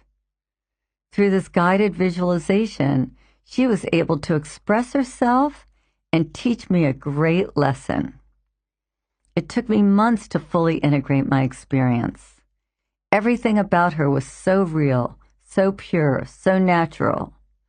How could this person be part of my subconscious? Where did she come from? How could she be so wise? I kept asking myself these questions.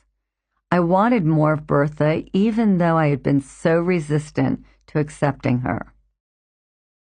Slowly, I gathered the courage to get to the back of my bus and meet some more people. I led myself through the visualization and asked which subpersonality wanted to come out to meet me. In my first encounter alone with this wild group, Angry Alice came out to meet me. She was small and frail with bright red hair that stuck straight up in the air, bushy and teased. Her first words were, "Even though I'm small, I'm tough, so don't even think about messing with me." Alice said she was tired of me trying to get rid of her. She told me she was probably the best friend I'd ever have. My anger was there to guide me and warn me, and when I was in danger, Alice screamed in my face. Since I'd always ignored her clues, she had to act out and scream at everyone around me to get my attention. She told me her gift was my strong intuition that would always lead me to healthy relationships. She said the reason I rarely experienced healthy relationships was because I was too busy talking instead of listening to my inner voices. It was hard to embrace Angry Alice since I'd always believed that I expressed my anger in inappropriate ways. I'd been trying for years to get rid of my anger. But Alice didn't need to disappear. She needed acceptance and love. She wanted me to listen to my heart instead of my head. When I started thinking of Alice as my ally, she started to calm down. Healthy, sensible expressions of anger took the place of my uncontrollable outbursts. Next, I met gorging Greta, who liked to eat whole chocolate cakes, and trashy Trixie, who liked to wear really short skirts and had a foul mouth. Gorging Greta waddled over to tell me she was a close friend of Big Bertha Big Mouth. Her gift was compassion and interrelatedness to all other human beings. She also told me to slow down and pay attention to myself. Greta said that I'm completely unconscious of how fast I'm running around. I'm a doing machine, and she's the one who freaks out, gorging herself on food in order to feel grounded. Trashy Trixie, on the other hand, came with the gift of grace.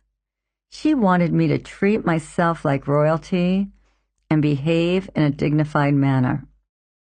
When I didn't, she exploded and had to act out by showing off and being the center of attention.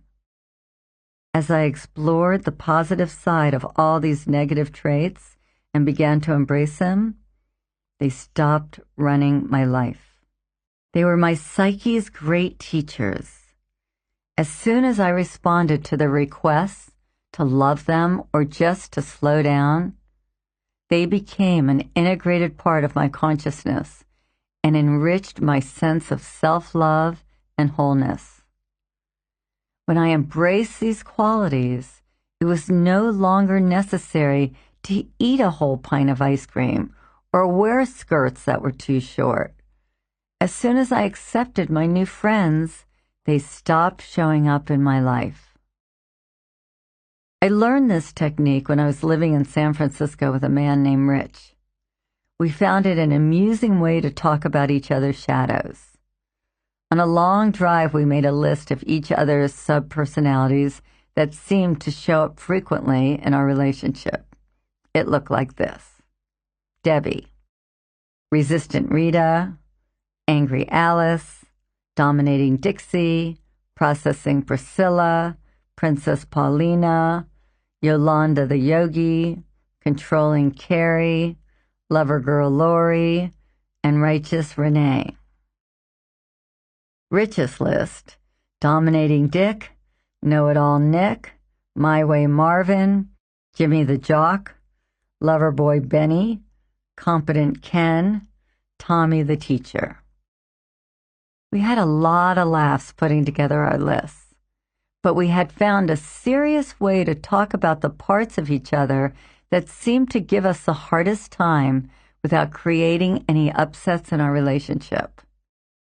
When issues came up, I was able to stop pointing my finger at Rich. Instead of saying, "You're trying to dominate me, I don't like it," I was able to say, "It feels like dominating Dick is out today. Could you talk to him for me?" This automatically drained the tension between us because it never seemed like a personal attack. If I started to process what Rich was saying to me, which I often did, he would just tell processing Priscilla he wasn't in the mood to be processed. I never took this personally, though taking things personally had always been one of my biggest issues in relationships. Subpersonalities reveal behaviors which we find unacceptable within ourselves. We shut them out because we couldn't or wouldn't accept them. Because I had closed off certain parts of myself, I was out of touch with the totality of my being. When I looked inside, I discovered these traits were screaming for my attention, and they guided me toward the next step in the transformation of my life. I've come to believe we have as many subpersonalities as we have traits. I have uncovered at least 100 of my own, and whenever I look, I can always find a new face, a new voice, a new message. Even the darkest subpersonalities come bearing gifts. We just have to be willing to spend some time with each of them in order to hear their voice of wisdom. You must be willing to spend time exploring your own inner world. In Neil Donald Walsh's Conversations with God, God reminds us, "If you do not go within, you go without." If you take this message seriously, it can change your life. When you go within and form a relationship with your entire being, you begin to recognize your ability to steer your life in the direction you choose. There is no greater gift you can give yourself than when you say, "I want more money, more love, more creativity, more friends, or a healthier body." You will have the faith you need to manifest it. Trust is always a major issue when you begin a dialogue with your internal voices. The most common question seems to be, how will I really know if I'm hearing my inner truth? After a few visits with your subpersonalities, it becomes easy to distinguish whether you are talking to a subpersonality or listening to negative chatter. Your negative internal voice will seldom have a positive message or a gift for you. There are many ways to help yourself get to an authentic place within. Meditating can be an ideal way to quiet the mind and its negative internal chatter.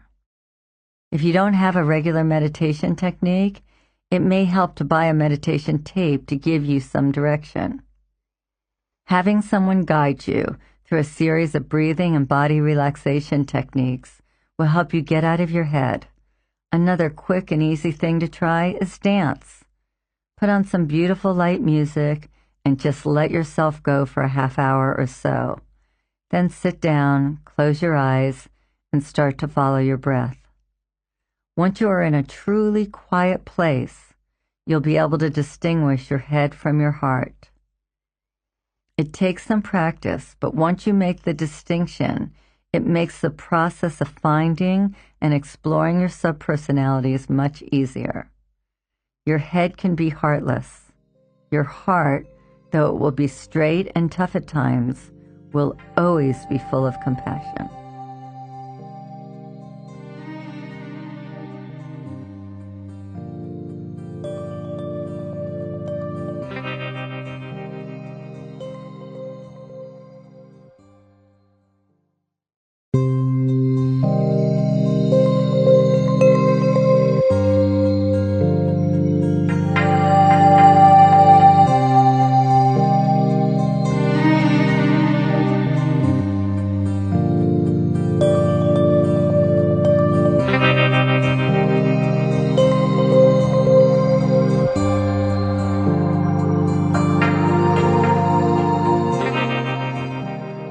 It's important to receive your subpersonalities with welcoming arms. Easy to say, but not always easy to do. This is one time when expecting the worst may work in your favor. Then what you get will probably be much better than you thought. People are often shocked by the cast of characters they call up, but that's usually because they were expecting a busload of angels.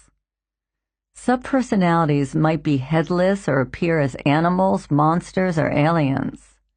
Whatever you experience in your psyche during a visualization is the right image for you.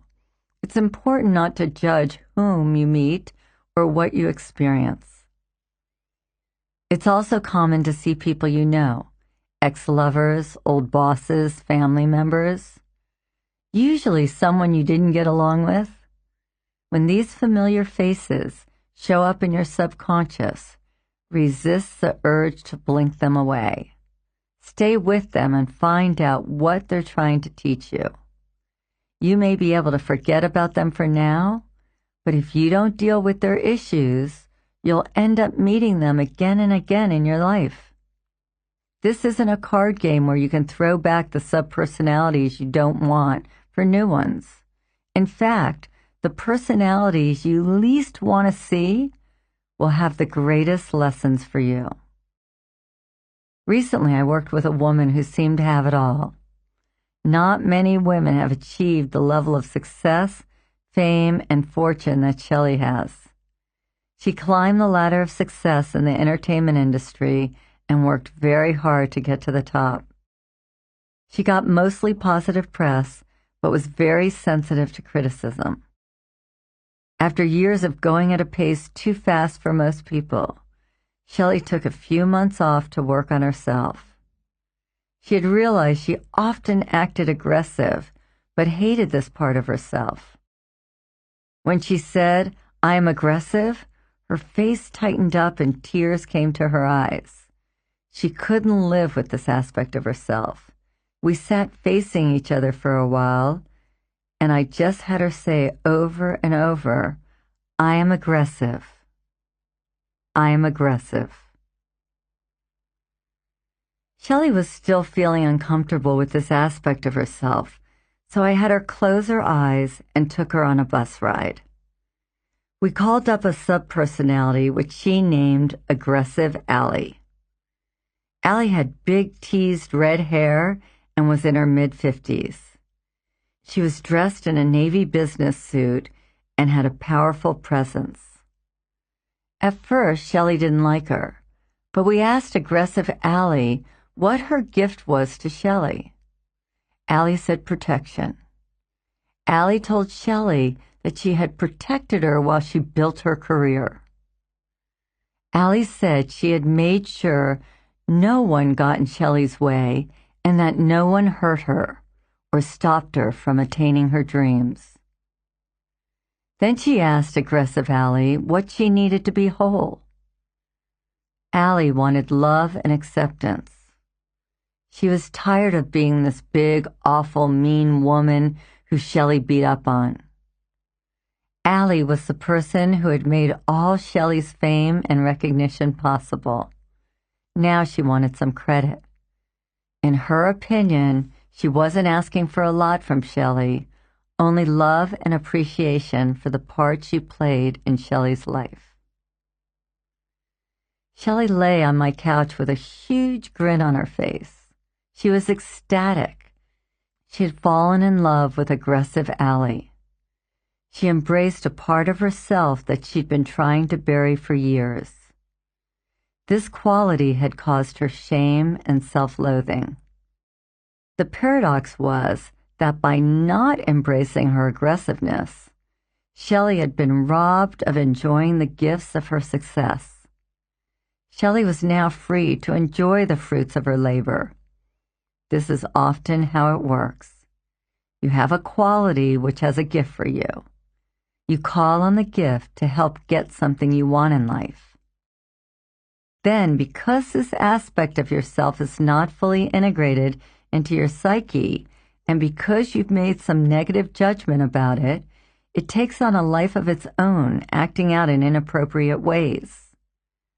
Until we embrace the qualities from which we've disassociated ourselves, they will continue to act up until their needs are met.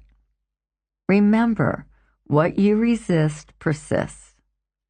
When Shelley had accepted aggressive Allie, her anguish about being aggressive vanished. Now she's free to use this aspect of herself only when and if it's appropriate. Another useful way to embrace your traits is inviting other people into your consciousness to get their perspective on disowned aspects. Visualize someone you admire and respect, perhaps someone who is holy or spiritual. Now concentrate on one of the words that you still find hard to embrace. Ask the person you've chosen how they would interpret this aspect of yourself. Make sure you pick someone who is wise and compassionate, or try it with someone important from your past, preferably a parent or family member. Here's an example from my own life. My word is sloppy. Since I don't approve of this part of myself, I try to hide it from the world. I orchestrate my life so that I have a nanny who takes care of my son and cleans my house. She keeps everything clean and in perfect order. Even though I'm not the one who keeps my surroundings impeccable, this is the way I like my home to look. No one ever calls me sloppy because my home is always neat and clean. But if someone said Debbie Ford is a slob, it would affect me. So I close my eyes, take some slow, deep breaths, and think about the word sloppy. It makes me feel a little sick and tight.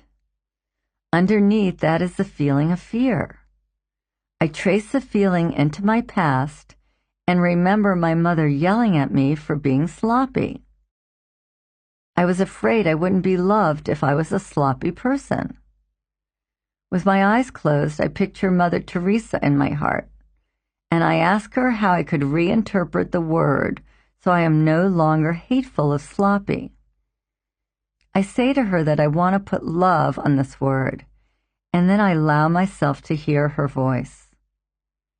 She replies by telling me my sloppiness is play.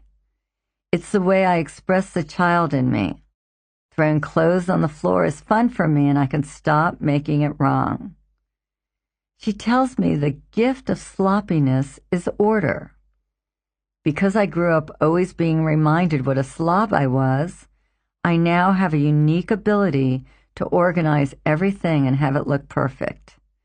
Now I have one new powerful interpretation.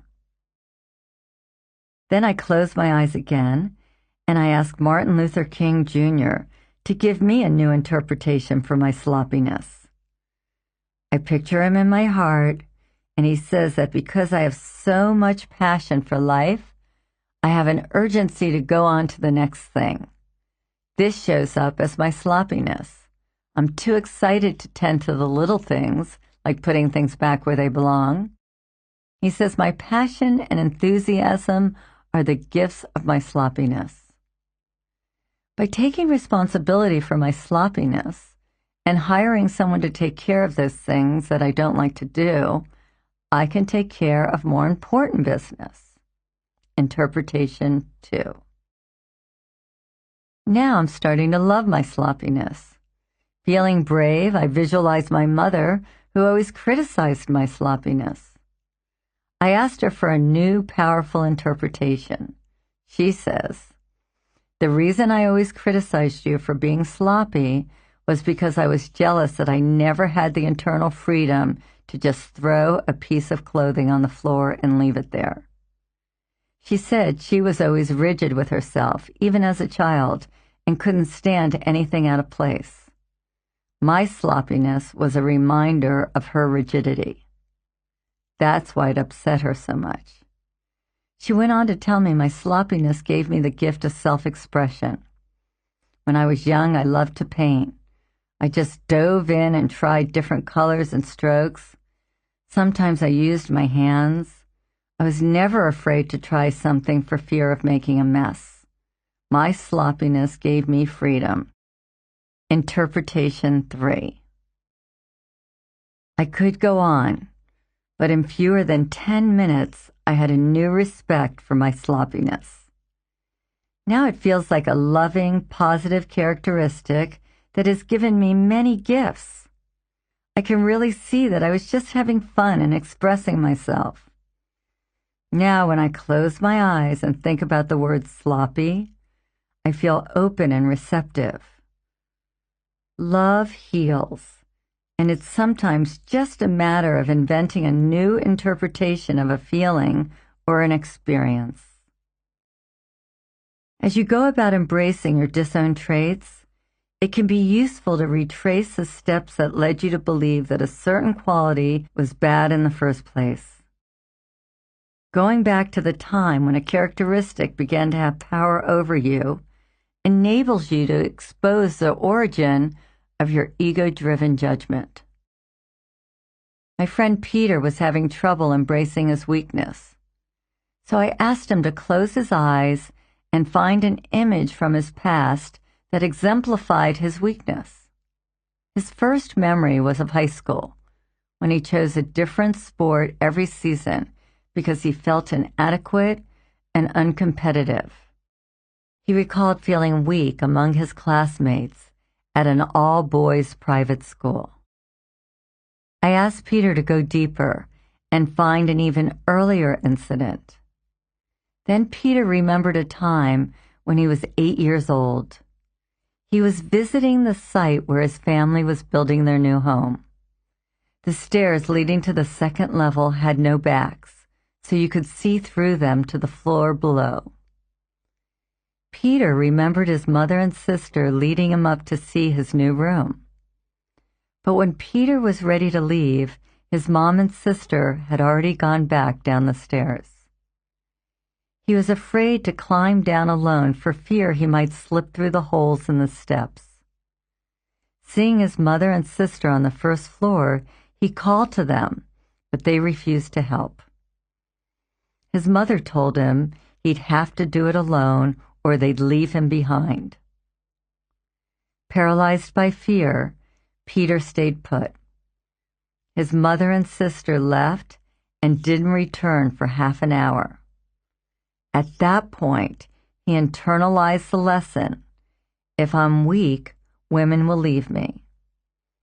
Since then, Peter couldn't be weak because he believed it would cause women who love him to leave. Most of us are driven by the 8-year-old within us. That child who didn't get his needs met is begging for acceptance. So it's useful to delve into your memory as far back as possible. From that place, you can more easily find compassion for an aspect of yourself. Peter was a tough guy for years, and his relationships with women never lasted more than 6 months. He always left them. By retracing his disowned weakness, Peter was able to find the origin of its power. By facing this early incident, he was able to own his weakness.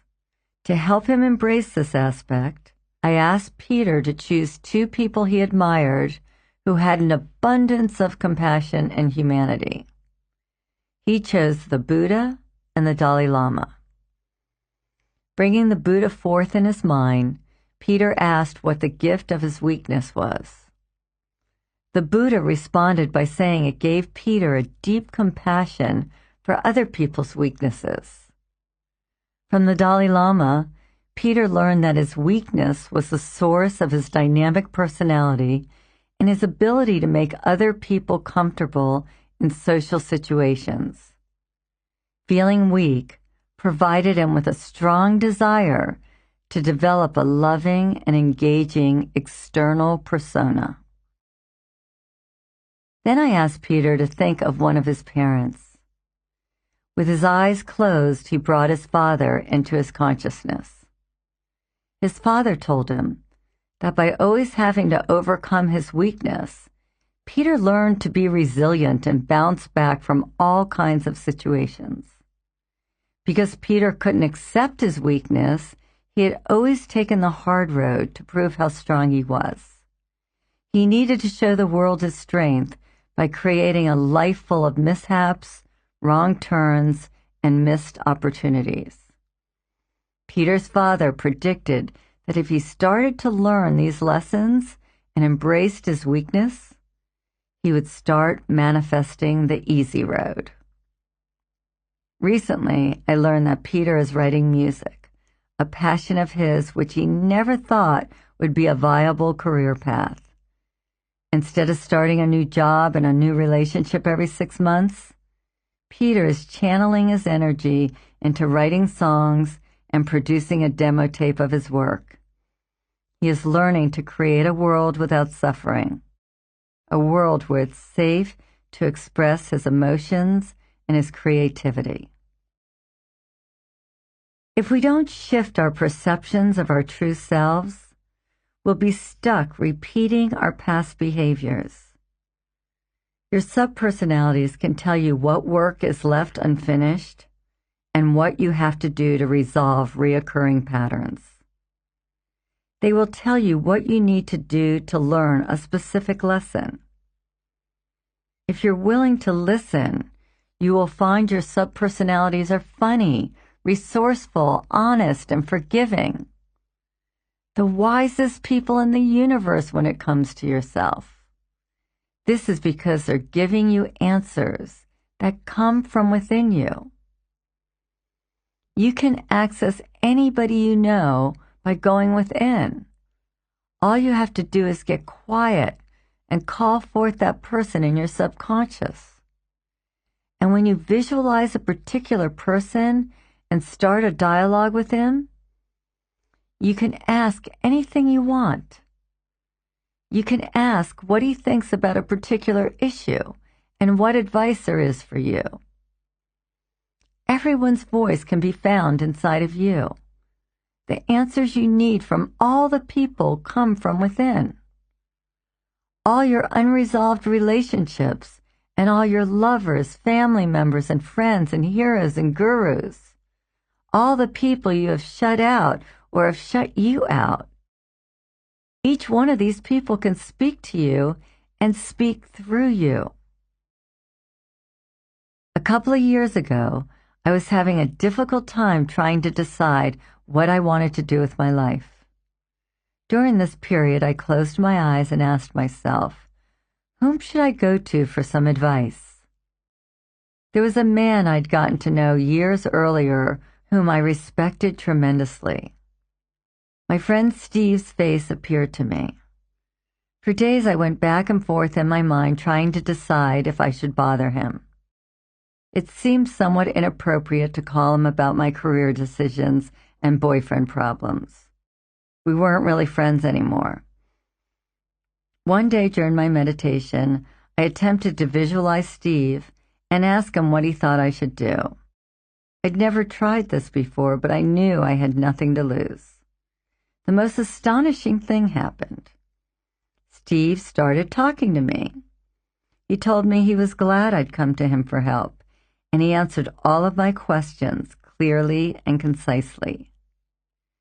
When I finished, it felt like I had just spent an hour with the real Steve, receiving his wisdom and feeling his love. It was an amazing, eye-opening experience, simple, direct, and to the point.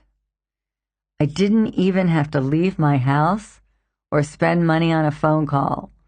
For months, I called on the Steve within me to guide me on my path. I'd found a friend and confidant within myself.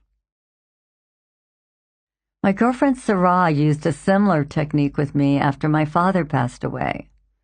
I went to see her in the middle of my grieving when I was feeling particularly sad that my father would never get to know my son, Beau. Sarah had me close my eyes and visualize my father playing with my son. It was as though my father was standing right in front of me, telling Beau he'd always be there to protect him. My father told Beau how much he himself loved music and hoped Beau would also find joy and beauty in music and play one of the instruments he had left behind. This was a moving and extremely valuable experience. It changed the way I felt about the loss of my father. When I left the session with Sarah, I was sure my father would always be there to guide and comfort me, and that I could bring him close to Bo by sharing his love of music with Bo. The feeling of loss shifted from a hopeless, sinking feeling of despair to one of optimism. Your subpersonalities are there waiting for you. Go in and reclaim them. They want nothing more than attention and acceptance. They are the voices of your future, not your past. They will always be there to guide you, embrace you, and comfort you, whether they come in the form of someone you know or in the form of some shadowy figure. If you befriend yourself, you'll break the continuing cycle of loss of self or loss of others. What you'll find out is that we never lose anyone. Our relationships simply change form. Someone might not be there physically, but will always be there within us. By reclaiming everything you hate about yourself, you open up a world within where you have access to the entire universe. We each have the capacity to give ourselves everything we need to be happy and whole.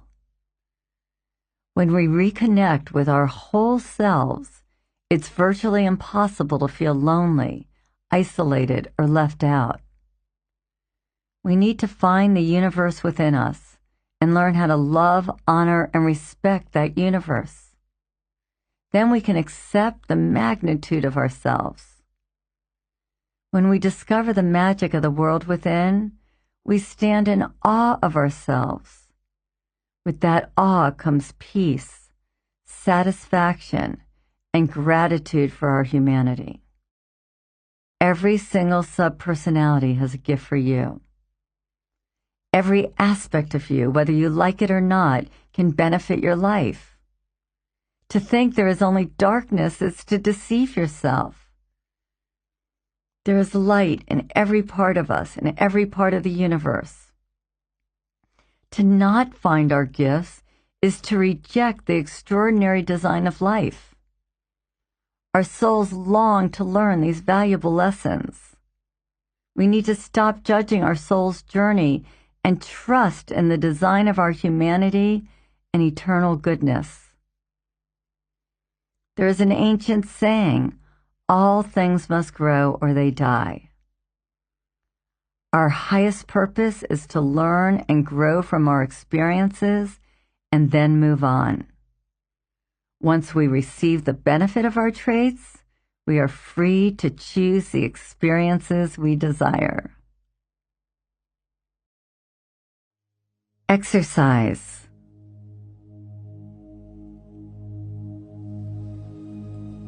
Do this exercise when you are very relaxed, after a walk or a bath. You're going to meet your inner voices, so you want to have your mind as quiet as possible. Early in the morning or before you go to bed is also a good time. Make sure you have a pen and a piece of paper close by. And then when you're ready, just take a slow, deep breath, closing your eyes, allowing yourself to sink down deep inside.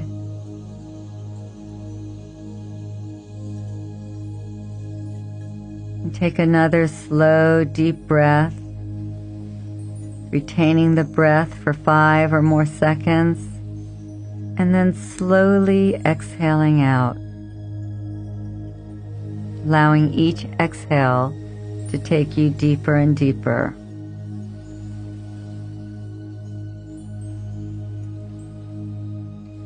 And as you sink down inside yourself,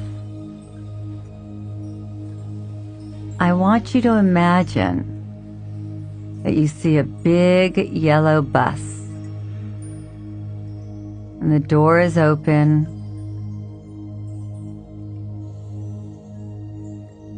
and that you take a step onto this bus, walk toward the middle, and have a seat.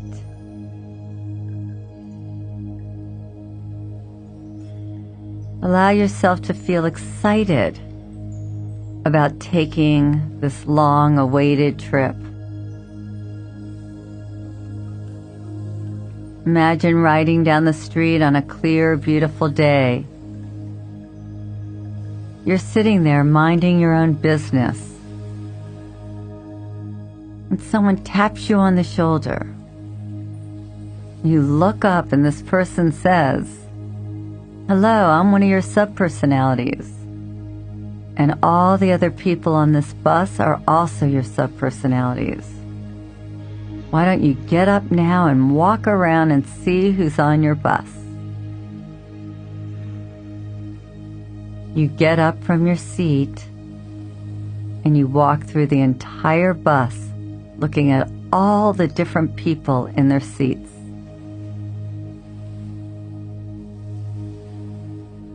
You see before you every kind of person. Tall people, short people, teenagers, and old people. There might be circus people, animals, and homeless people.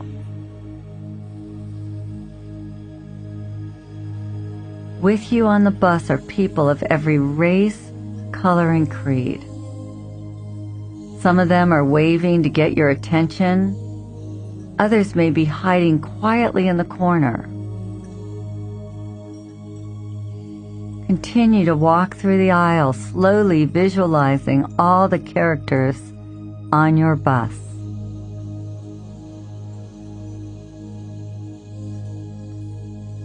Now the bus driver directs you to allow one of your subpersonalities to take you for a walk off the bus in a nearby park. So just take a slow, deep breath. Take your time and allow one of your subpersonalities to come and take your hand and escort you off the bus into the park.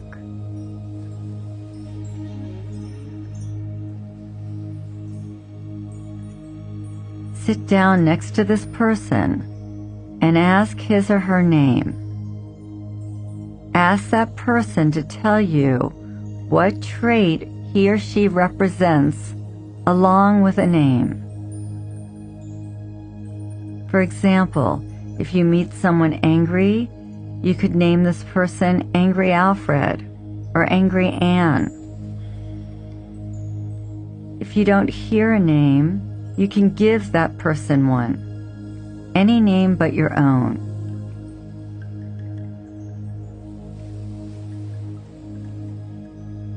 Take all the time you need. Notice how this person is dressed, how they look, what they smell like. Notice his or her mood and body language.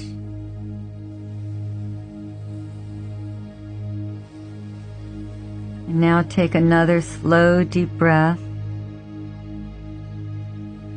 And I want you to ask them, what is your gift to me? What is the gift that you are trying to give me? Or the lesson that you are trying to teach me?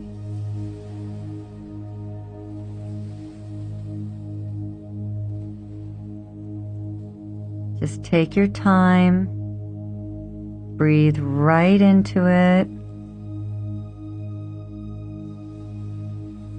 What is your gift to me?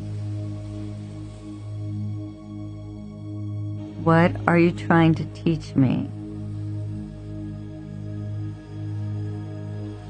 And after you have received the gift,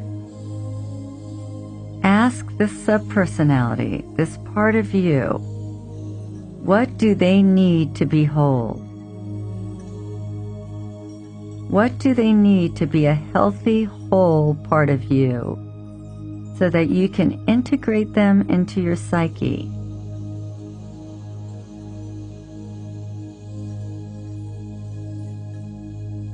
Breathe in and I'll ask it again. What do you need to be whole?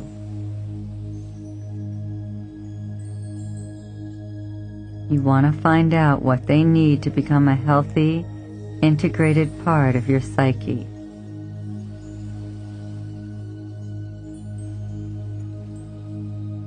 And after you have heard every answer, ask this person, is there anything else you need to say to me?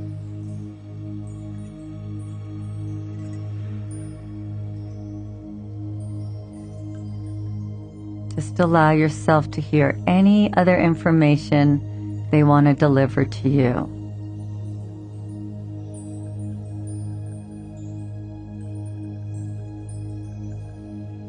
And when you are finished, make sure you acknowledge and walk this person back to the bus. Take another slow, deep breath. And when you're ready, begin to float back up and open your eyes and write down the messages you received from your subpersonality. Take at least 10 minutes to journal about your experience.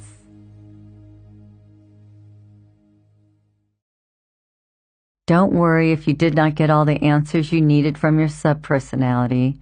It takes time and practice to hear all of their messages, so you can do this process over again. This is an exercise that requires you to surrender to yourself, so make sure you have created a safe environment for the process. Chapter 8, Reinterpreting Yourself. When left unhealed, the past will destroy our lives. It buries our unique gifts, our creativity, and our talents. And when these parts of ourselves go unclaimed, they stagnate inside of us. We use them against our world instead of in harmony with it.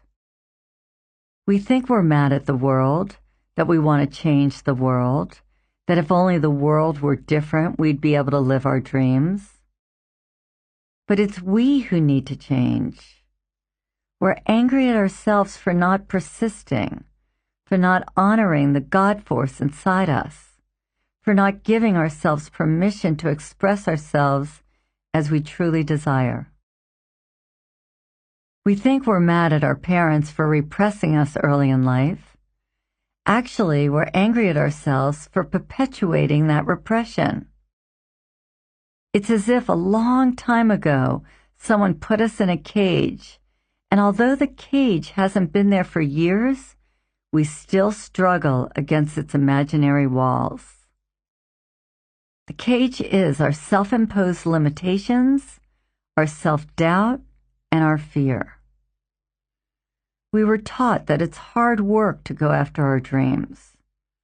We may not have understood that it's even more difficult living day in and day out with the knowledge that we don't pursue them. We are left without desire, which is the key to fulfilling our full spiritual potential. We are left with desperation, which builds up slowly and expresses itself in our bodies as disease and in our psyche as rage. If we're unwilling to make peace with the past, we'll simply drag our desperation and rage into the future. The strength to look clearly at your past and take back aspects of yourself that you've given away lies within you. All you have to do is close your eyes, go within, and ask. The power you need is there, but it will only come out when your desire to change your life is stronger than your desire to stay the same. It's always easier to blame others for the condition of our lives. When we lose touch with ourselves, we lose touch with our divinity. And because we don't trust ourselves, we come to believe that other people can't be trusted. For some people, the pain of the past is so great, they believe the only way they can cope with it is to blame and deny. You must embrace your past if you want to change your present.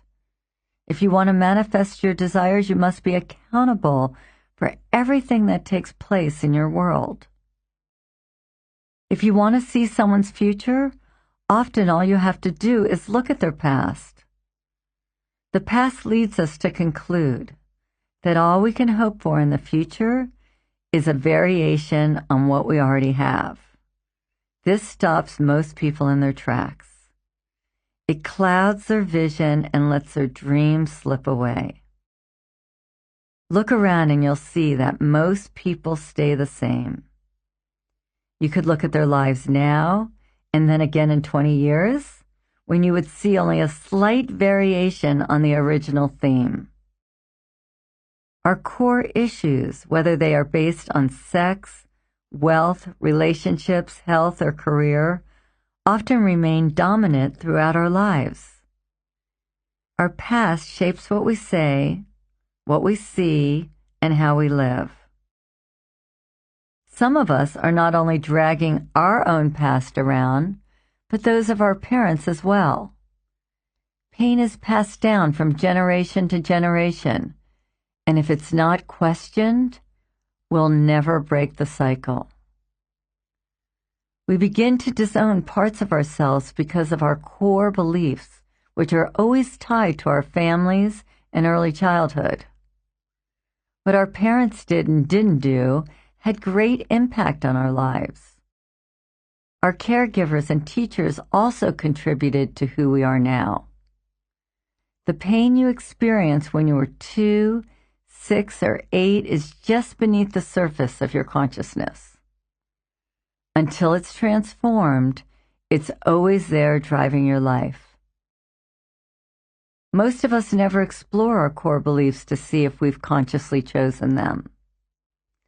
I meet people every week who want to be artists or write books, but they are sure they can't fulfill their desires. When I ask them why, they tell me they're not talented or educated enough.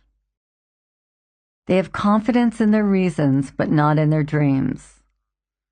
And when we explore the origins of their beliefs, we learn that most often they've been told by someone they love, verbally or non-verbally, that they weren't capable of fulfilling their dreams.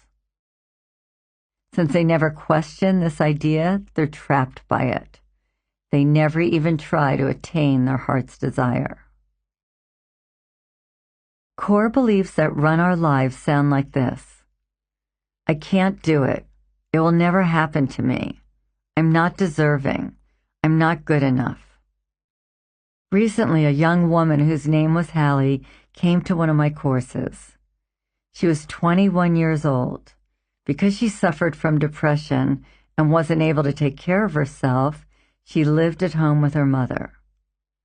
When the course began, Hallie sat quietly, looking down, avoiding eye contact with everyone. She had a nervous habit of tapping her hand on the table, which was distracting to anyone sitting near her. During rest breaks, Hallie could often be found on the ground in fetal position. I asked everyone to eat meals with someone, but Hallie sat alone.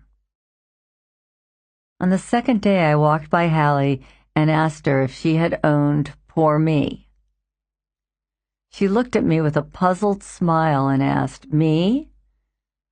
I couldn't help laughing. Hallie's silent message was so loud it was screaming at us. I sat down next to her and asked her what she thought she was communicating to the world. Hallie said she didn't think of herself as a poor me. In fact, she hated poor me people, her mother being one of them. When my assistant Rachel and I pointed out Hallie's behavior to her, the entire puzzle of her life seemed to fall into place. Hallie told us that deep inside she believed she was unlovable. Poor me was a way of getting attention. Since she had grown up in a home where her mother acted like a child, even spoke like a child, Hallie had learned to outdo her mother for attention. This core belief that she was unlovable was well hidden from Hallie because she had projected it onto her mother. She couldn't see herself clearly. All her energy was devoted to believing she wasn't like her mother. But when we showed her how she appeared to us, Hallie realized her behavior was a direct result of observing her mother. By embracing poor me and becoming conscious of her little girl act, Hallie allowed the opposites of these traits to surface. What developed in her was, I'm a responsible woman. And within a few months, Hallie got a job and moved out of her mother's house into her own apartment.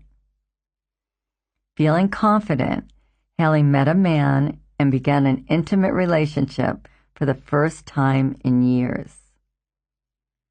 As soon as Hallie was willing to see the core belief that was driving her and to examine it honestly, she gained the freedom to choose a new path for her life. We adopt many beliefs unconsciously from our families, and the rest of the life choices we make are colored by these beliefs without our ever asking, does this belief empower me? We're often just following in the footsteps of our family members. This is fine if the reality you adopt is making you happy. But if it's not, question it. Prejudice is passed down. Pain is passed down. Guilt is passed down. Shame is passed down. Are your problems your own, or have you inherited them from former generations? My grandmother is a chronic worrier. Her core belief is something bad is about to happen. My mother doesn't worry at all, but I adopted my grandmother's worrying. I often have the same type of thoughts that she has. We mirror each other's worries about the safety of my son. As obvious as it seems now, it took me years to realize that I adopted this trait from my grandmother, who adopted it from her father. When I find myself worrying now, I have to stop and ask myself whether I'm really worried, or am I just acting out one of my old core beliefs?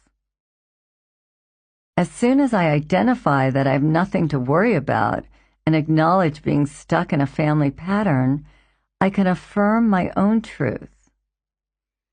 Every time I break up my automatic responses by looking closely at myself, I elevate my consciousness.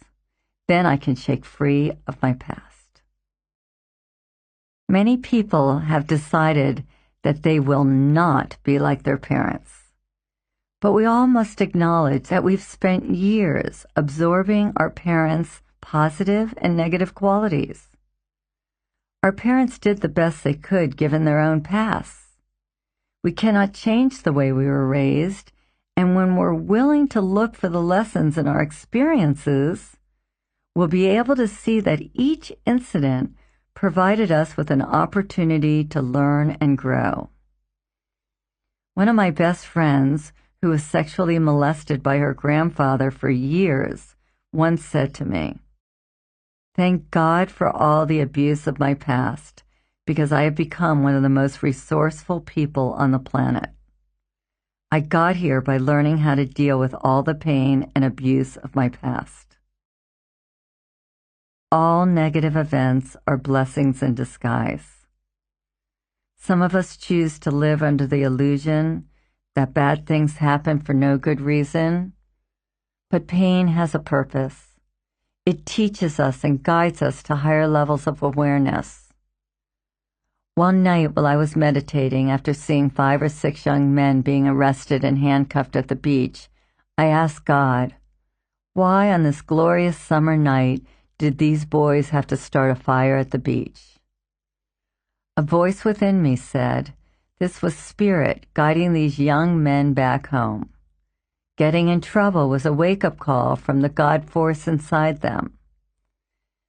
In prisons, you'll often see hundreds of tough young men reading Bibles and attending religious services. Men who'd never spent so much as an hour of their adult lives thinking about God are now searching their souls for answers. The challenges in our lives can provide insights which help us free ourselves from a past which strangles our passion and keeps us from our spiritual center. An ancient teaching says, "The world is a teacher to the wise man and an enemy to the fool." No event is painful in and of itself. It's all a matter of perspective.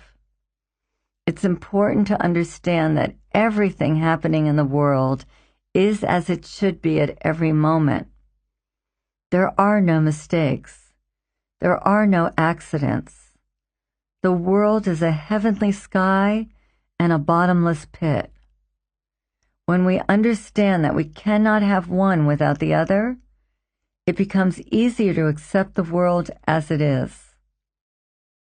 I look back at my own past filled with lies and deceit, hurt and pain, drugs and sex. But I see that without all these experiences and without all the darkness I carried around for so long, I wouldn't be able to teach as I do today.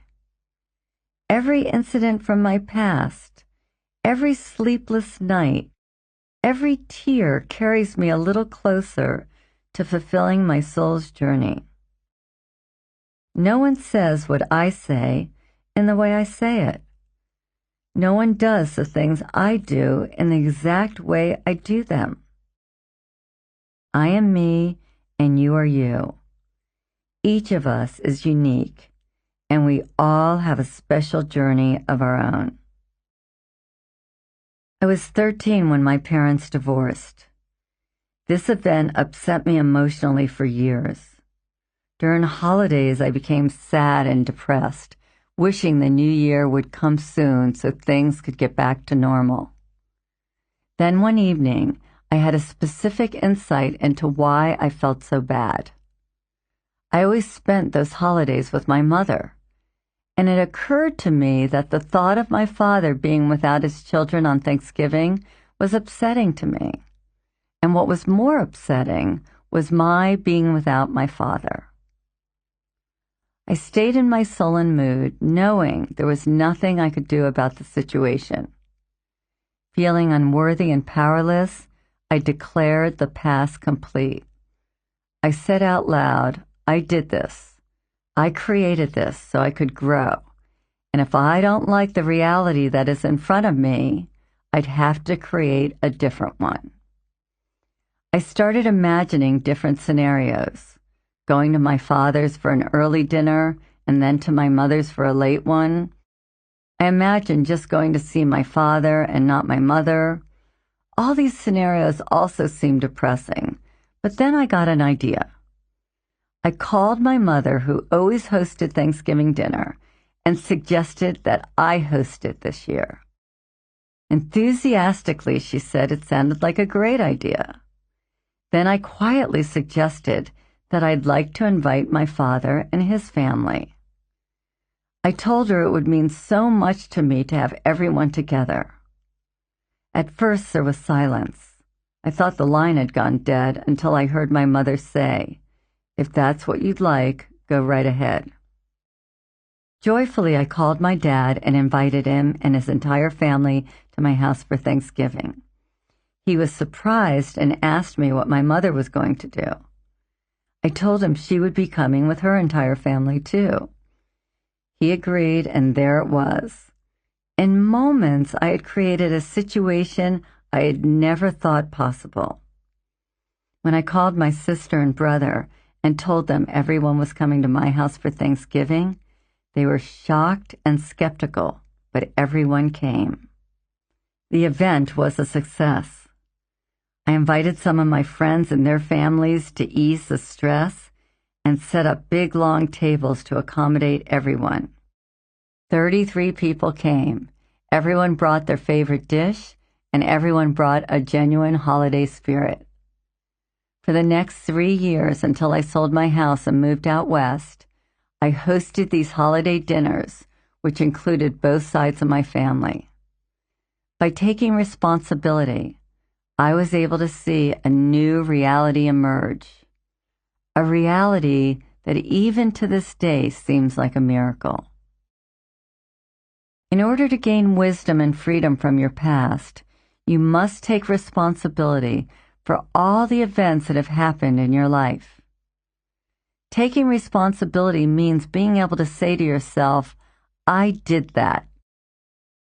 There's a big difference between the world doing things to you and you're doing things to yourself. When you take responsibility for the events in your life and for your interpretation of those events, you step out of the world of a child and into the world of an adult. By claiming responsibility for your action and your inaction, you give up the storyline of, why me? And turn it into, this happened to me because I needed to learn a lesson. This is part of my journey. According to Nietzsche, to wish away our past is to wish ourselves out of existence. It's nearly impossible to steer our lives in a particular direction until we come to terms with our past. Each significant event in our lives changes how we view the world and ourselves. The thought of reviewing our entire past is often overwhelming, but it's an essential part of the process. Our past is a blessing that guides and teaches, and it carries as many positive messages as it does negative. A friend called me one day to complain about her life. Every time Nancy looked in the mirror, she saw her body getting softer and her face looking more like her mother's. She said she could see all the stress, worry, and disappointments being etched into her face. Nancy asked me what she could do to deal with her hot flashes and her sad falling face. She said she realized she was gaining weight in order to look pregnant as a way to reclaim her lost youth. Together, Nancy and I designed a program for her to journal, meditate, and do anger release work every day for 28 days. She needed to complete her past and to release all her stored emotions.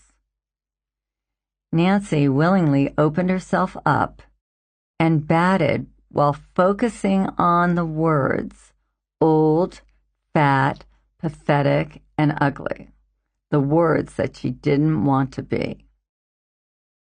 After 28 days of doing this release, Nancy felt complete. Different issues came up for her along the way, so she took whatever time she needed to journal and invent new interpretations for each event. It was a long month, but at the end, she felt totally ready to love and nurture herself. The next 28 days, Nancy spent loving every part of who she was. She told me she needed to be hugged and kissed, so she hugged and kissed herself. She forgave herself completely. Finally, she was at peace. Recently, Nancy called me to tell me she had decided to have a facelift. She said having embraced old, she could now embrace young at a whole new level. She wanted to know if I thought she was still running away from old. We chatted for a while, and it was clear Nancy didn't need the surgery, but it was a decision that would empower her in her personal life and in her job. Nancy is an esthetician and makeup artist. I explained that many people love themselves the way they are, but choose to shave their underarms or wax the hair above their lips. We do these things to look better, and there's nothing wrong with it as long as we're the ones choosing, as long as we're not running away from ourselves. Nancy explained that it had all fallen into place like a miracle. One day at a plastic surgeon's office where she worked part-time, the nurses asked her if she would like to create a fantasy face on the computer. Nancy thought it might be fun. The new image of Nancy turned her on, but still she had never thought seriously about having her face done. Months later, Nancy mentioned the experience to her husband. Without even being asked, he told her if she wanted to have a facelift, he'd pay for it. Nancy said the moment just fell into place. Nancy had the surgery and loves the results. She said it wasn't until she felt good about who she was that she could even think about having plastic surgery. Nancy's pain had guided her to do inner work. By transforming her inner self, she was able to transform her outer self. Our pain can be our greatest teacher. It leads us to places we'd never go on our own. How many people would choose to spend 20 years in pain so that they could find and fulfill their soul's journey? If I hadn't been in so much pain, I might still be stoned, sunbathing on the deck of a race boat in Miami Beach, talking about myself. The positive and the negative got me where I am today. Would I choose to go through all the pain again to have what I have now? The answer is yes. I bless my past and my pain. But before I embraced my darkness, I hated it. I resented pain, and I resented others who seemed to live without it. It took me a long time to accept responsibility for my actions.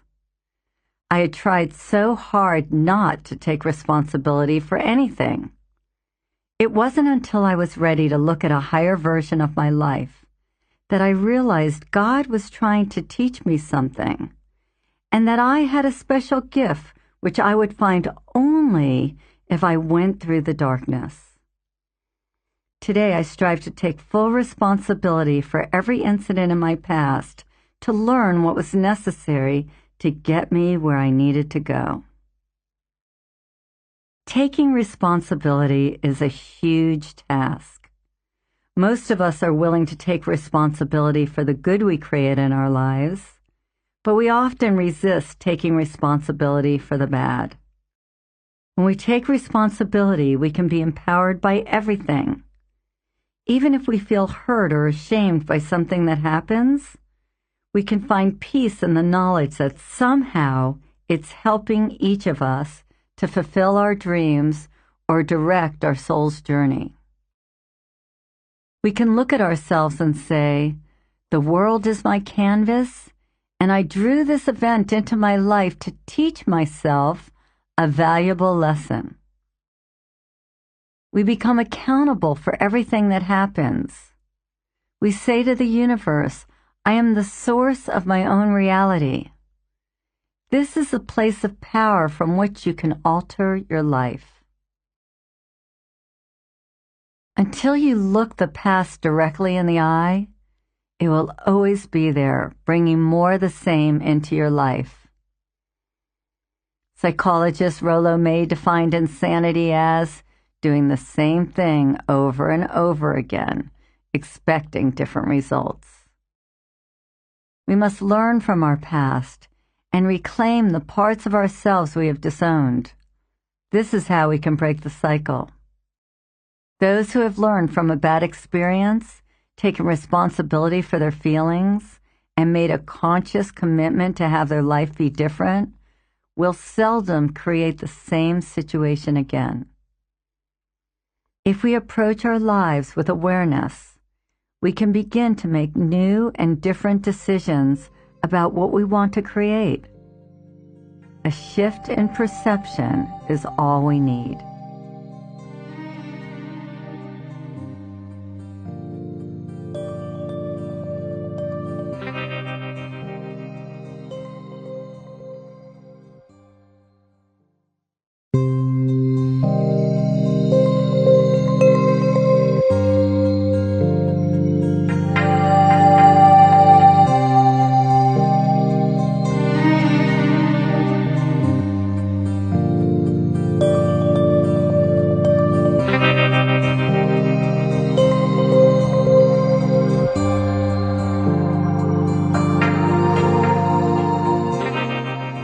To alter our perception, we must search each moment in our past until we find a powerful interpretation that allows us to take responsibility. We waste valuable energy creating reasons for why things aren't our fault. It's always easier to blame someone else for what we don't like about our world. But that path is a dead end. There's always pain when you are a victim of circumstances, the pain of desperation and powerlessness. But you live in a universe where everything happens for a reason.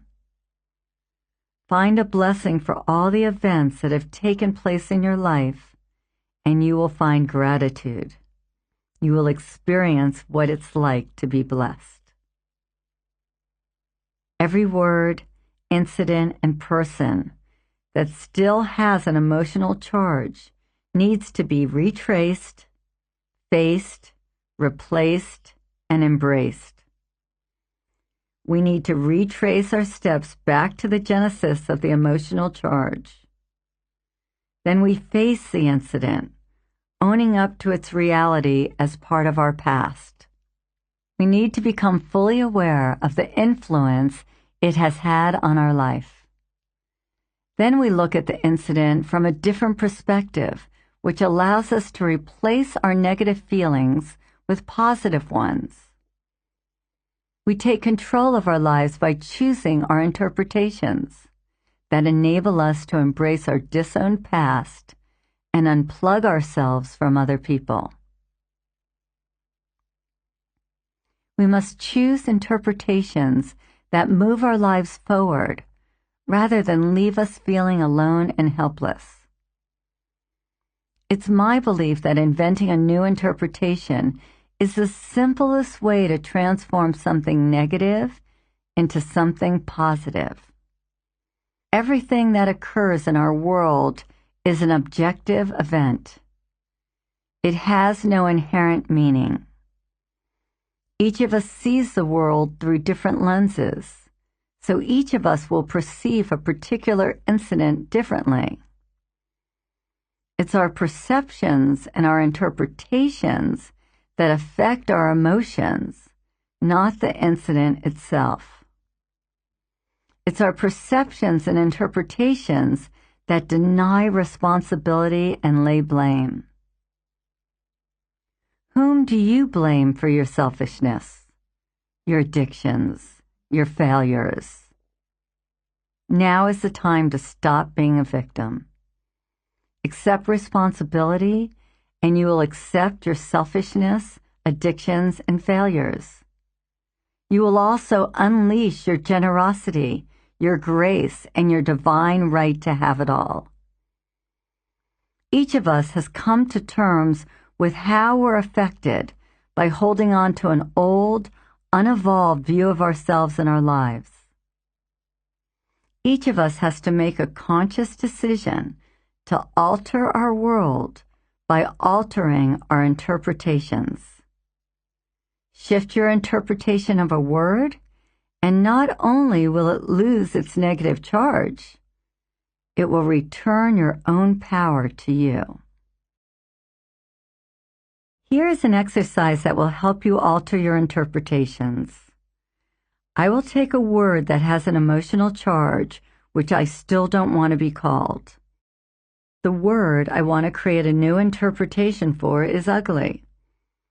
I go back through my memories and find an early incident in my life that caused me pain and formed my judgments about ugliness.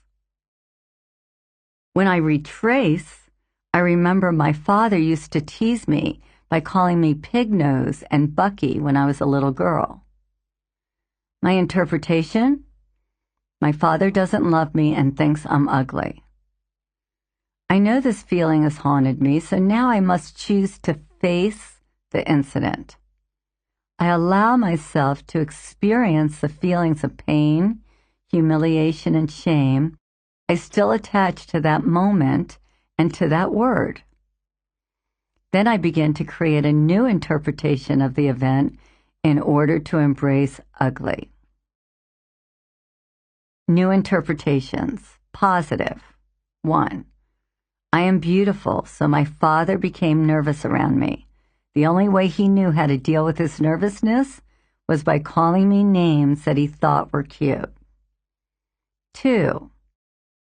My father thought these names were cute and used them with affection. My third interpretation: my father loved me so much that he wanted to prepare me for the real world. He thought he could protect me by downplaying my beauty. My negative interpretations: 1. My father hated me and was trying to damage me for life. 2.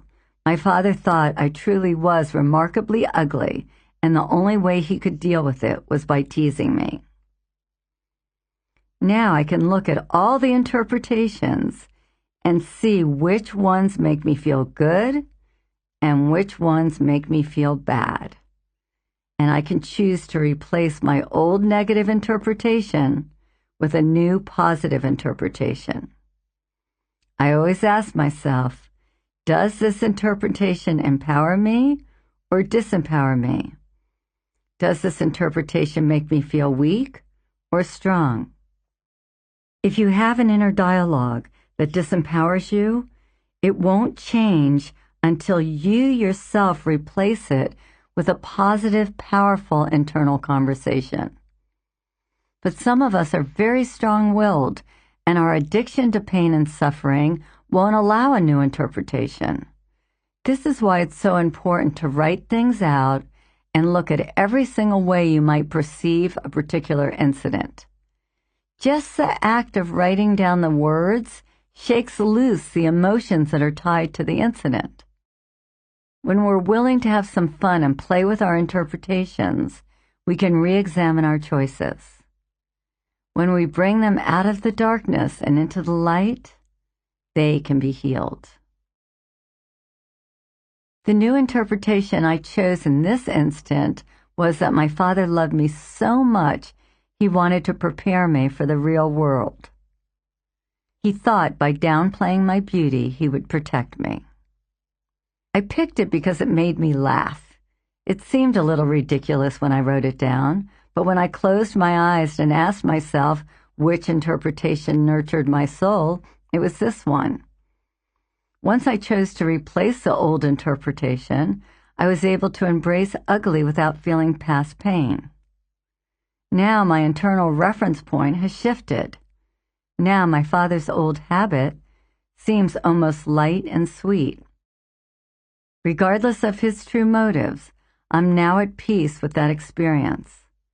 I no longer walk around fearing that someone will think I'm ugly, nor do I project the ugliness I felt about myself onto other people. The gift of ugly is the freedom to walk out of my house without combing my hair or putting on makeup and still feel great. You can use this exercise we just did with any incident or word you are having problems with, however trivial or intense. A woman I worked with was understandably having great difficulty finding any blessing in the fact that she had been held at gunpoint and raped. She took from the experience a feeling that she was a disgusting, sleazy whore and deserved it. She had carried this interpretation around for more than 15 years. I asked her to try to invent 3 positive interpretations and 2 more negative interpretations. She could see clearly that the one she had chosen was disempowering and painful, so she invented the negative ones first. Negative. 1. Because I was a rebel and hated my parents, I dressed provocatively and I got what I deserved. 2. I am a low-life scum who has no value. I deserve to be used and abused. Her positive interpretations. 1. I was a lost and naive young girl just trying to belong. This event helped guide me toward becoming a more conscious, careful, aware person. 2. This incident was a blessing in disguise. As a result of it, I learned how to respect myself and respect my body. 3. I learned I never had to be a victim again. This incident was a wake-up call, part of a divine plan to awaken my spiritual self. Once Hannah had come up with all these interpretations, she realized that she had a choice. We had gone through the negative interpretations first because Hannah had thought it would be impossible to invent positive ones. But by the time we had finished, Hannah was able to find many different interpretations that could empower her. She even admitted that the one she chose felt like the truth. She chose the second of the positive statements above. This incident was a blessing in disguise. As a result of it, I learned how to respect myself and respect my body. As soon as Hannah made the decision to alter her interpretation, she was able to embrace sleazy and disgusting, 2 words that had run her life for over 15 years. By allowing these aspects to present her with their gifts, she also made room for their polar opposites to emerge. Proud and beautiful were what Hannah longed to be, and now she had access to these integral parts of herself. As you become more conscious, it will be increasingly evident that it's your responsibility to choose empowering interpretations. It is sometimes easier to be a victim, but a negative perspective provides you with a guarantee of more of the same. The more aware you are of the gifts of life, the faster you will choose your own perspective on everything that happens to you. Tragic events happen to many of us. It's a part of life.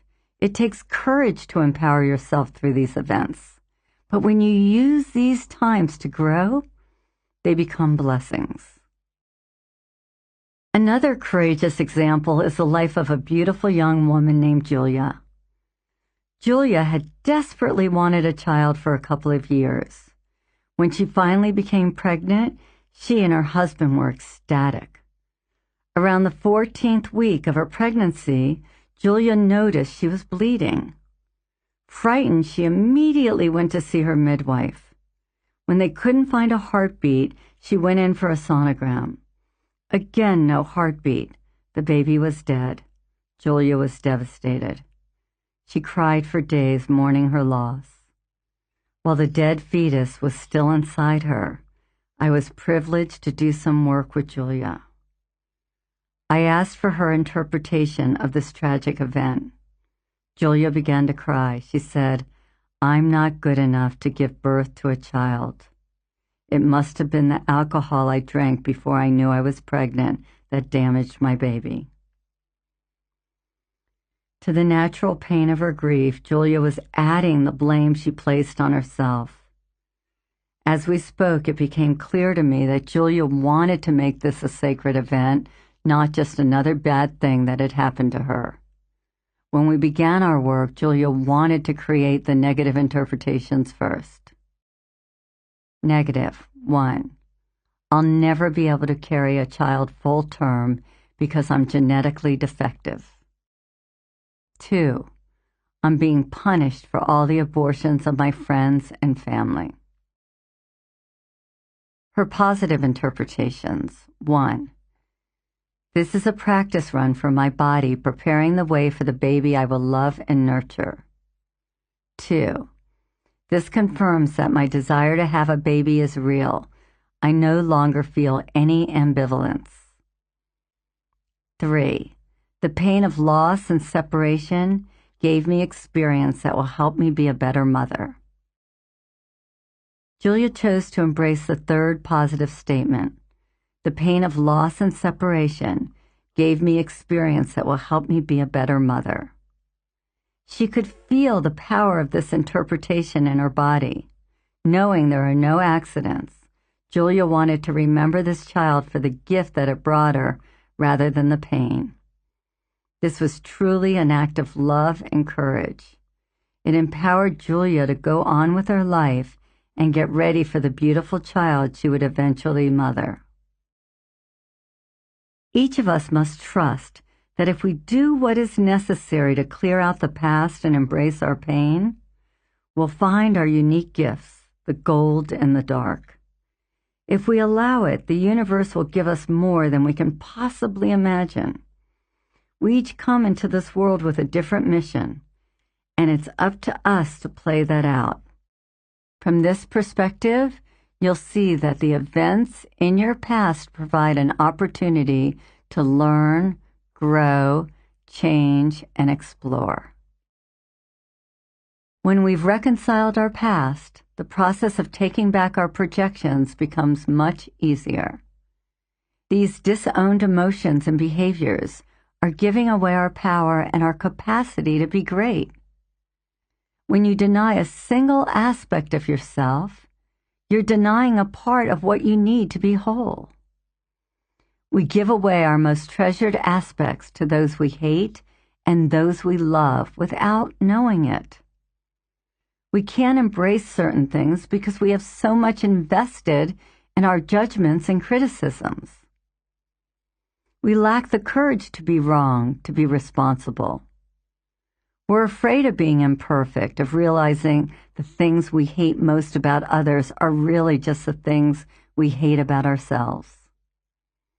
We are afraid that our power and our brilliance will isolate us because all we see around us is mediocrity. We are so fearful of being rejected that we sell out our most precious gifts just to fit in. We're taught this as a means of survival, and we do it until we can't stand ourselves anymore. Then the toxic emotions become so painful that we create situations in our lives to continually show us we're unworthy, to prove we're not deserving of our dreams. Only you can stop the vicious cycle. Only you can say no more. I want my greatness. I deserve my brilliance, my creativity, and my divinity. For years, I experienced a painful lack of trust with all of my intimate partners. I believed that men could not be trusted, and if given the chance, would be unfaithful. It never occurred to me that this might have anything to do with me. So I kept constant track of my boyfriends, threatening to end our relationship if they did anything to break our exclusive bond. Finally, one man suggested that I was projecting my own lack of trustworthiness onto him. I immediately rejected the idea. I was certainly loyal and trustworthy. Later, after we'd had an argument, I noticed the first thing I did was think about the next man I'd have a relationship with, my next Mr. Right.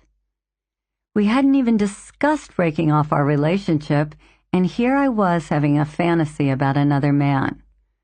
But because I told myself it was only a fantasy, I was able to deny this part of myself. As soon as I could acknowledge my own untrustworthiness, I was able to stop projecting that lack of trust onto those around me. Discovering that I was the one creating turmoil in my relationships was very upsetting. My first response was loathing for what I perceived as a sick part of myself. I closed my eyes to see if I could talk to my untrustworthy subpersonality. The first image that came to me was that of a small, frail girl who trembled at the sight of men. Her name was Scared Sue. When I asked her what she needed to be healed, she said compassion. Hearing these words and seeing her fear opened my heart. I allowed myself to feel my own fear, and with my eyes closed, I held Scared Sue in my arms. Compassion for ourselves is essential. Where it is absent, we feel fear and self-loathing. Since it's unbearable to hate ourselves, we project that hatred onto the world. We'd rather be victims of the world than victims of ourselves, and by blaming the world, we can avoid the pain of facing ourselves. Now is the time to look honestly at everyone in your life to whom you react strongly.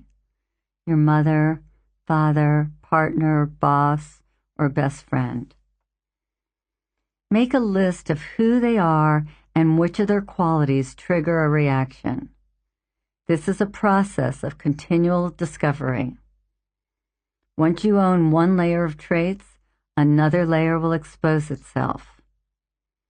Any resentments you hold are red flags, signaling that you're still energetically plugged in. In her book, A Course in Love, Joan Gattuso illustrates an easy exercise she learned from author Ken Keyes. Write down the name of a person who affects you at the top of a page. Draw a line down the center of that page and write down all the things you like about the person on one side and all the things you dislike on the other side.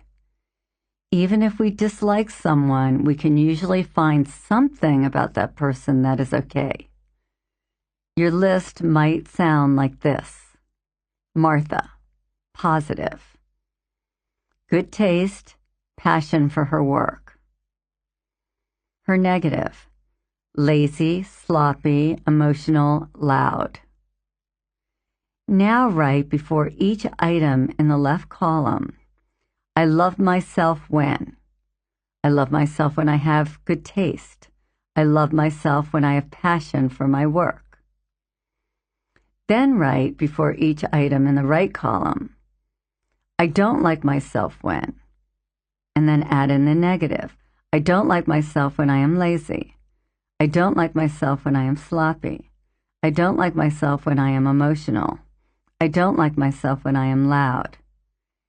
This is a simple way to recognize that what you see in another person is really about you. One day I got a call from my friend Lori, who had taken my course. She was very upset. Lori's former college roommate, Christina, was someone whom she admired for years. At the last minute, Christina had backed out of some plans she'd made with Lori, and Lori was aghast at her friend's behavior. She told me Christina was a spoiled, selfish, arrogant know-it-all. I gently reminded Lori that when we're affected by someone's behavior, it's a projection of our own disowned qualities. Lori insisted they had nothing to do with her. She was sure that Christina was finally showing her true colors. I asked Lori to write down the things she did and didn't like about Christina. Here's her list. Christina, positive. Leader, elegant, spiritual, successful, beautiful. Negative: egocentric, selfish, arrogant, know-it-all, uncaring. Lori went through each positive trait and wrote, I like myself when I am a leader, when I am elegant, when I am spiritual, when I am successful, when I am beautiful. Then she wrote, I don't like myself when I am egocentric, when I am selfish, when I am arrogant, when I'm a know-it-all, when I'm uncaring. Lori saw she was not owning the negative aspects of Christina or the positive ones. Lori had given Christina all her power by projecting onto Christina all the positive aspects that she wasn't connected to. When Christina disappointed Lori, revealing her imperfections, Lori felt cheated. When she found out that this perfect, spiritual, beautiful, elegant woman had flaws, it underscored Lori's flaws. Lori had projected so much of her disowned self onto Christina that she felt lost and angry when Christina was being herself. In order to unplug, Lori had to take back the parts of herself she projected onto Christina. I told Lori to try writing Christina a letter expressing her feelings. Even though she was never going to mail this letter, it was important that Lori be able to express all the anger and resentment she was feeling. By the time she finished writing the letter, Lori had decided she didn't want to give her power to Christina or anyone else. Lori was ready to own her beauty, success, elegance, spirituality, and leadership qualities. One by one, Lori identified these aspects within herself. She reclaimed all her positive projections and then her negatives. For Lori, it was harder to own the positive than the negative. In fact, as soon as she embraced the positives, she had no charge on the negatives. When we fully own something on the other side of the scale, it often brings the opposite quality into balance. Christina turned out to be a catalyst for Lori in finding her beauty and her light. People come into our lives to help us restore our wholeness. The margin by which most of us judge ourselves is very narrow. If all the good is on one side and bad on the other, most of us will live in the middle, owning a small portion of our good and a small portion of our bad. We need to learn how to live in the full range of human capacity and to not feel bad about doing it. Every emotion and impulse is perfectly human. We must fully embrace the dark in order to embrace the light. God, Spirit, love, to me they are all the same. They are always there even if we cannot see them. They are waiting for us to invite them in. The doorway is in our hearts. When we're willing to open our hearts to all that exists and start looking for the good rather than the bad in everything, we will see God. We will see love. Remembering we are the ones choosing what we see is essential. On some level, we ask for all the lessons we learn in this lifetime. Every incident, no matter how horrible, has a gift for you. And if you get your gift, then I will get mine. For I am you, and you are me, in the world of the Spirit. Exercises. 1. Take a few minutes and create a relaxed environment. Now close your eyes and take 5 slow, deep breaths. Imagine stepping into your internal elevator and go down 7 floors. When the door opens, you'll be in your sacred garden. Walk toward your meditation seat while enjoying the beauty of your garden.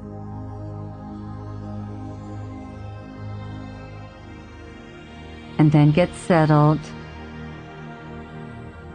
and ask yourself this question. What are the core beliefs that are running my life? What are the core beliefs that are running my life?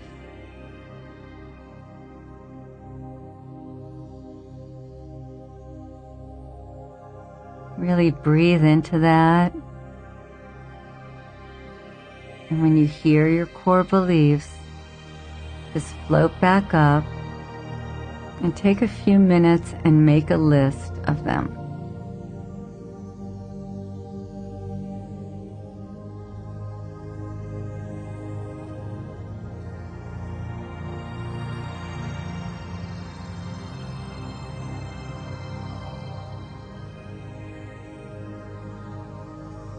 And finish up.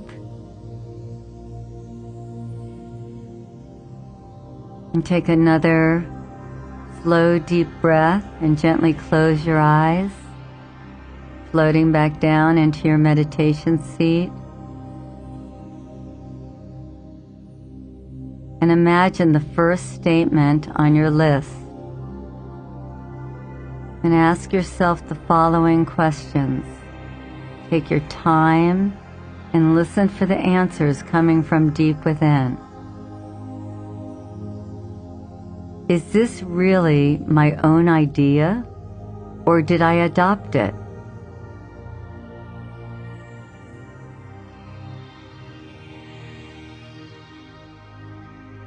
Why do I have this belief?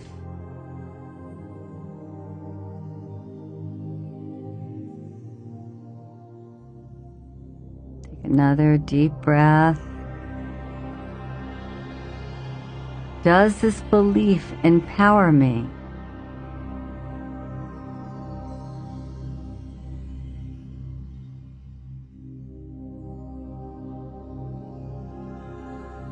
What would I have to give up to alter this belief?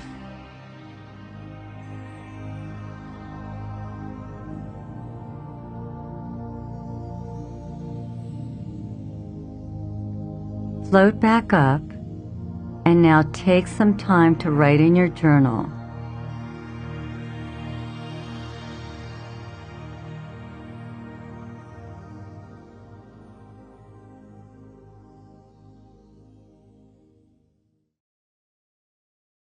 Exercise 2. Write a short letter to each belief on your list, thanking it for serving you. Now invent a new belief to replace the old one. Make a verbal commitment to honor this new belief. And then write down the new empowering belief.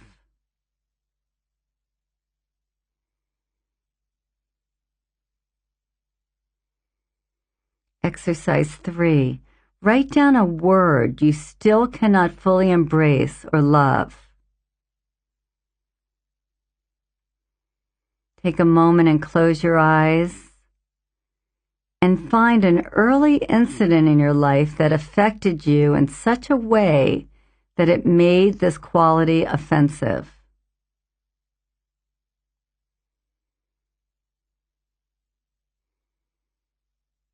And now write down your interpretation of this incident.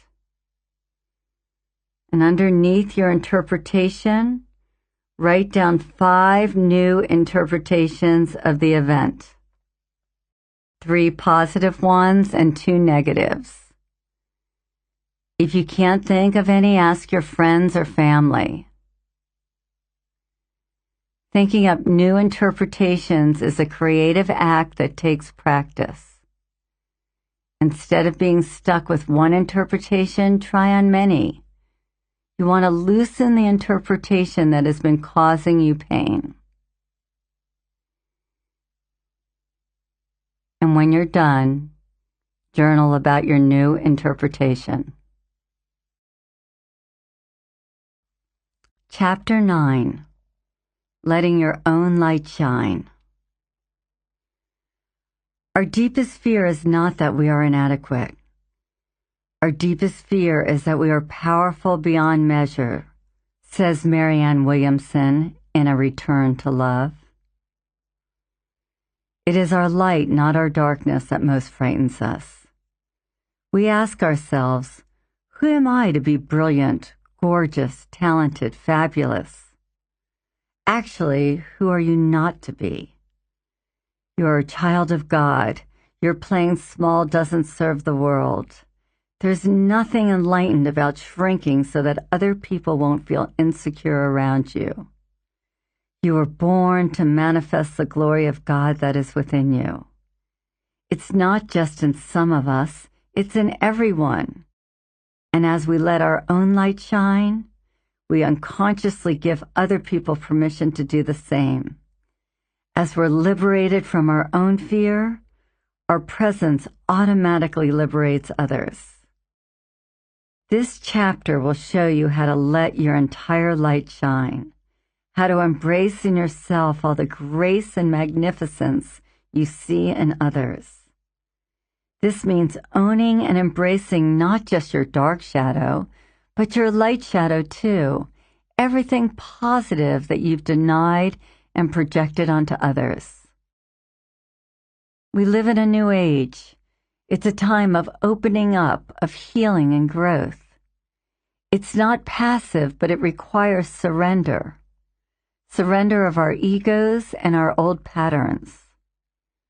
As Charles Du Bois once said, the important thing is to be able at any moment to sacrifice what you are for what you could become. The only thing that stops us from being our whole, authentic selves is fear. Our fear tells us that we can't fulfill our dreams. Our fear tells us not to take risks. It stops us from enjoying our richest treasures. Our fear keeps us living in the middle of the spectrum instead of embracing the full range. Fear keeps us numb. It blocks us from the exuberance and excitement of life. Fearful, we create situations in our lives to prove to ourselves that our self-imposed limitations are appropriate. To overcome our fear, we have to face it and replace it with love. Then we can embrace it. And once we can embrace our fear, we can choose not to be afraid anymore. Love allows us to cut that cord. We fear our own magnitude because it challenges our core beliefs. It contradicts everything we've been told. Some of us recognize many of our gifts, while others can see only a few. But it's rare that I meet someone who's comfortable with the full brilliance of their light. Everyone has different positive traits that he or she has difficulty embracing. Since most of us were told not to be cocky or conceited, we've buried some of our most precious gifts. These traits become our light shadow. We carry our light shadow around in the same bag with our dark shadows. It's just as difficult to take back all the light aspects of ourselves as it is the dark ones. When I was in a drug detox center, a woman came in to give a lecture to a group of us. She began by telling us that she graduated from college at the top of her class. She had been married for 13 years and had a fabulous relationship with her husband. She was a great mother and an excellent communicator. As she continued to tell us all about the things that she did well, I thought, what a conceited bitch. Who does she think she is? Why do we have to listen to her? Then she stopped, looked each of us in the eye and said, I came here to talk to you about self-love, about the importance of acknowledging all the good qualities and being able to share them with the people in your life. She explained that in order to love ourselves, we have to be willing to let our own light shine brightly. We have to acknowledge ourselves every day for all the good we've done. We have to take inventory of our lives and applaud our accomplishments. And when we let our light shine, we demonstrate to others that it was okay for them to shine too. I sat in my chair in a state of shock. I sometimes bragged about my talents, but I never believed it was okay to appreciate and honor myself. My bragging came from insecurity, from my never feeling good enough. The paradox of the situation was that, according to the lecturer, I didn't feel good about myself because I wasn't willing to own my God-given gifts. I wasn't willing to appreciate my talents. For some reason, I had always believed that downplaying the best parts of myself made me a better person. That afternoon, I learned one of the most valuable lessons of my life. Not only is it okay to say nice things about ourselves, it's imperative. We must recognize our gifts and our talents. We must learn to appreciate and honor all that we do well.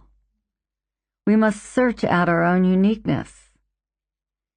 Many people cannot own their success, happiness, health, beauty, and divinity. They are afraid to see that they are powerful, successful, sexy, and creative.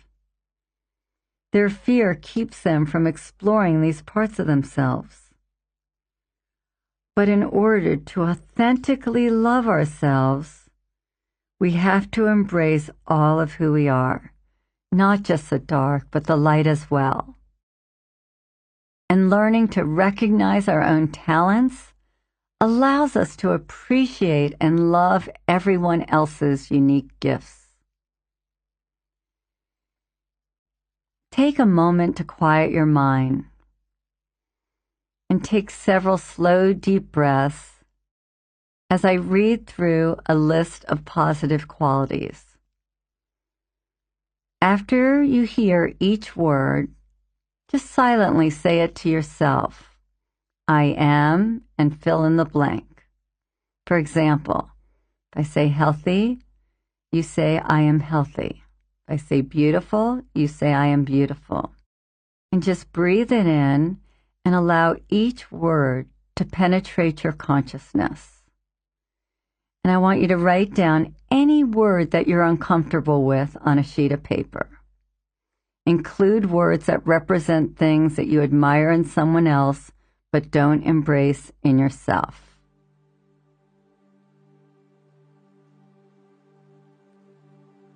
I am loved. I am inspiring. I am secure.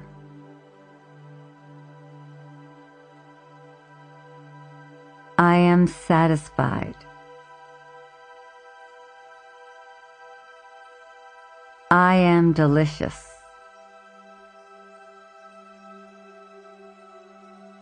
I am passionate.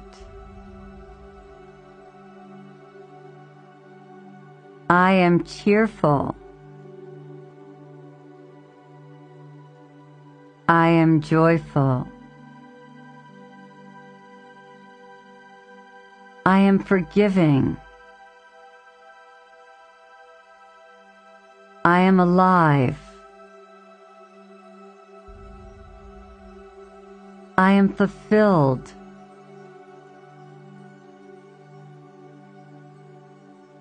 I am confident.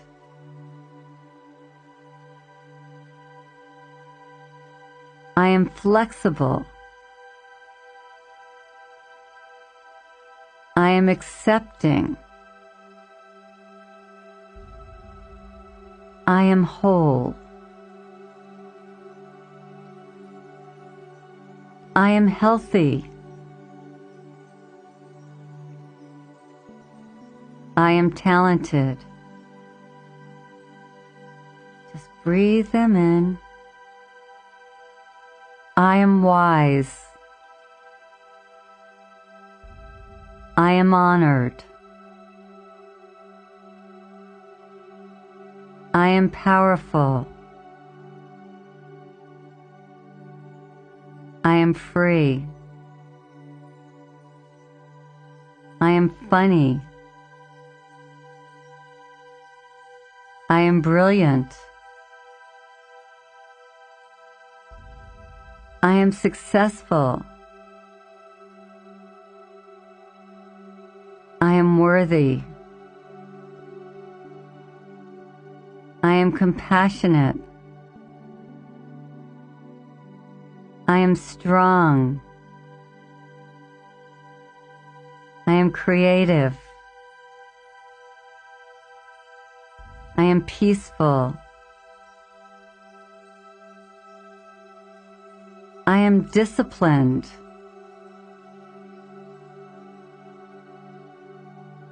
I am responsible. I am desirable. I am happy. I am courageous.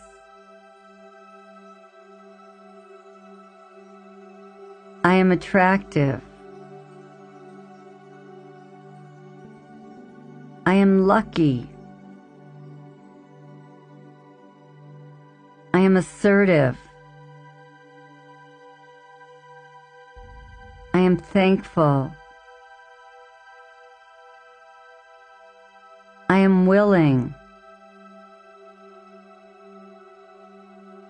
I am irresistible. I'm carefree. I'm non-judgmental. I'm organized. I'm spontaneous. I'm valued. I'm playful. I'm understanding. I'm optimistic. I'm fearless. I'm focused.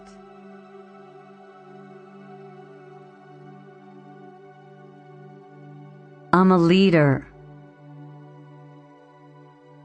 I'm authentic. I'm wonderful. I'm bold. I'm giving. I'm loved. Just breathe into that, knowing that you possess all of these qualities. All you have to do to manifest them is to unconceal, own, and embrace each one. If you can see where in your life you have expressed a certain trait, or in what situations you can imagine yourself expressing a trait, you can own it. You must be willing to say, I am that. The next step is to find the gift in that trait. Unlike our dark shadow, the gift is often obvious. But many of us have to face our fear and resistance. Many of us have developed sophisticated defense mechanisms to reinforce our belief that we're not as talented or creative as someone else. And it's vitally important to be just as committed to embracing the positive as the negative. It may be particularly tough to embrace certain traits that contradict external reality. It's difficult to embrace the word rich if you're out of work and in debt. In a case like this, it's important to be able to imagine circumstances where you could become rich, a new job or career. If you cannot embrace a given word, it's unlikely you will manifest the experience. When you look in the mirror and see an overweight person, this can complicate things when the word you cannot embrace is skinny. But if you don't own the skinny person within yourself, he or she will never be able to come out. If you're single and want to be married, you'll have to embrace your married aspect. For each of us, the things we resist will differ. Some of them will have lots of evidence to support your belief that they don't belong to you, but we can each find these aspects within us when we search with commitment. Marlene was a woman in her early 40s who attended my course. She was physically beautiful but looked rather tired and sad. I went through the list of positive traits with the group and asked everyone to write down the words they couldn't embrace. Marlene had about 20.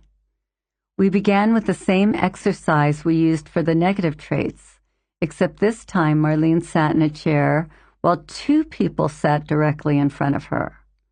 Marlene began by saying, I am successful, and the two other people mirrored back the word saying, you are successful. During this exercise, I watched Marlene own several traits. Then I looked at her list and told her to own the words sexy and desirable. Marlene paused and shook her head. She said there wasn't a chance she would embrace these words. It turned out that Marlene was desperately trying to heal her relationship with her husband. Several months earlier, she had discovered that he was having an affair, and she was feeling very undesirable. When she finally started working on sexy, at first she could hardly utter the word. Then, after a little coercing, she said, "I am sexy," but without emotion. For about 10 minutes, she was just going through the motions.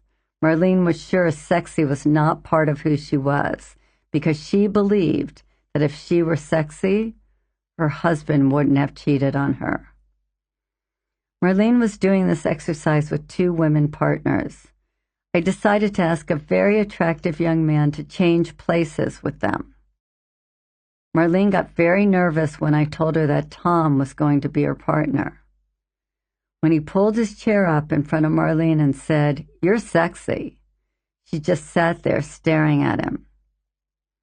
Kneeling next to Marlene, I urged her to repeat the words back to Tom.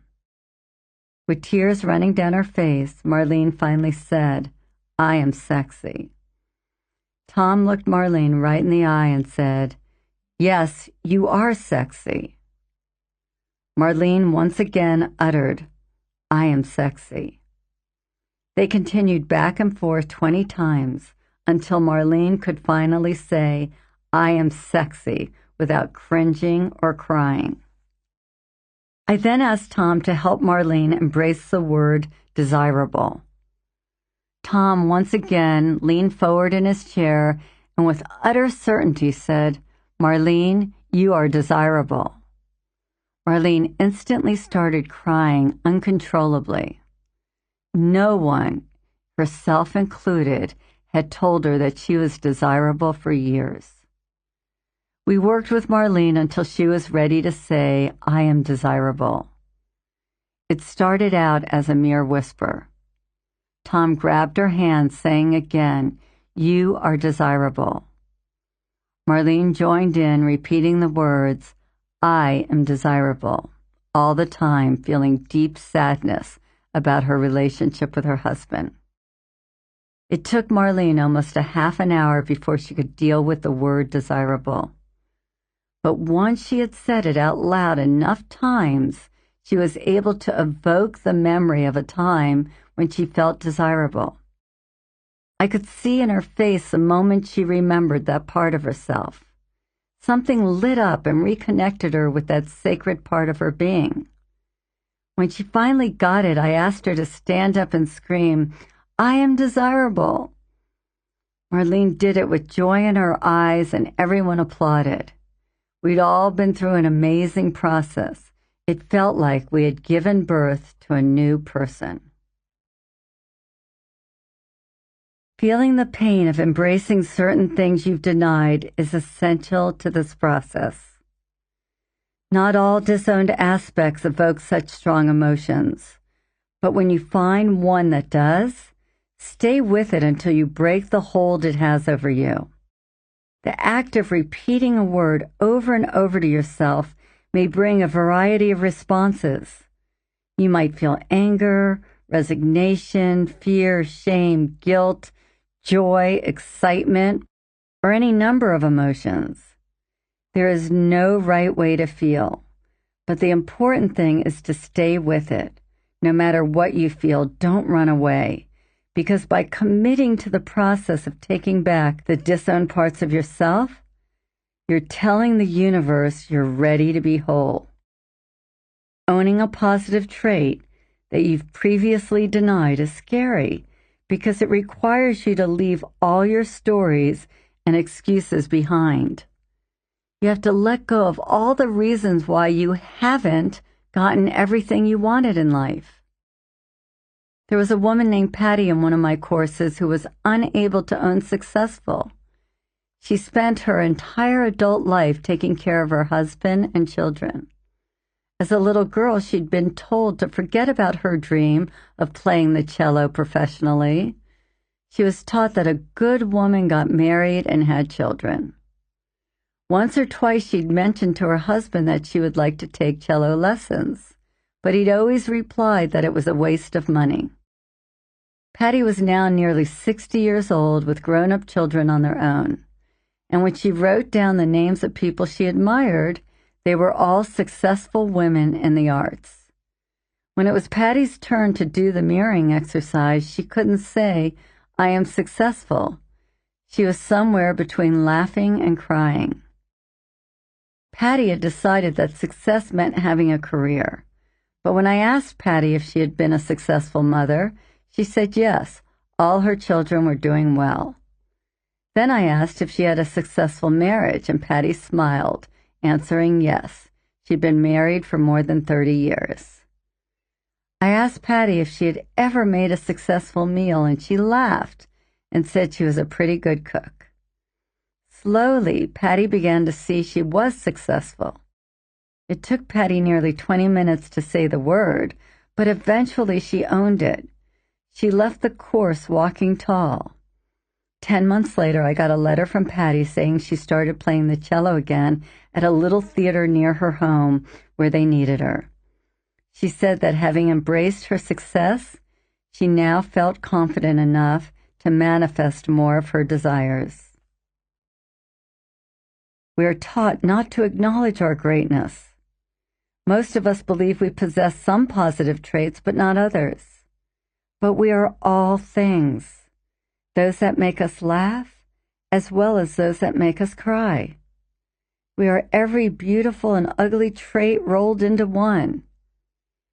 It is time to manifest all of your qualities. When you can own your entire list, you will truly be in the presence of God.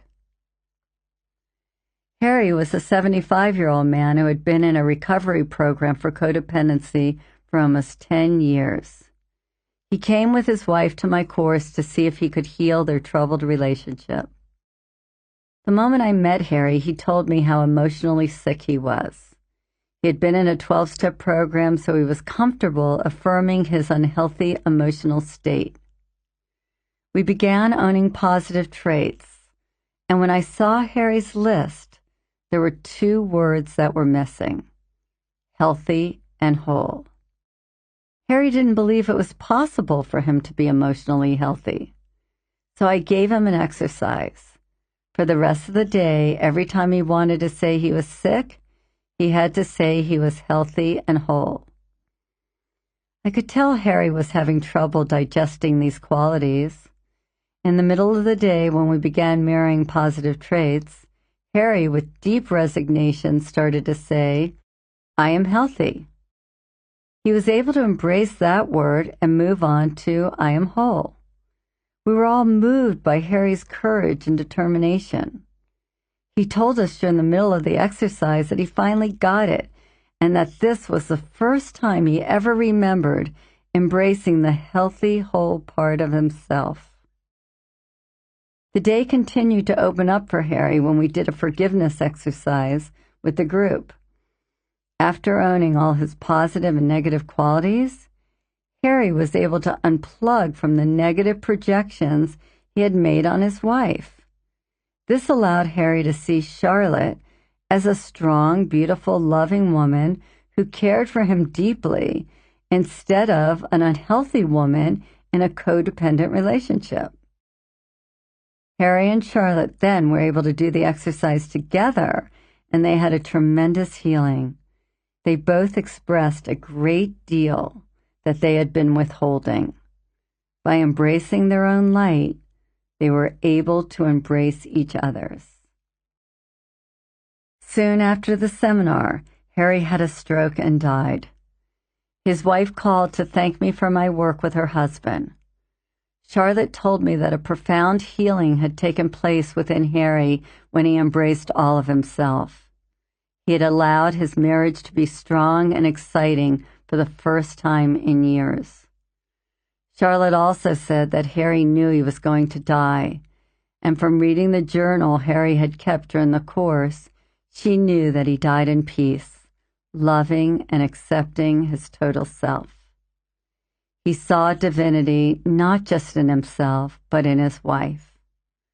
Charlotte wept tears of joy that they had had the opportunity to experience each other's beauty before Harry left this earth. Once we take back our positive projections, we experience inner peace. a deep peace that lets us know we are perfect exactly the way we are. Peace comes when we stop pretending to be something other than our true selves. Many of us don't even realize we are pretending to be lesser people than we really are. Somehow we convinced ourselves that who we are is not enough.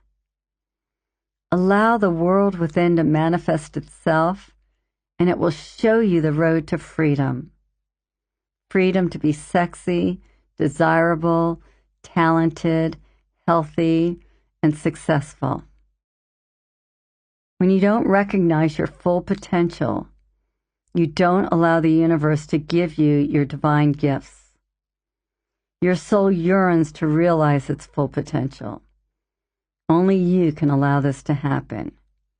You can choose to open your heart and embrace all of yourself, or you can choose to live with the illusion of who you are today. And forgiveness is the most important step on this path to self-love. We must see ourselves with the innocence of a child and accept our misdeeds and misgivings with love and compassion. We have to set aside our harsh judgments and come to terms with the mistakes we've made. We must know that we're worthy of forgiveness.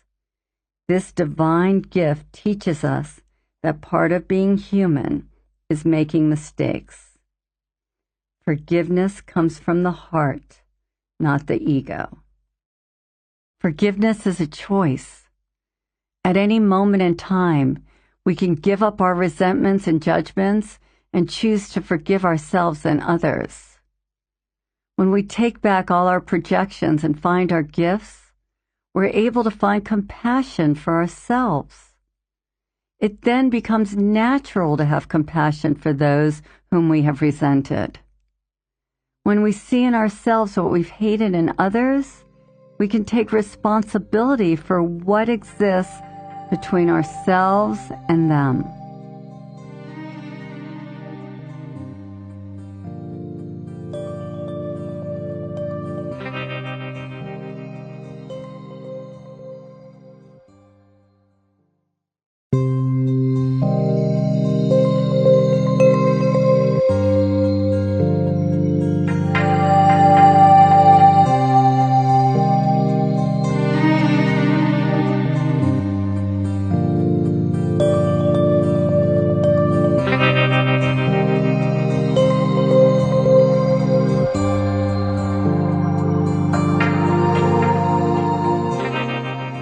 Rilke wrote that perhaps all the dragons of our lives are princesses who are only waiting to see us once, beautiful and brave.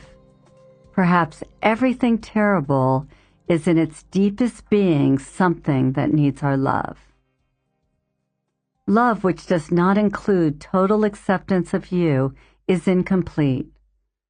Most of us are trained to look outside ourselves for the love we need. But when we let go of our need for love from the external world, the only way to comfort ourselves is to go within, to find what we strive to get from others and give it to ourselves. We all deserve it. We must allow the universe within, our divine Mother and Father, to love us and nourish us. When my friend Amy was going through her divorce and trying to heal her relationship with her husband, she couldn't seem to shake loose of her anger. Every day something would come up that would leave her upset. Amy was desperately trying to love herself through this emotional process, but it often seemed impossible. Finally, in an attempt to clear her negative feelings, Amy wrote out a list of all the things she loved and hated about Ed. Of course, this was quite a long list on both sides, but slowly Amy was able to take back her positive projections, as well as most of her negative ones. Yet again and again, one word kept coming up that Amy couldn't own. The word was dead. When Amy was angry, she saw Ed as emotionally dead. She tried embracing herself as dead, but she couldn't see how she was like him. Amy had all the evidence in the world to prove how emotionally alive she was. Amy could easily laugh, scream, and cry. She experienced the entire spectrum of emotions. But nevertheless, the word that affected her was dead, so she continued her search to find the dead part of herself. Months passed, Amy's divorce was final, and she was fine. But whenever she got upset, there was that word again, dead. Then Amy started dating Charles, who was much younger than she. One day, she and her son Bobby were going on an outing with Charles. When Charles got in the car, he popped out the Sesame Street tape that they always listened to and put in Aaron Neville. He started singing and turning around to laugh with Bobby, who was shining bright at all the excitement. Suddenly, tears started pouring down Amy's cheeks. She couldn't stop it. It was such a beautiful moment. She didn't know why she was so upset. Then Amy realized she was feeling dead. Here was Charles, young, full of energy, excited about life, and she realized a part of her was dead. A part of her had stopped jumping around, singing and dancing. The good news was that after she embraced this dead part of herself, Ed no longer plugged her in. By loving and nourishing this disowned aspect, Amy was able to forgive both Ed and herself. It was her anger with Ed that had led her on this treasure hunt to find this hidden part of herself. Without it, Amy wouldn't have discovered this part of herself that needed to be awakened. By embracing her deadness, she was able to reclaim her aliveness. Search around for stored-up anger. If you are fearful about discovering your anger, remember that your power is buried along with it. Anger is only a negative emotion when it is suppressed or dealt with in an unhealthy way. When you have compassion for yourself, you can easily allow all aspects of yourself, your love, and your anger to coexist within you. Whenever I'm judging myself or others, I know I'm holding on to negative interpretations of a quality or an event. It is essential at times like this to let myself express my emotions in a healthy way. A woman named Carla came into one of my courses with a big smile on her face and a beautiful glow surrounding her. Carla worked hard during our weekend workshop, and when it came time to do anger work, she froze. Carla said she had no anger. We were working on an exercise that involved hitting pillows with a plastic bat. Exercises like batting usually release a lot of blocked energy. Carla, a large woman and about 40 pounds overweight, should have been able to clobber those little pillows, but she could hardly find the strength to raise the bat over her head. After the session, I went for a walk with Carla and casually started to talk about the power of anger. I suggested that our anger often holds the keys to opening our hearts, and when released, it allows all our vital life energy to flow through us. Still, Carla couldn't admit she was holding in any anger. I asked her why she had so much trouble losing her unwanted fat. She told me it was a temporary problem. I suggested that Carla do anger release work for 30 days even if she didn't feel angry. I told her that if she just batted pillows every day for 5 or 10 minutes, it would unleash some amazing things that were buried inside of her. When Carla asked me what she should think about while batting, I suggested if she really couldn't find anything that made her mad, she should just bat the fat. Months went by before I spoke to Carla again. When she finally called me, she was still having trouble losing weight, making money, and finding the intimate relationship she desired. My first question was about the anger release work I had suggested. She told me she wasn't doing it because I'm not angry at myself or anyone else. I told her that if we don't have everything we desire, it's because we're withholding it from ourselves. We feel we aren't worthy. When we feel unworthy, it's often because we think there's something bad about us.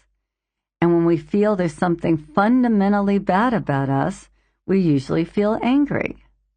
Carla still insisted she had no resentments towards herself or others. An entire year went by before Carla called back. Her first words were, "Guess what? I'm hostile." I shouted with joy. Carla had found her hidden qualities. She said she'd felt stuck the entire year. Nothing in her life had been going well. Finally, in a crunch for money, Carla had taken a roommate into her home. After about a week, she started feeling angry and hostile feelings toward this woman. No matter how she tried to hide these feelings, every time her roommate walked into her home, Carla felt upset. She decided she'd made a big mistake and told the woman she would have to move out. Not having anywhere to go, the woman told Carla she would move out when she found another place to live. Carla was beside herself and asked the woman to move immediately. She found herself doing what she called evil things to get rid of her. Finally, Carla threatened the woman, telling her if she didn't move within 3 days, she would throw all her belongings out on the lawn. Carla's deeply hidden dark side finally showed its face, and she could no longer deny the shadow aspects of herself. Carla was able to see her anger, own it, and embrace it. She told me it was so shocking at first that she didn't know what to do. So she used the tools she learned in the course and went within herself to find the gift of Hostile Harriet. In response to the question, "What is your gift to me?" Hostile Harriet said her gift was life energy. She told Carla if she would love and honor her, she would give her all the energy she needed to fulfill her dreams. Carla was able to pick up the bat that had lain unused in her house for over a year and whack her pillows till the stuffing came out. She told me how good it felt to let out all that anger and rage. Months later, Carla felt better than she had in years. She had accepted another aspect of herself and forgiven herself for her angry feelings. Her business tripled, and she started an exercise and diet plan to rid herself of her unwanted weight. It often takes time before we're able to see certain aspects of ourselves. Even when we have all the knowledge and tools to embrace all of ourselves, there will be times when we aren't ready to see something painful about ourselves. The truth is that the healing you're looking for in your relationships will not come from another person. It must come from you first. It will come from communion with all the qualities that live within you. Desperation comes from the gulf between God and self. To remember we are one with all is to reawaken the God within us. Our divinity and our passion are intertwined. When we awaken our passion, we awaken our divinity. We have learned that passion is intended for external things, other people, other places, other things. It's time to unleash your passion for yourself, and finding love for all of who you are is a complex task. It should be easy and natural, but for most of us, it's the most difficult job we will ever encounter. If you've been working for a long time and haven't been able to fully love and embrace all of who you are, don't be discouraged. This is our biggest assignment. It is the assignment we were sent here to fulfill.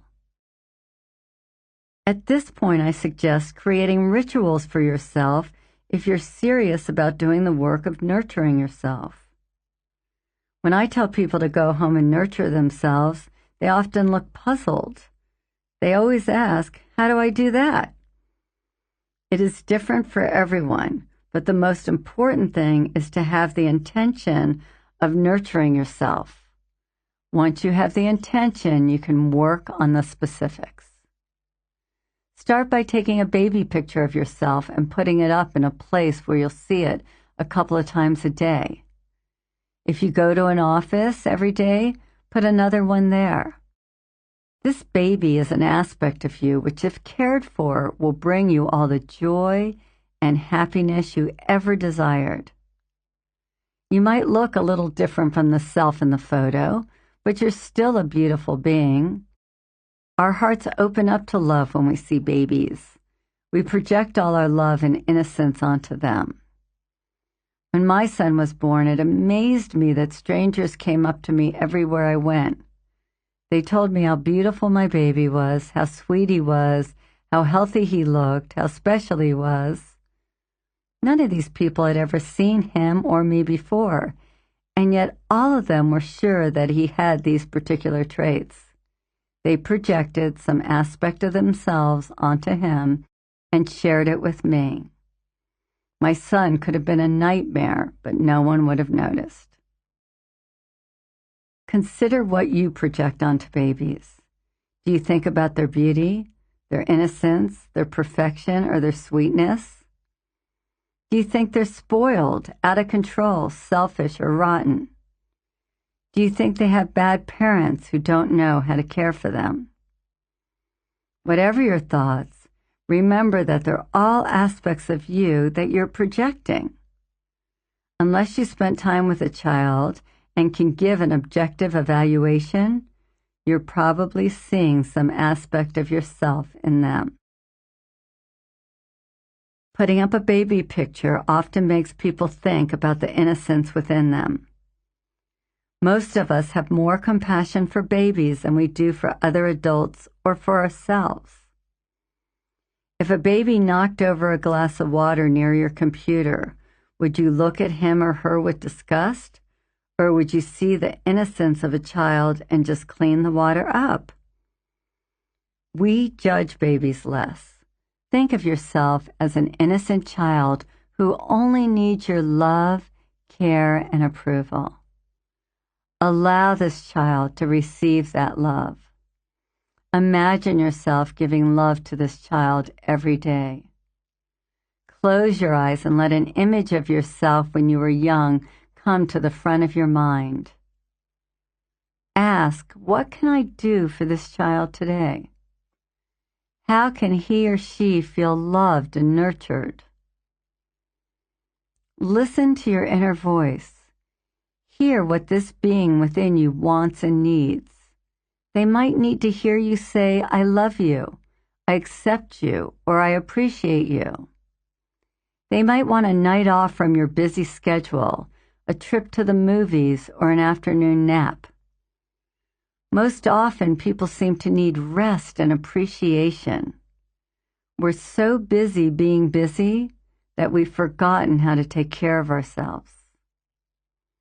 Morning is a sacred time for all of us to connect with our divinity. As the stillness of the night gives way to a new day, the thoughts and feelings of the morning can set the foundation for our entire day. Taking just a few minutes in the morning for yourself before you start rushing around sets the stage for a wonderful day. Try giving yourself an oil massage before you shower, and thank God for all the parts of your body. Starting with your head, rub in the oil and thank God for your features, your senses, your voice, ears, and brain. And then work down to your beautiful neck and shoulders, into your arms and hands, and through your chest and stomach. Thank your body for being there for you, for housing your soul, and for being a strong foundation. Move into your buttocks and then down your legs, making sure you focus your attention on every part of your body that you are massaging. When you get to your feet, remember that they've carried you around for many years, so take the time to bless them and appreciate them. With your eyes closed, scan your entire body and feel whether there is any place where you feel stress or uneasiness. Bring your loving attention to these areas. Thank them for communicating with you and let the tension leave your body now. If you don't have time for the oil massage, you can use a variation while taking your shower. Wash each part of your body with love and acknowledge that area for doing its job and supporting the rest of your body. This whole process doesn't have to take more than 5 minutes. If you have more time, then spend more time. The important thing is to honor yourself. Give yourself the message that you are important. Honor and respect your genius. By authentically honoring and respecting yourself, you'll be able to do the same for others, drawing like-minded people and positive situations into your life. You could also take time every night to do something special for yourself. A bath is a great way to relax and unwind from the day. Lighting candles, turning down the lights, and sinking into a tub full of warm water is a wonderful way to nurture yourself. You can meditate, just be silent, or listen to music that feeds your soul. If you don't like baths, you could try setting up a nurturing environment for yourself every night before you go to bed. Lighting candles, using aromatherapy or incense to enliven your mood. These are all great ways to end your day. Turn on music or meditate in silence, but allow the nurturing ambiance you design to penetrate your whole being. When I first started my own healing process, I made a list of all the things I could do for myself. It took me a while to figure out that going to the gym was not nurturing my soul. It did have a purpose, which was to make me look better and stay healthier, and it was good for my ego, but it didn't nurture my spirit.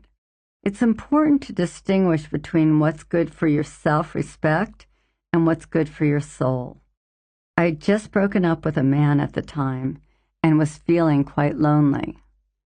Instead of sinking into my sadness, I decided to take on the project of falling in love with myself. Every night I'd make myself a beautiful dinner, even though I didn't really know how to cook very well. When I went to the store, I'd ask myself, what could I eat tonight that would nourish me? While I was eating, I'd listen to music and light incense. After dinner, I'd make a fire for myself and light candles all over my house. It was a mood setting just for me. After a week or two, I couldn't wait to go home and be with myself. Instead of waiting to find someone to romance me, I romanced myself, and it worked. This nighttime ritual changed everything in my life. Every day I woke up feeling content, relaxed, and good about myself. Every day I learned more about nurturing my soul. Do for yourself what you would like someone to do for you. If you like flowers, buy yourself flowers. Play soft music. Light candles. Go to a store and find some aromas that you like and start using them every day. Become important to yourself. Getting dressed for dinner, even if you're dining alone, can be a nurturing experience if you don't often pay attention to your appearance. Put on clothes that make you feel good, even when you're not going out. Treat yourself like royalty, because you are. The world mirrors yourself back to you. If you love, nourish, and appreciate yourself internally, it will show up in your external life. If you want more love, give more love to yourself. If you want acceptance, accept yourself. I promise that if you love and respect yourself from the deepest place of your being, you will call forth that same level of love and respect from the universe. If you think you are doing this and your external world does not look like you think it should, I ask you to look inside one more time. Uncover the lie. Uncover what you are not allowing yourself to have, what you most desire. Exercises. Number 1. This exercise is designed to identify and release toxic emotional energy.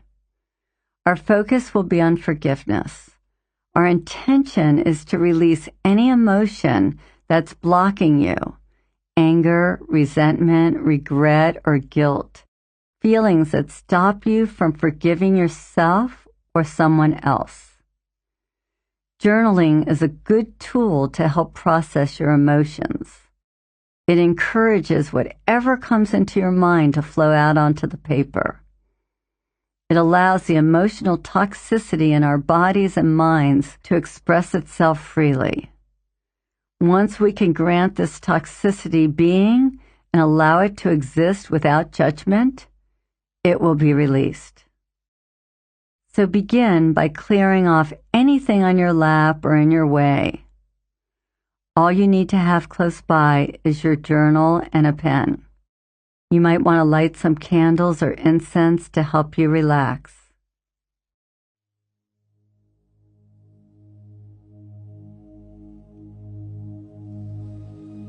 Now close your eyes. Use your breath to quiet your mind and surrender to the process, taking 5 slow, deep breaths. With your eyes closed, imagine being in an elevator and push the button that will take you to the 5th floor. And as the door opens, you see that you are in a beautiful garden. As you gaze out at the greenery and the flowers, you see a nice chair, a perfect place for you to sit and relax. As you sit down comfortably in this chair, take a few slow, deep breaths, allowing yourself to go even deeper.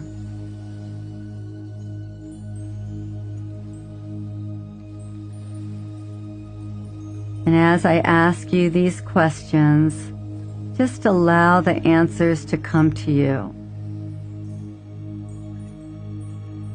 As you get your answers, just float up and write them down.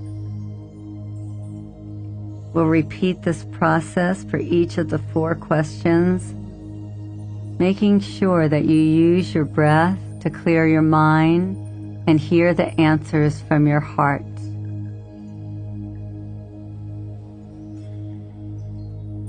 What story have you created about who you really are that explains your current life circumstances? What story have you created about who you really are that explains your life circumstances?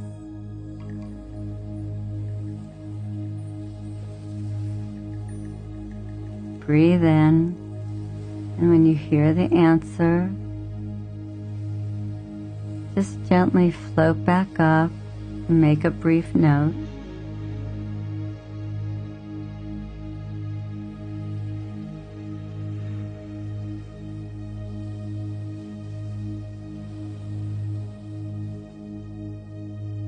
And then finish up and close your eyes, allowing yourself to float back into that seat of wisdom.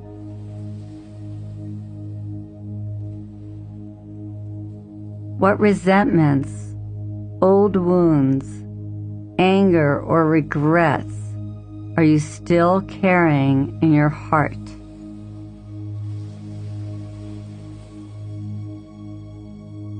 Take a deep breath and I'll ask it again. What resentments, old wounds, anger, and regrets are you still carrying in your heart?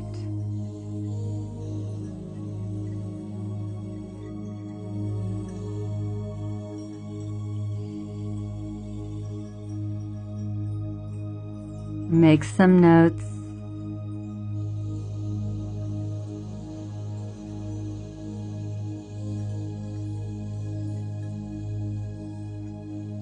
And then when you're ready, take another slow, deep breath,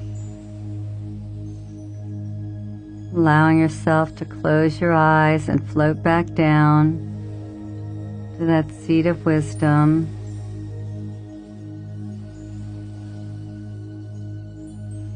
Who in your life have you been unwilling to forgive?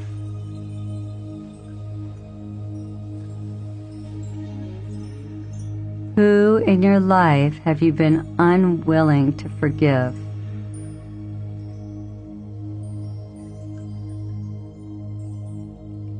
And as you hear the answer or answers, just float up and make some notes.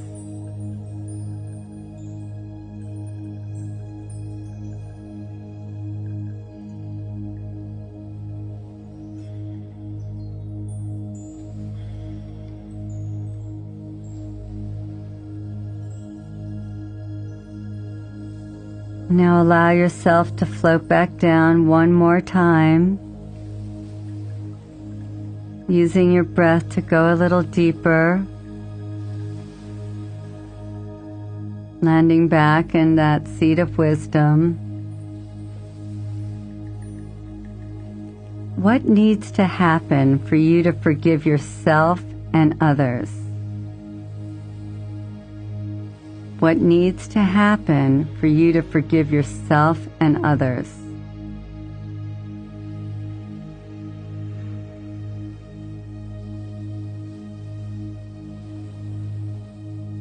And take another slow, deep breath, and when you're ready, float back up and make some notes.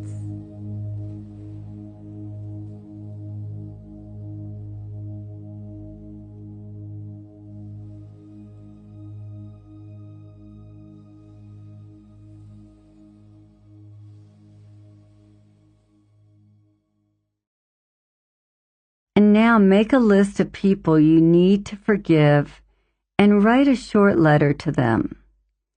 If your list is long, write as many letters as you can. What you don't finish now, you can complete later. Exercise 2. Write a forgiveness letter to yourself. Allow yourself to journal and forgive yourself for all that you are and all that you are not, for anything that's in the way of you embracing all of yourself and all of your light. Chapter 10. A Life Worth Living. Manifesting your dreams begins with the difficult task of discovering what they truly are. As children, we follow the footsteps of our parents and teachers. Most of us accept their guidance and wisdom about what classes to take in school. They influence our choices of hobbies, sports, and clubs that fill up our free time. As we get older, we often choose our careers and our mates based on ideals established by our elders. But at what point do we stop listening to these external voices and tune in to our inner guides? When do we decide that perhaps the path we're on is not really our own? Could this be the reason we feel something is missing in our lives? These are the kinds of questions we fear most because they require us to second guess what we've been taught. Have you ever questioned your belief in God? For some, to question holy doctrine is a mortal sin. But if we don't challenge our most basic beliefs, we won't grow as spiritual beings. Our lives will simply run along lines established by our parents, and will never go beyond those boundaries that were set when we were kids. This chapter is about stepping out into unknown territory. It will guide you towards manifesting a life of greatness and serenity. Instead of saying, I can't do that, you need to ask, why shouldn't I do that? What am I afraid of? That question challenges the ties that bind you. This chapter is dedicated to finding your life's purpose. Questioning whether you're on the right path may sound easy.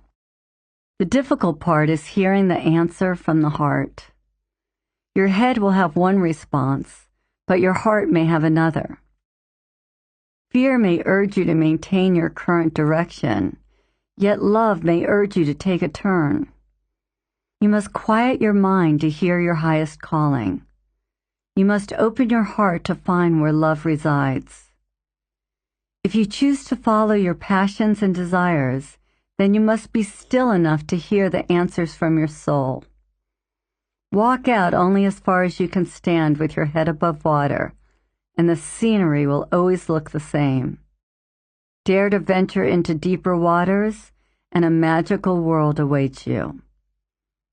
But we're afraid to drown, afraid to be wrong, afraid to fail. Are your desires important enough to make you willing to face your fears? Do you want it bad enough? The choice is yours. You can choose to change your attitude from resignation to commitment, from a state of fear to a state of love. The first step is to question yourself, to literally change your internal statements to questions. Change, I am a failure, to, could I be a success? Change, I am bored with life, to, could I be exhilarated? Change, my life doesn't make a difference, to, could I make a difference in the world? Our need to be right, to feel safe, stands in our way of this commitment to life. We feel unsafe if we question our motives. Would you rather be right about being powerless or wrong about your ability to be great? Would you rather be in control of a small sum of money or unsure about how to balance a large bank account? Would you prefer to stay in a job you dislike or risk creating a business you love?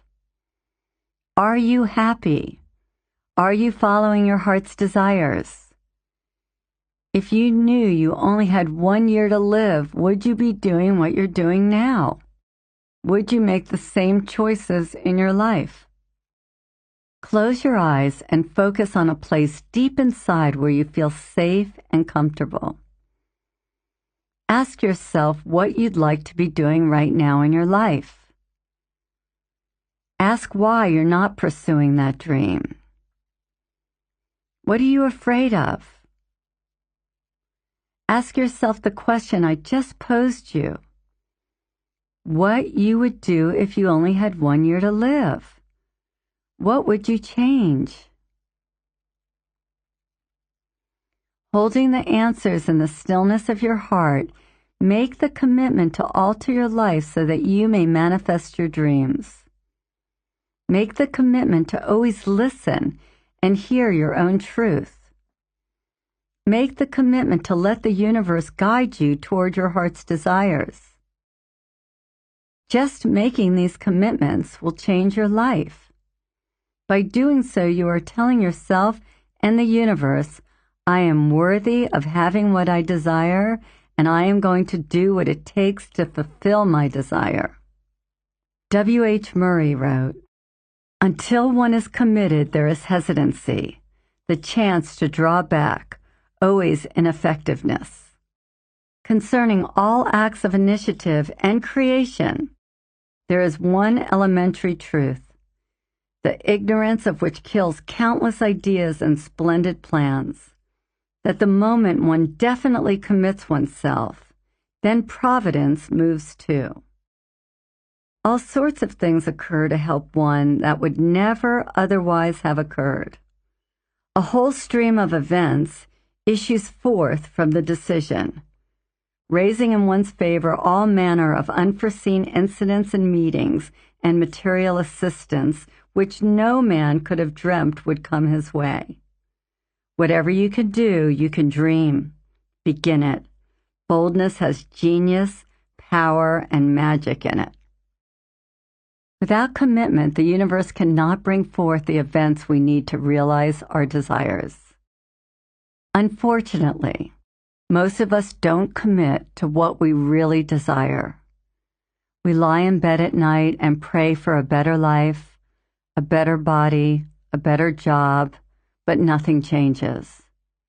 This is because we are lying to ourselves.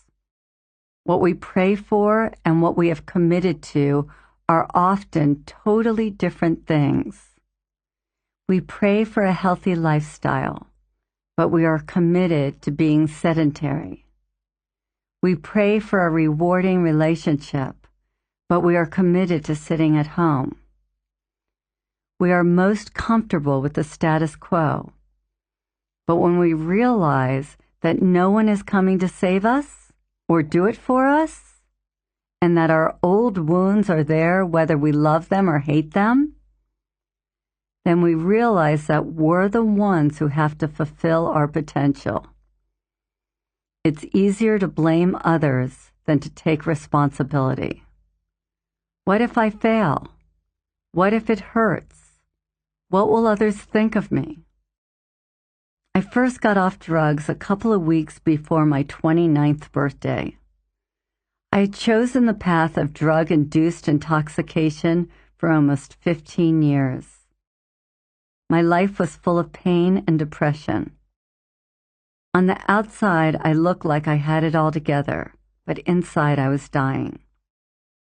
After being released from my 4th treatment center, I finally made a commitment to heal my life. Before this moment, whenever I felt a little bad or a little angry or a little lonely, I would head right back down the road that was taking me nowhere. But on this one beautiful Miami day, I was driving down the street in my convertible feeling the breeze cross my face. I was completely in the present moment, full of gratitude for being alive and being straight. A vision came to me that I could really heal myself from all my addictions: cigarettes, drugs, food, shopping, and men. I saw myself going around the country sharing my message of health. I heard myself saying, "You can do it. You can have it all. You can heal yourself completely." My body trembled with emotion. I felt exhilarated and scared at the same time.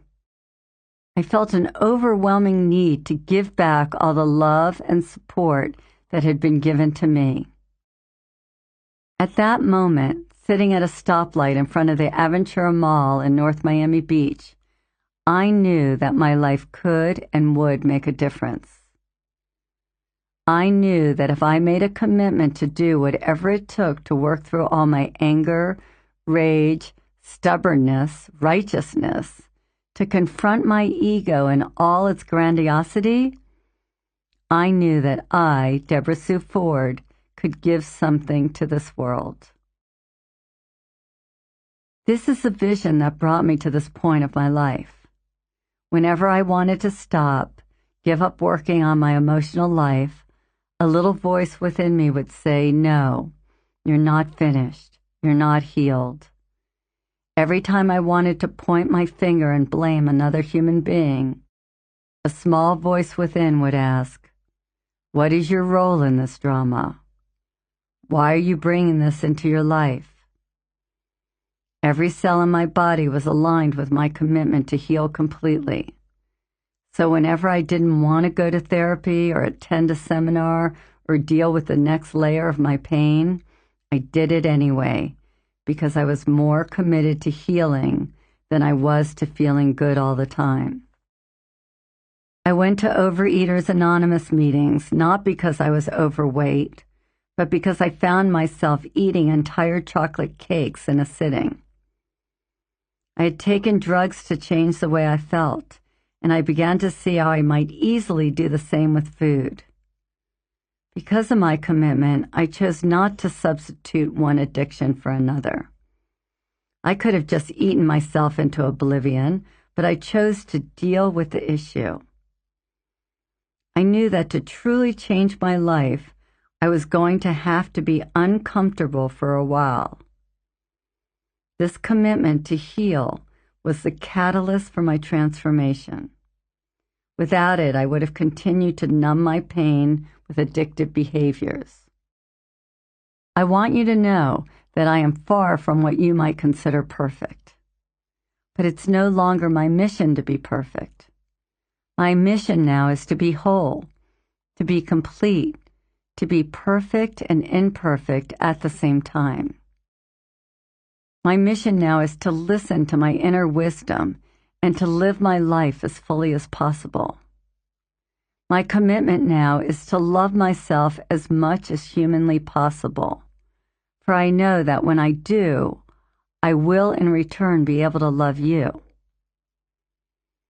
The processes I share with you are the ones that ended my suffering and gave me the knowledge and the courage to heal myself completely. If I hadn't lived from this core commitment, I wouldn't be writing this book right now. This commitment led me to explore hundreds of different healing modalities. This commitment intuitively guided me to people, places, and experiences that taught me the lessons I needed. Don't be afraid if you don't know what you want. Simply make a commitment to live up to your full potential. Your commitment will guide you to the places you need to go, the books you need to read, and the people who will assist and teach you. There's an old Buddhist saying, when the student is ready, the teacher will appear. I've had hundreds of teachers appear in my life over the last 14 years. They've shown up in the form of girlfriends, lovers, and business partners. Some of them have shown up as thieves and liars. Everyone that I've formed a relationship with, positive or negative, has come into my life to teach me, guide me, and help fulfill my commitment. My friend Anamika says, everyone who comes to your door is coming to heal you. Even the people who come to my seminars are there to heal me. Understanding this has changed every interaction I have with other people. I have a friend who is at least 100 pounds overweight. He constantly tells me how well he eats and that his diet is not the problem. In a sense, he's right. Food is not the problem. The problem is that he lies to himself about his eating habits. He is a food addict and is unwilling to acknowledge it and go for help. Addiction is powerful. Denial is a killer. It kills people's chances of achieving their goals. When we make a commitment, we have to be willing to dig at the roots of our current situations. If you're really committed to losing weight, then discovering you're a food addict is a blessing. It's a necessary step in the process of achieving your goal. But if your first commitment is to believing that you don't have an eating disorder or that you just have a poor metabolism, it will be very difficult to achieve your secondary desire to lose weight.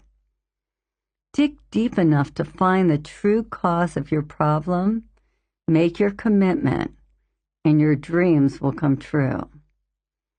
Be a warrior when it comes to manifesting your dreams. So many people I've met talk about their passions as if they were treasured coins locked in museum cases. They pray silently late at night for their dreams to come true, but their fears and resignation make them passive. Do you know who gets that coin? It's the person who makes a plan of action, the person who writes a mission statement, the person who commits. This is the road to a more enlightened life, to living the truth.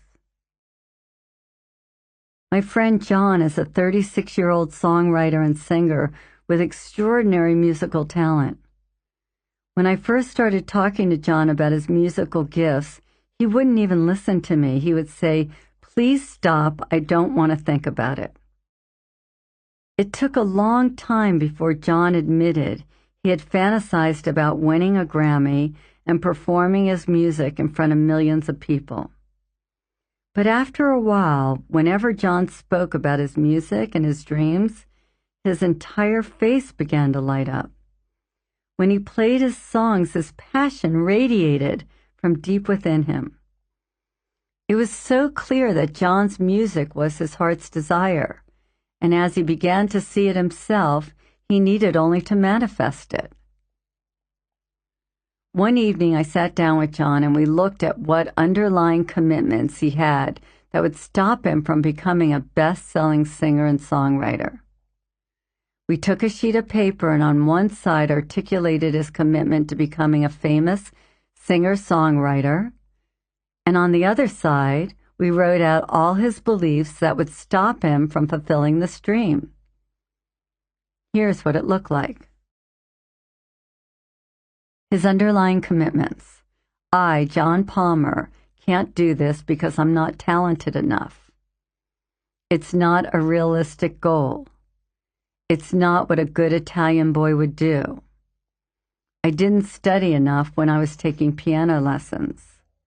I just spent the last 5 years trying something similar and didn't make it, so why would I make it at this? I'm just a kid and I'm not ready to face it. I don't have time for unrealistic dreams. I have to get a real job. All these underlying commitments and beliefs had kept John from ever seriously considering his music as a career. As an outsider, I couldn't imagine why John couldn't see his talent the way I experienced it. But when we gave a voice to all of his fears, it was easy to see why John never pursued a career in the music industry. John was unconsciously more committed to the obstacles than he was to discovering if his vision had any validity. We have to unconceal all the beliefs that keep us from attaining our dreams. I call these underlying commitments because they are agreements we make with ourselves to not reach our true goals. Whether you decide to go after your dreams or not, it's important to question what's driving you, as well as what gets in the way of your heart's desires. If we don't ask these questions, we'll continue to sell our lives short.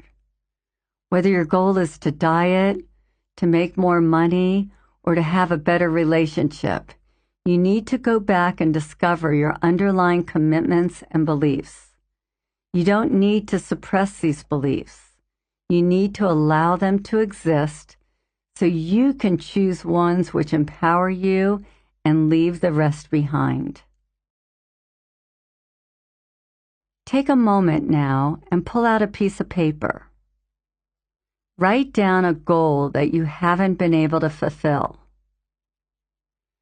Write down all your beliefs and underlying commitments that relate to that goal. Write them quickly without trying to think too hard, and they'll just flow out of you. Then go back and question each one. Is this belief a fact or a judgment? This is a vitally important question. When we went through John's list, it looked like this. Underlying commitments. Judgment.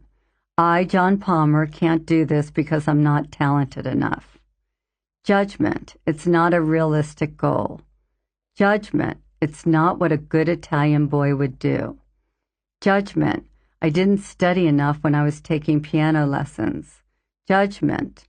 I just spent the last 5 years doing something similar and didn't make it at that. Why would I make it at this? Judgment.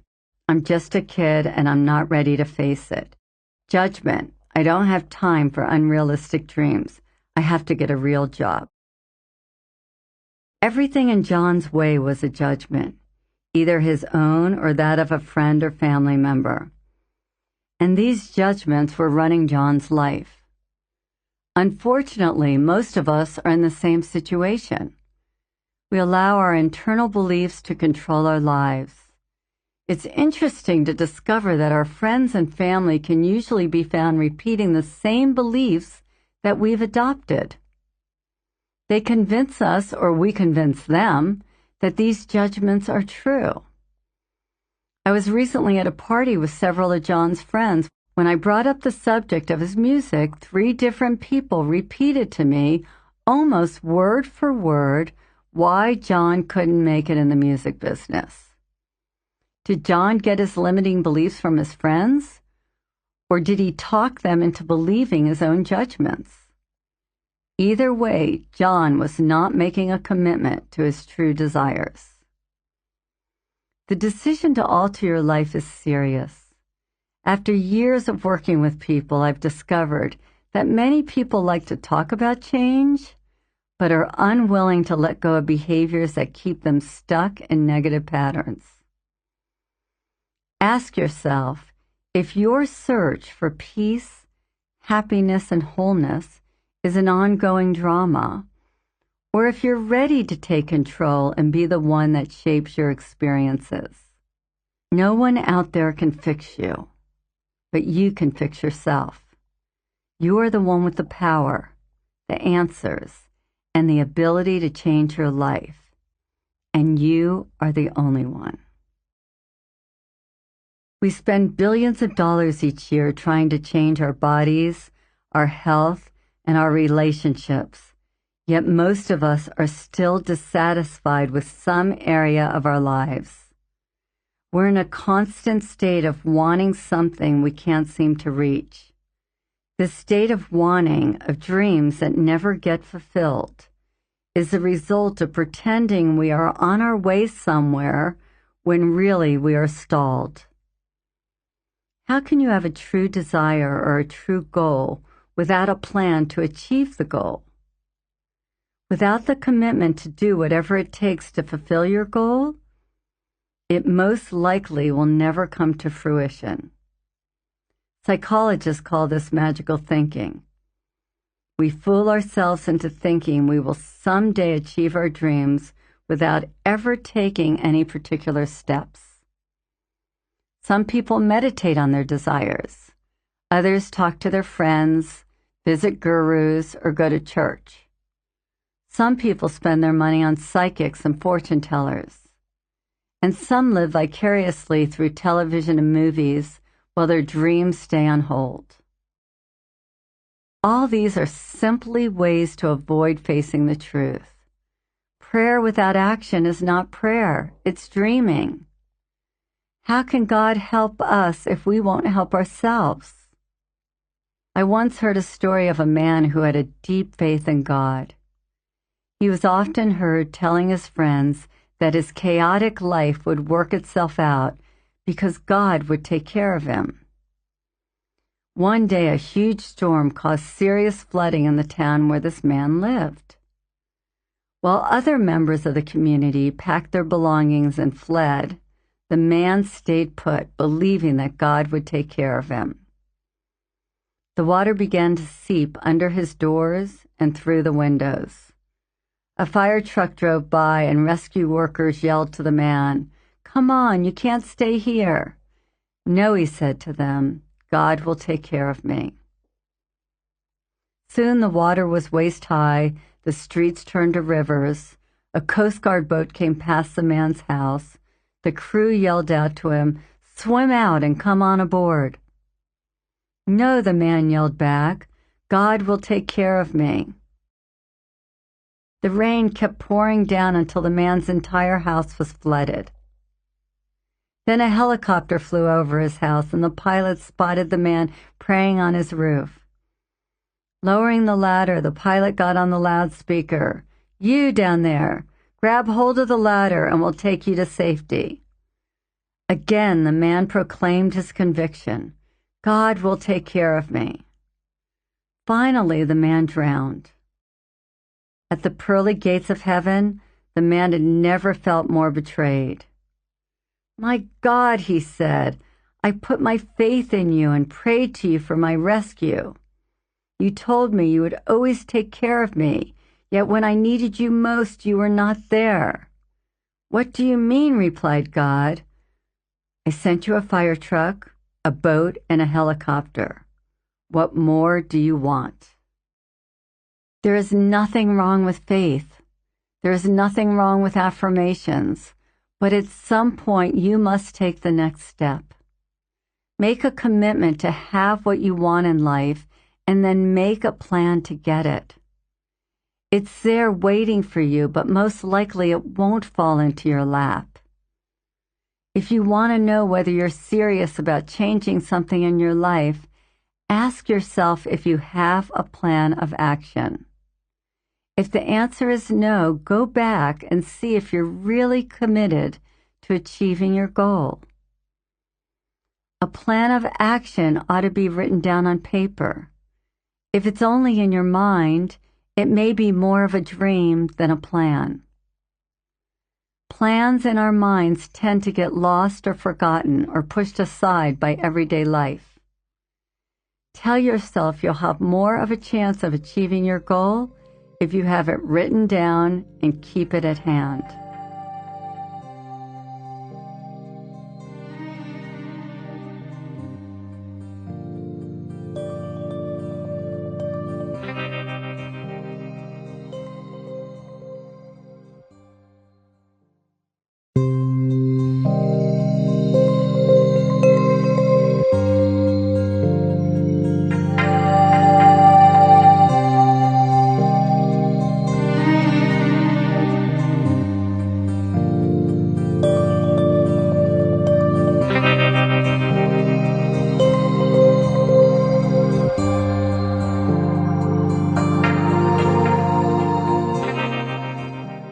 Without a plan, our desires tease us and leave us feeling empty. Gandhi once said, "I have not the shadow of a doubt that any man or woman can achieve what I have, if he or she would make the same effort and cultivate the same hope and faith." What is faith worth if it is not translated into action? Most of the suffering I see in people is the result of their not fulfilling their dreams. They spend their days thinking about being in the wrong relationship or not having the right job. And when I ask how they plan to change these aspects of their lives, they look at me like I'm kidding. They believe that when they finally fix themselves, they will easily manifest all their desires. Question this belief. Making a plan of action is easy. The most difficult part of doing the entire process is taking the time to do it. I suggest you pick one goal that you have been trying to achieve, the goal that seems the least daunting. Then break it down into 4 parts: a daily plan, a weekly plan, a monthly plan, and a yearly plan. Ask yourself, what can I do on a daily, weekly, monthly, and yearly basis to fulfill my goal? Make a calendar with different projects that will bring you closer to achieving your desired result. When you finish your plan, you have set out on the path to truly realizing your dreams. Recently, I worked with a man named Nick who wanted me to figure out why he couldn't reach the next level of success in his business. He kept telling me that he felt there was something holding him back from really making it to the top. After many hours of conversation, I asked him how much money his company brought in on a yearly basis. He told me it was between $6 and $7 million. Shocked, I asked him why he wasn't happy with this large amount of money. Nick's answer was that if only he could generate another $4 million a year in revenue, he wouldn't have to work so hard. When I asked how much money he made from the $6 or $7 million, Nick said he barely met his payroll. I suggested that maybe this wasn't about bringing in more money, but about cutting down his overhead so that he could see 30% profit from the $6 or $7 million. Nick didn't like what I had to say. He had already decided the only way to really make it big was to bring in more business. The cosmic joke was that Nick was a business consultant who advised businesses on how to make money. After much discussion, Nick mentioned that his father had told him some 20 years earlier that Nick would never make any money and that he'd always spend more than he made. Nick clearly believed his father and had made an unconscious commitment to honor his father's words.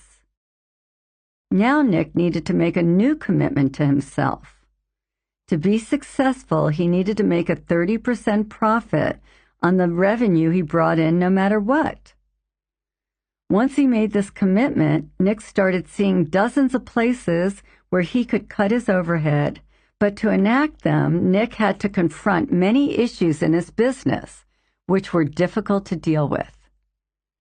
He'd always liked being the kind of boss who never checked anyone's expenses and didn't have to adjust anyone's salary when things got tough. He loved playing the big shot and had tricked himself into believing that meant he was a successful businessman. So Nick called a meeting with all the top people in his firm and told them he needed their help making the business profitable. He asked them how they could cut the company's expenses with an eye to make a 30% profit. For the first time, Nick allowed all the people in his business to really contribute their opinions. Nick literally had to reinvent himself as a businessman to achieve his goal. He had to take responsibility for the condition of the company and for his ineffective management techniques. It was not an easy process. After a great deal of suffering, Nick realized his commitment to having a huge successful business was coming from his head and not his heart. In the process of reorganizing his business, he started questioning whether he really wanted to live in Central America, where he'd gone many years ago to start his company. He also began to question whether he really wanted to keep traveling around the world 20 days a month. Once Nick allowed himself to question his business life, he discovered he was more dissatisfied with his personal life than he had originally thought. But because Nick made a commitment to overcome the obstacles to his satisfaction and happiness, the universe brought many events into his life that broke down the walls. These events led Nick to discover that his first commitment was not his heart's desire. Nick was open and ready to receive this information and has now found a new path for his life that fills his soul with peace. He has realized that he never wanted a huge business with lots of employees. He has realized that what he wanted was a wife and a family, and that in order to have that, he needed to stay in one place. Nick has made a deeper commitment to his spiritual growth and to forming lasting relationships, which are now vital to his personal fulfillment. Like many of us, Nick had to go through a lot of pain to discover his heart's desire. If you have a commitment to alter an area of your life and are not meeting your objective, look at what underlying commitments you are fulfilling instead. You must be willing to discover that some of your desires may be coming from your head and not your heart. Your head will trick you into believing that you want more, better, and different expressions of what you already have. We have to expose these ego-driven desires for what they are and replace them with desires of the heart. Go beyond the clamor of your intellect. Like Nick, most of us think that fulfilling the mind's desires will fill our emptiness. But only when we follow our deeper calling will we find lasting fulfillment. What will bring satisfaction and balance to your life? Who are you in this life, and what are you meant to bring to this planet? Most of us have only glimpsed what our souls yearn to express in this life, but many of us have chosen to ignore our calling. Others of us are still waiting, hoping, praying for our chance to express our unique gifts, not realizing that the only moment that exists is now. Keeping your word is essential to your plan for change. What you say to yourself and others does count, If you tell yourself that you're going to eat healthier foods and don't do it, you are broadcasting to yourself and the universe that you can't be trusted. If you say you're going to get a new job next year and don't do it, you're sending a message that you can't be counted on. Even if it's a small task like balancing your checkbook, if you don't do it, you're saying to yourself and to the universe that you don't keep your word. These broken promises wear down our self-esteem. Years ago, I went to a program called The Form, a 3-day personal growth and development seminar. It was there that I learned the value of keeping my word, and as a result, my whole life changed. It's very simple. Do what you say. If you're not going to do it, don't say you are. Have your word be the most important asset you have. Treat it like gold. If you treat it like gold, it will bring you gold. You will be able to create what you want in the world. Each time you do what you say you're going to do, you're training yourself and the universe that you can be counted on. Then when you start to work on larger goals, when you say, I am going to make more money, fall in love, write a book, or open a clinic, you will be able to do it. When we constantly lie to ourselves, it's difficult for us to believe in ourselves. The New Year's resolutions you never follow through on are just wishes. Your word, if not taken seriously, is nothing but noise. Communication is a great gift, but your words have a much greater gift to give you. They can assist you in designing your life. They can give you power and freedom.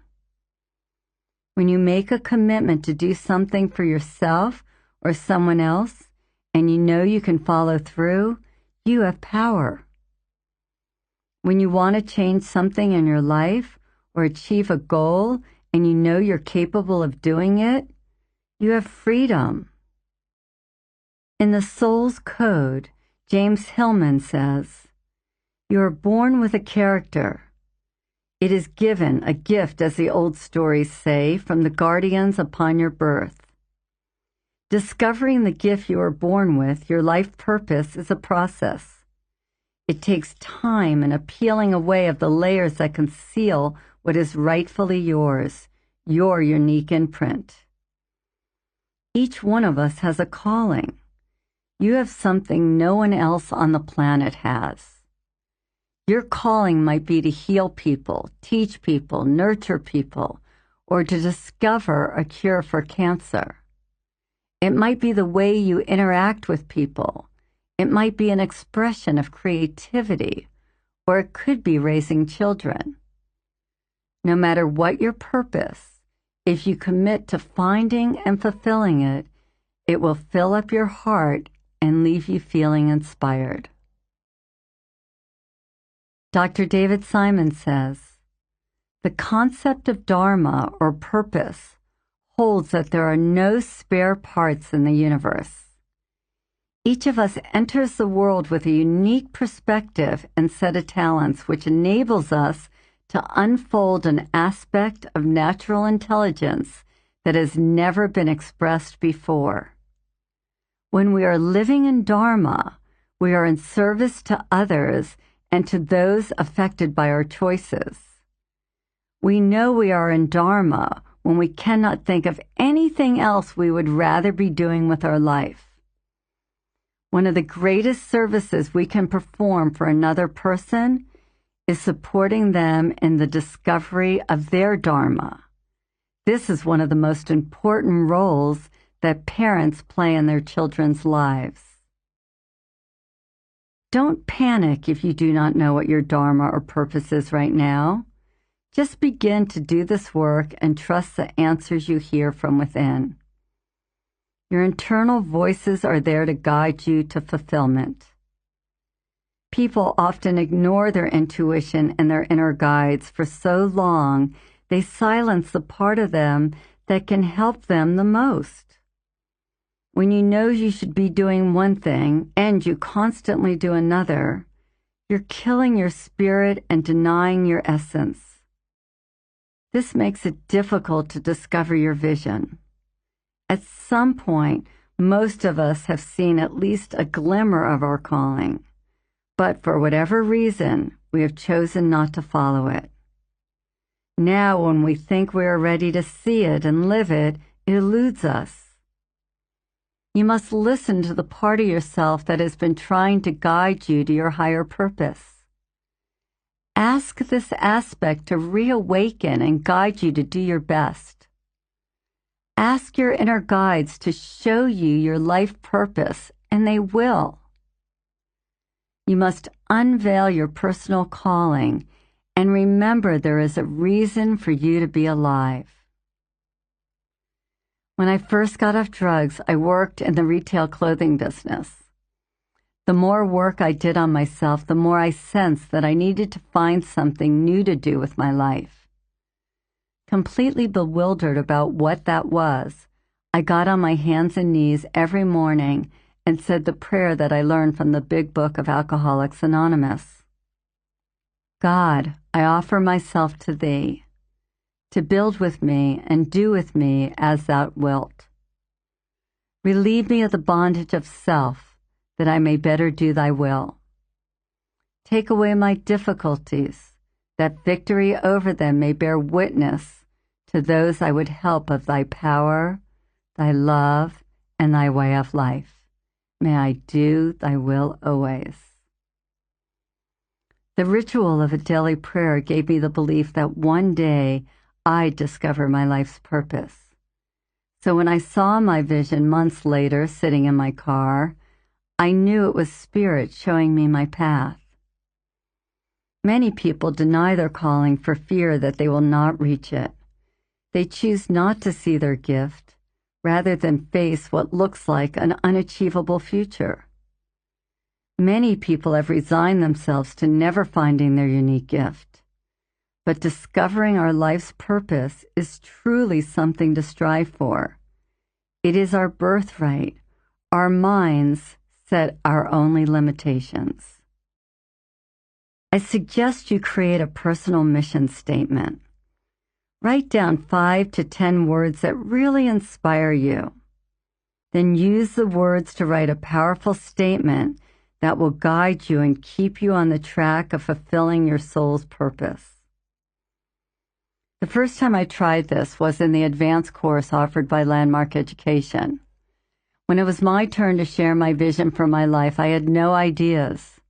Then without thinking, this came out of my mouth.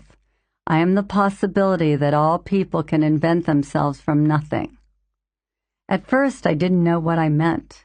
But after some thought, I saw that I truly believed we can each be anything our hearts desire.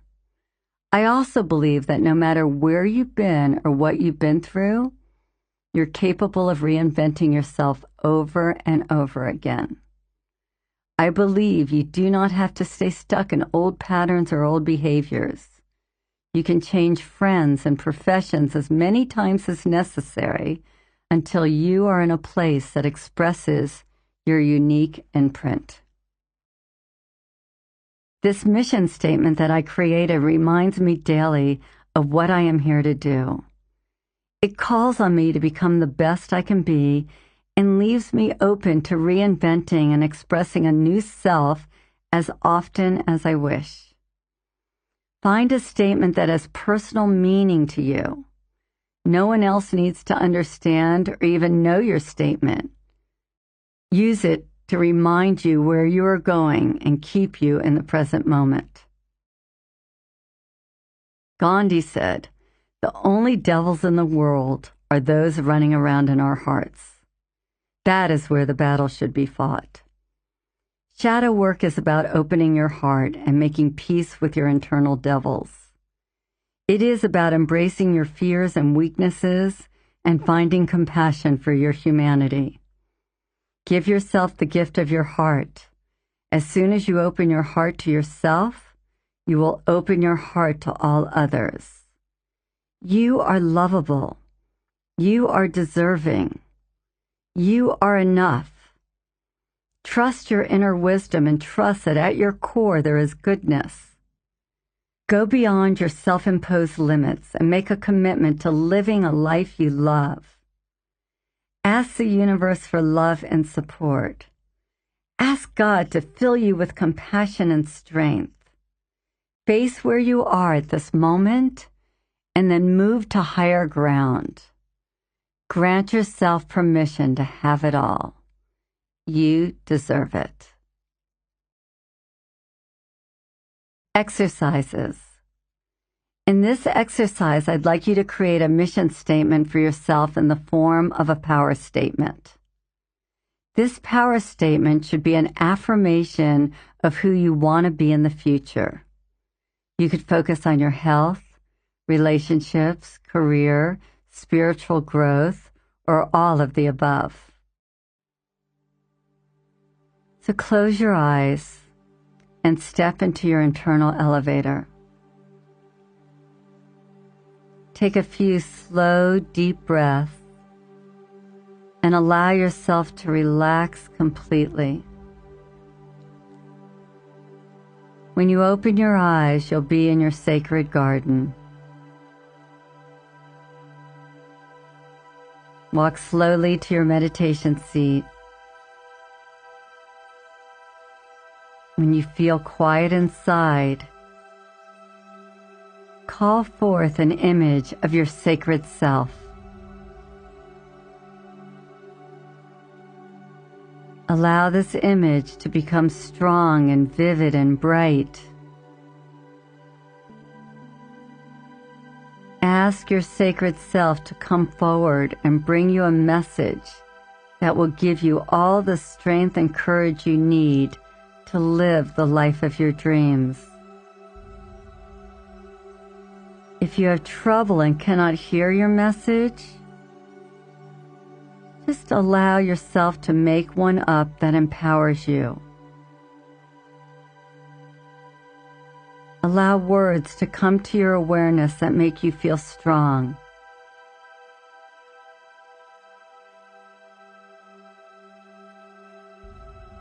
And when you are finished, thank your sacred self for assisting you and easily come back into external awareness. And then take out your journal and write down everything you saw in your visualization. This statement will empower you to go to the next level of personal growth in all areas of your life. I suggest that your statement be as short and simple as possible. Hopefully, you will use it daily as a way to remind yourself of your highest vision for your life. Below are a few examples of power statements that people have created. I am a spiritual being worthy of honesty, love, and abundance. The universe is my friend and lover, always meeting my needs. Wherever I look, I see beauty, truth, and possibility. I am wise and all-knowing, and I allow the universe to fulfill my desires. There is no genuine desire I cannot manifest today. You want to create a statement that lights you up and excites you when you repeat it. This is a statement meant to empower you in your everyday life. It could be as simple as, "Who I am makes a difference." It takes time to form new habits, so make a commitment to repeat this statement to yourself for the next 28 days, no matter what happens.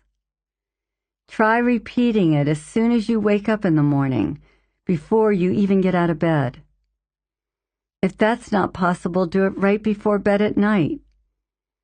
It's great to start and end your day by remembering your highest commitment to yourself. I recommend you write out your power statement on Post-it notes and put them up all over your home, office, and car. The more you bring it into your awareness, the more meaningful the statement will become. Make it visible and accessible until it's deeply ingrained in your consciousness. Exercise 2. Another powerful process to call forth your future is called treasure mapping, creating a collage to visualize your dreams. This is great to do with a group of friends. All you need is a piece of poster board, a few of your favorite magazines, a pair of scissors, and some glue. As I guide you in this treasure mapping visualization, just allow images to come into your awareness. Allow yourself to dream big. So just close your eyes and return to your elevator and go down 7 floors. And when you step out of the elevator, you see your beautiful garden.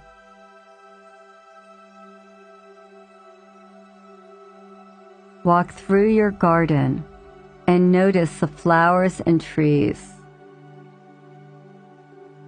Look at the lush green leaves and smell the essence of all the lovely flowers.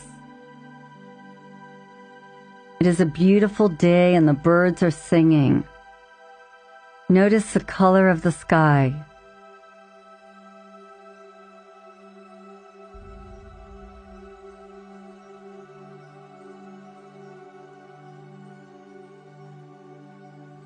What is the temperature of the air? Is it cool or warm? Do you feel a breeze across your face? Inhale the beauty and the sense of your sacred garden. Now go to your meditation chair and sit comfortably, giving yourself permission to relax. Take a deep breath and picture your life a year from now. Imagine you have everything you ever desired. All your dreams have come true. You are peaceful and content. You trust yourself and the universe. Your search for meaning is complete and you feel confident about your future. What does your life look like? Spend some time imagining it. What are your relationships like? How is your health? What are you doing for fun? How is your family?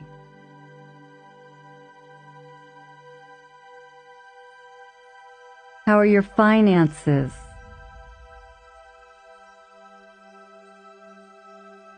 What are you doing for spiritual growth? Take another slow, deep breath and a big exhale. And now go 5 years into the future. What do your relationships look like now? How is your health?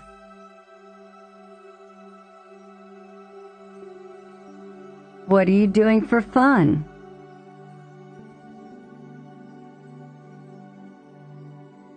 How is your family?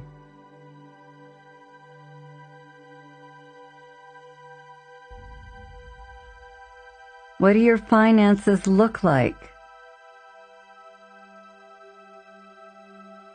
What are you doing for your spiritual growth?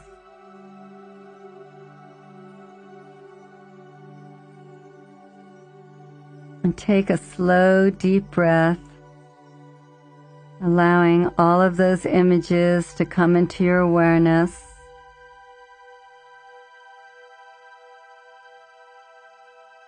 And when you're ready, float up and take some time to write out everything you heard, everything you saw,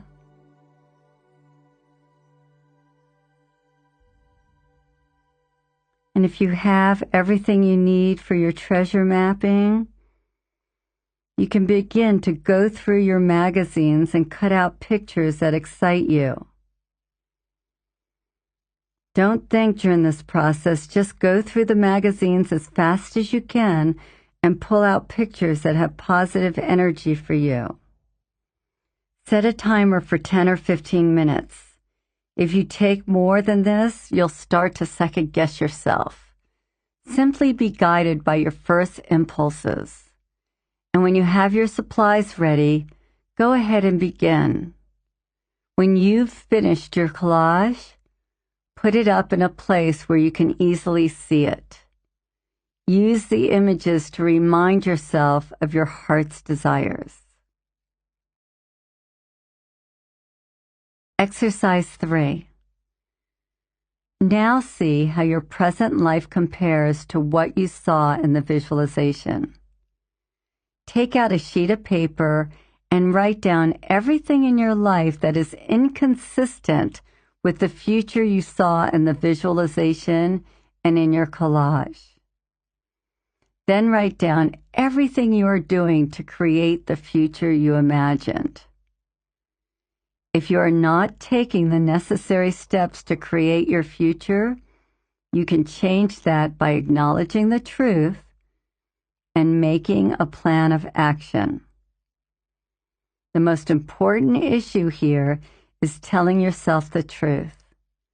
The things in your life that are inconsistent with the future you desire should be noted. Then you can begin to make a plan to eliminate them from your life. Afterword. Once again, we consider whether this is all worthwhile, whether it's worth your time and energy to restore yourself to wholeness, to shift your thoughts from hopelessness to enlightenment. When you discover that what lies beneath the surface of your consciousness are simply unprocessed thoughts and feelings, your pain can be healed. When you allow all the parts of yourself that you've repressed to come to the surface, you can exhale with relief. You can breathe easily again. When you peel off the mask that hides your vulnerability and your humanity, you'll come face to face with your true self.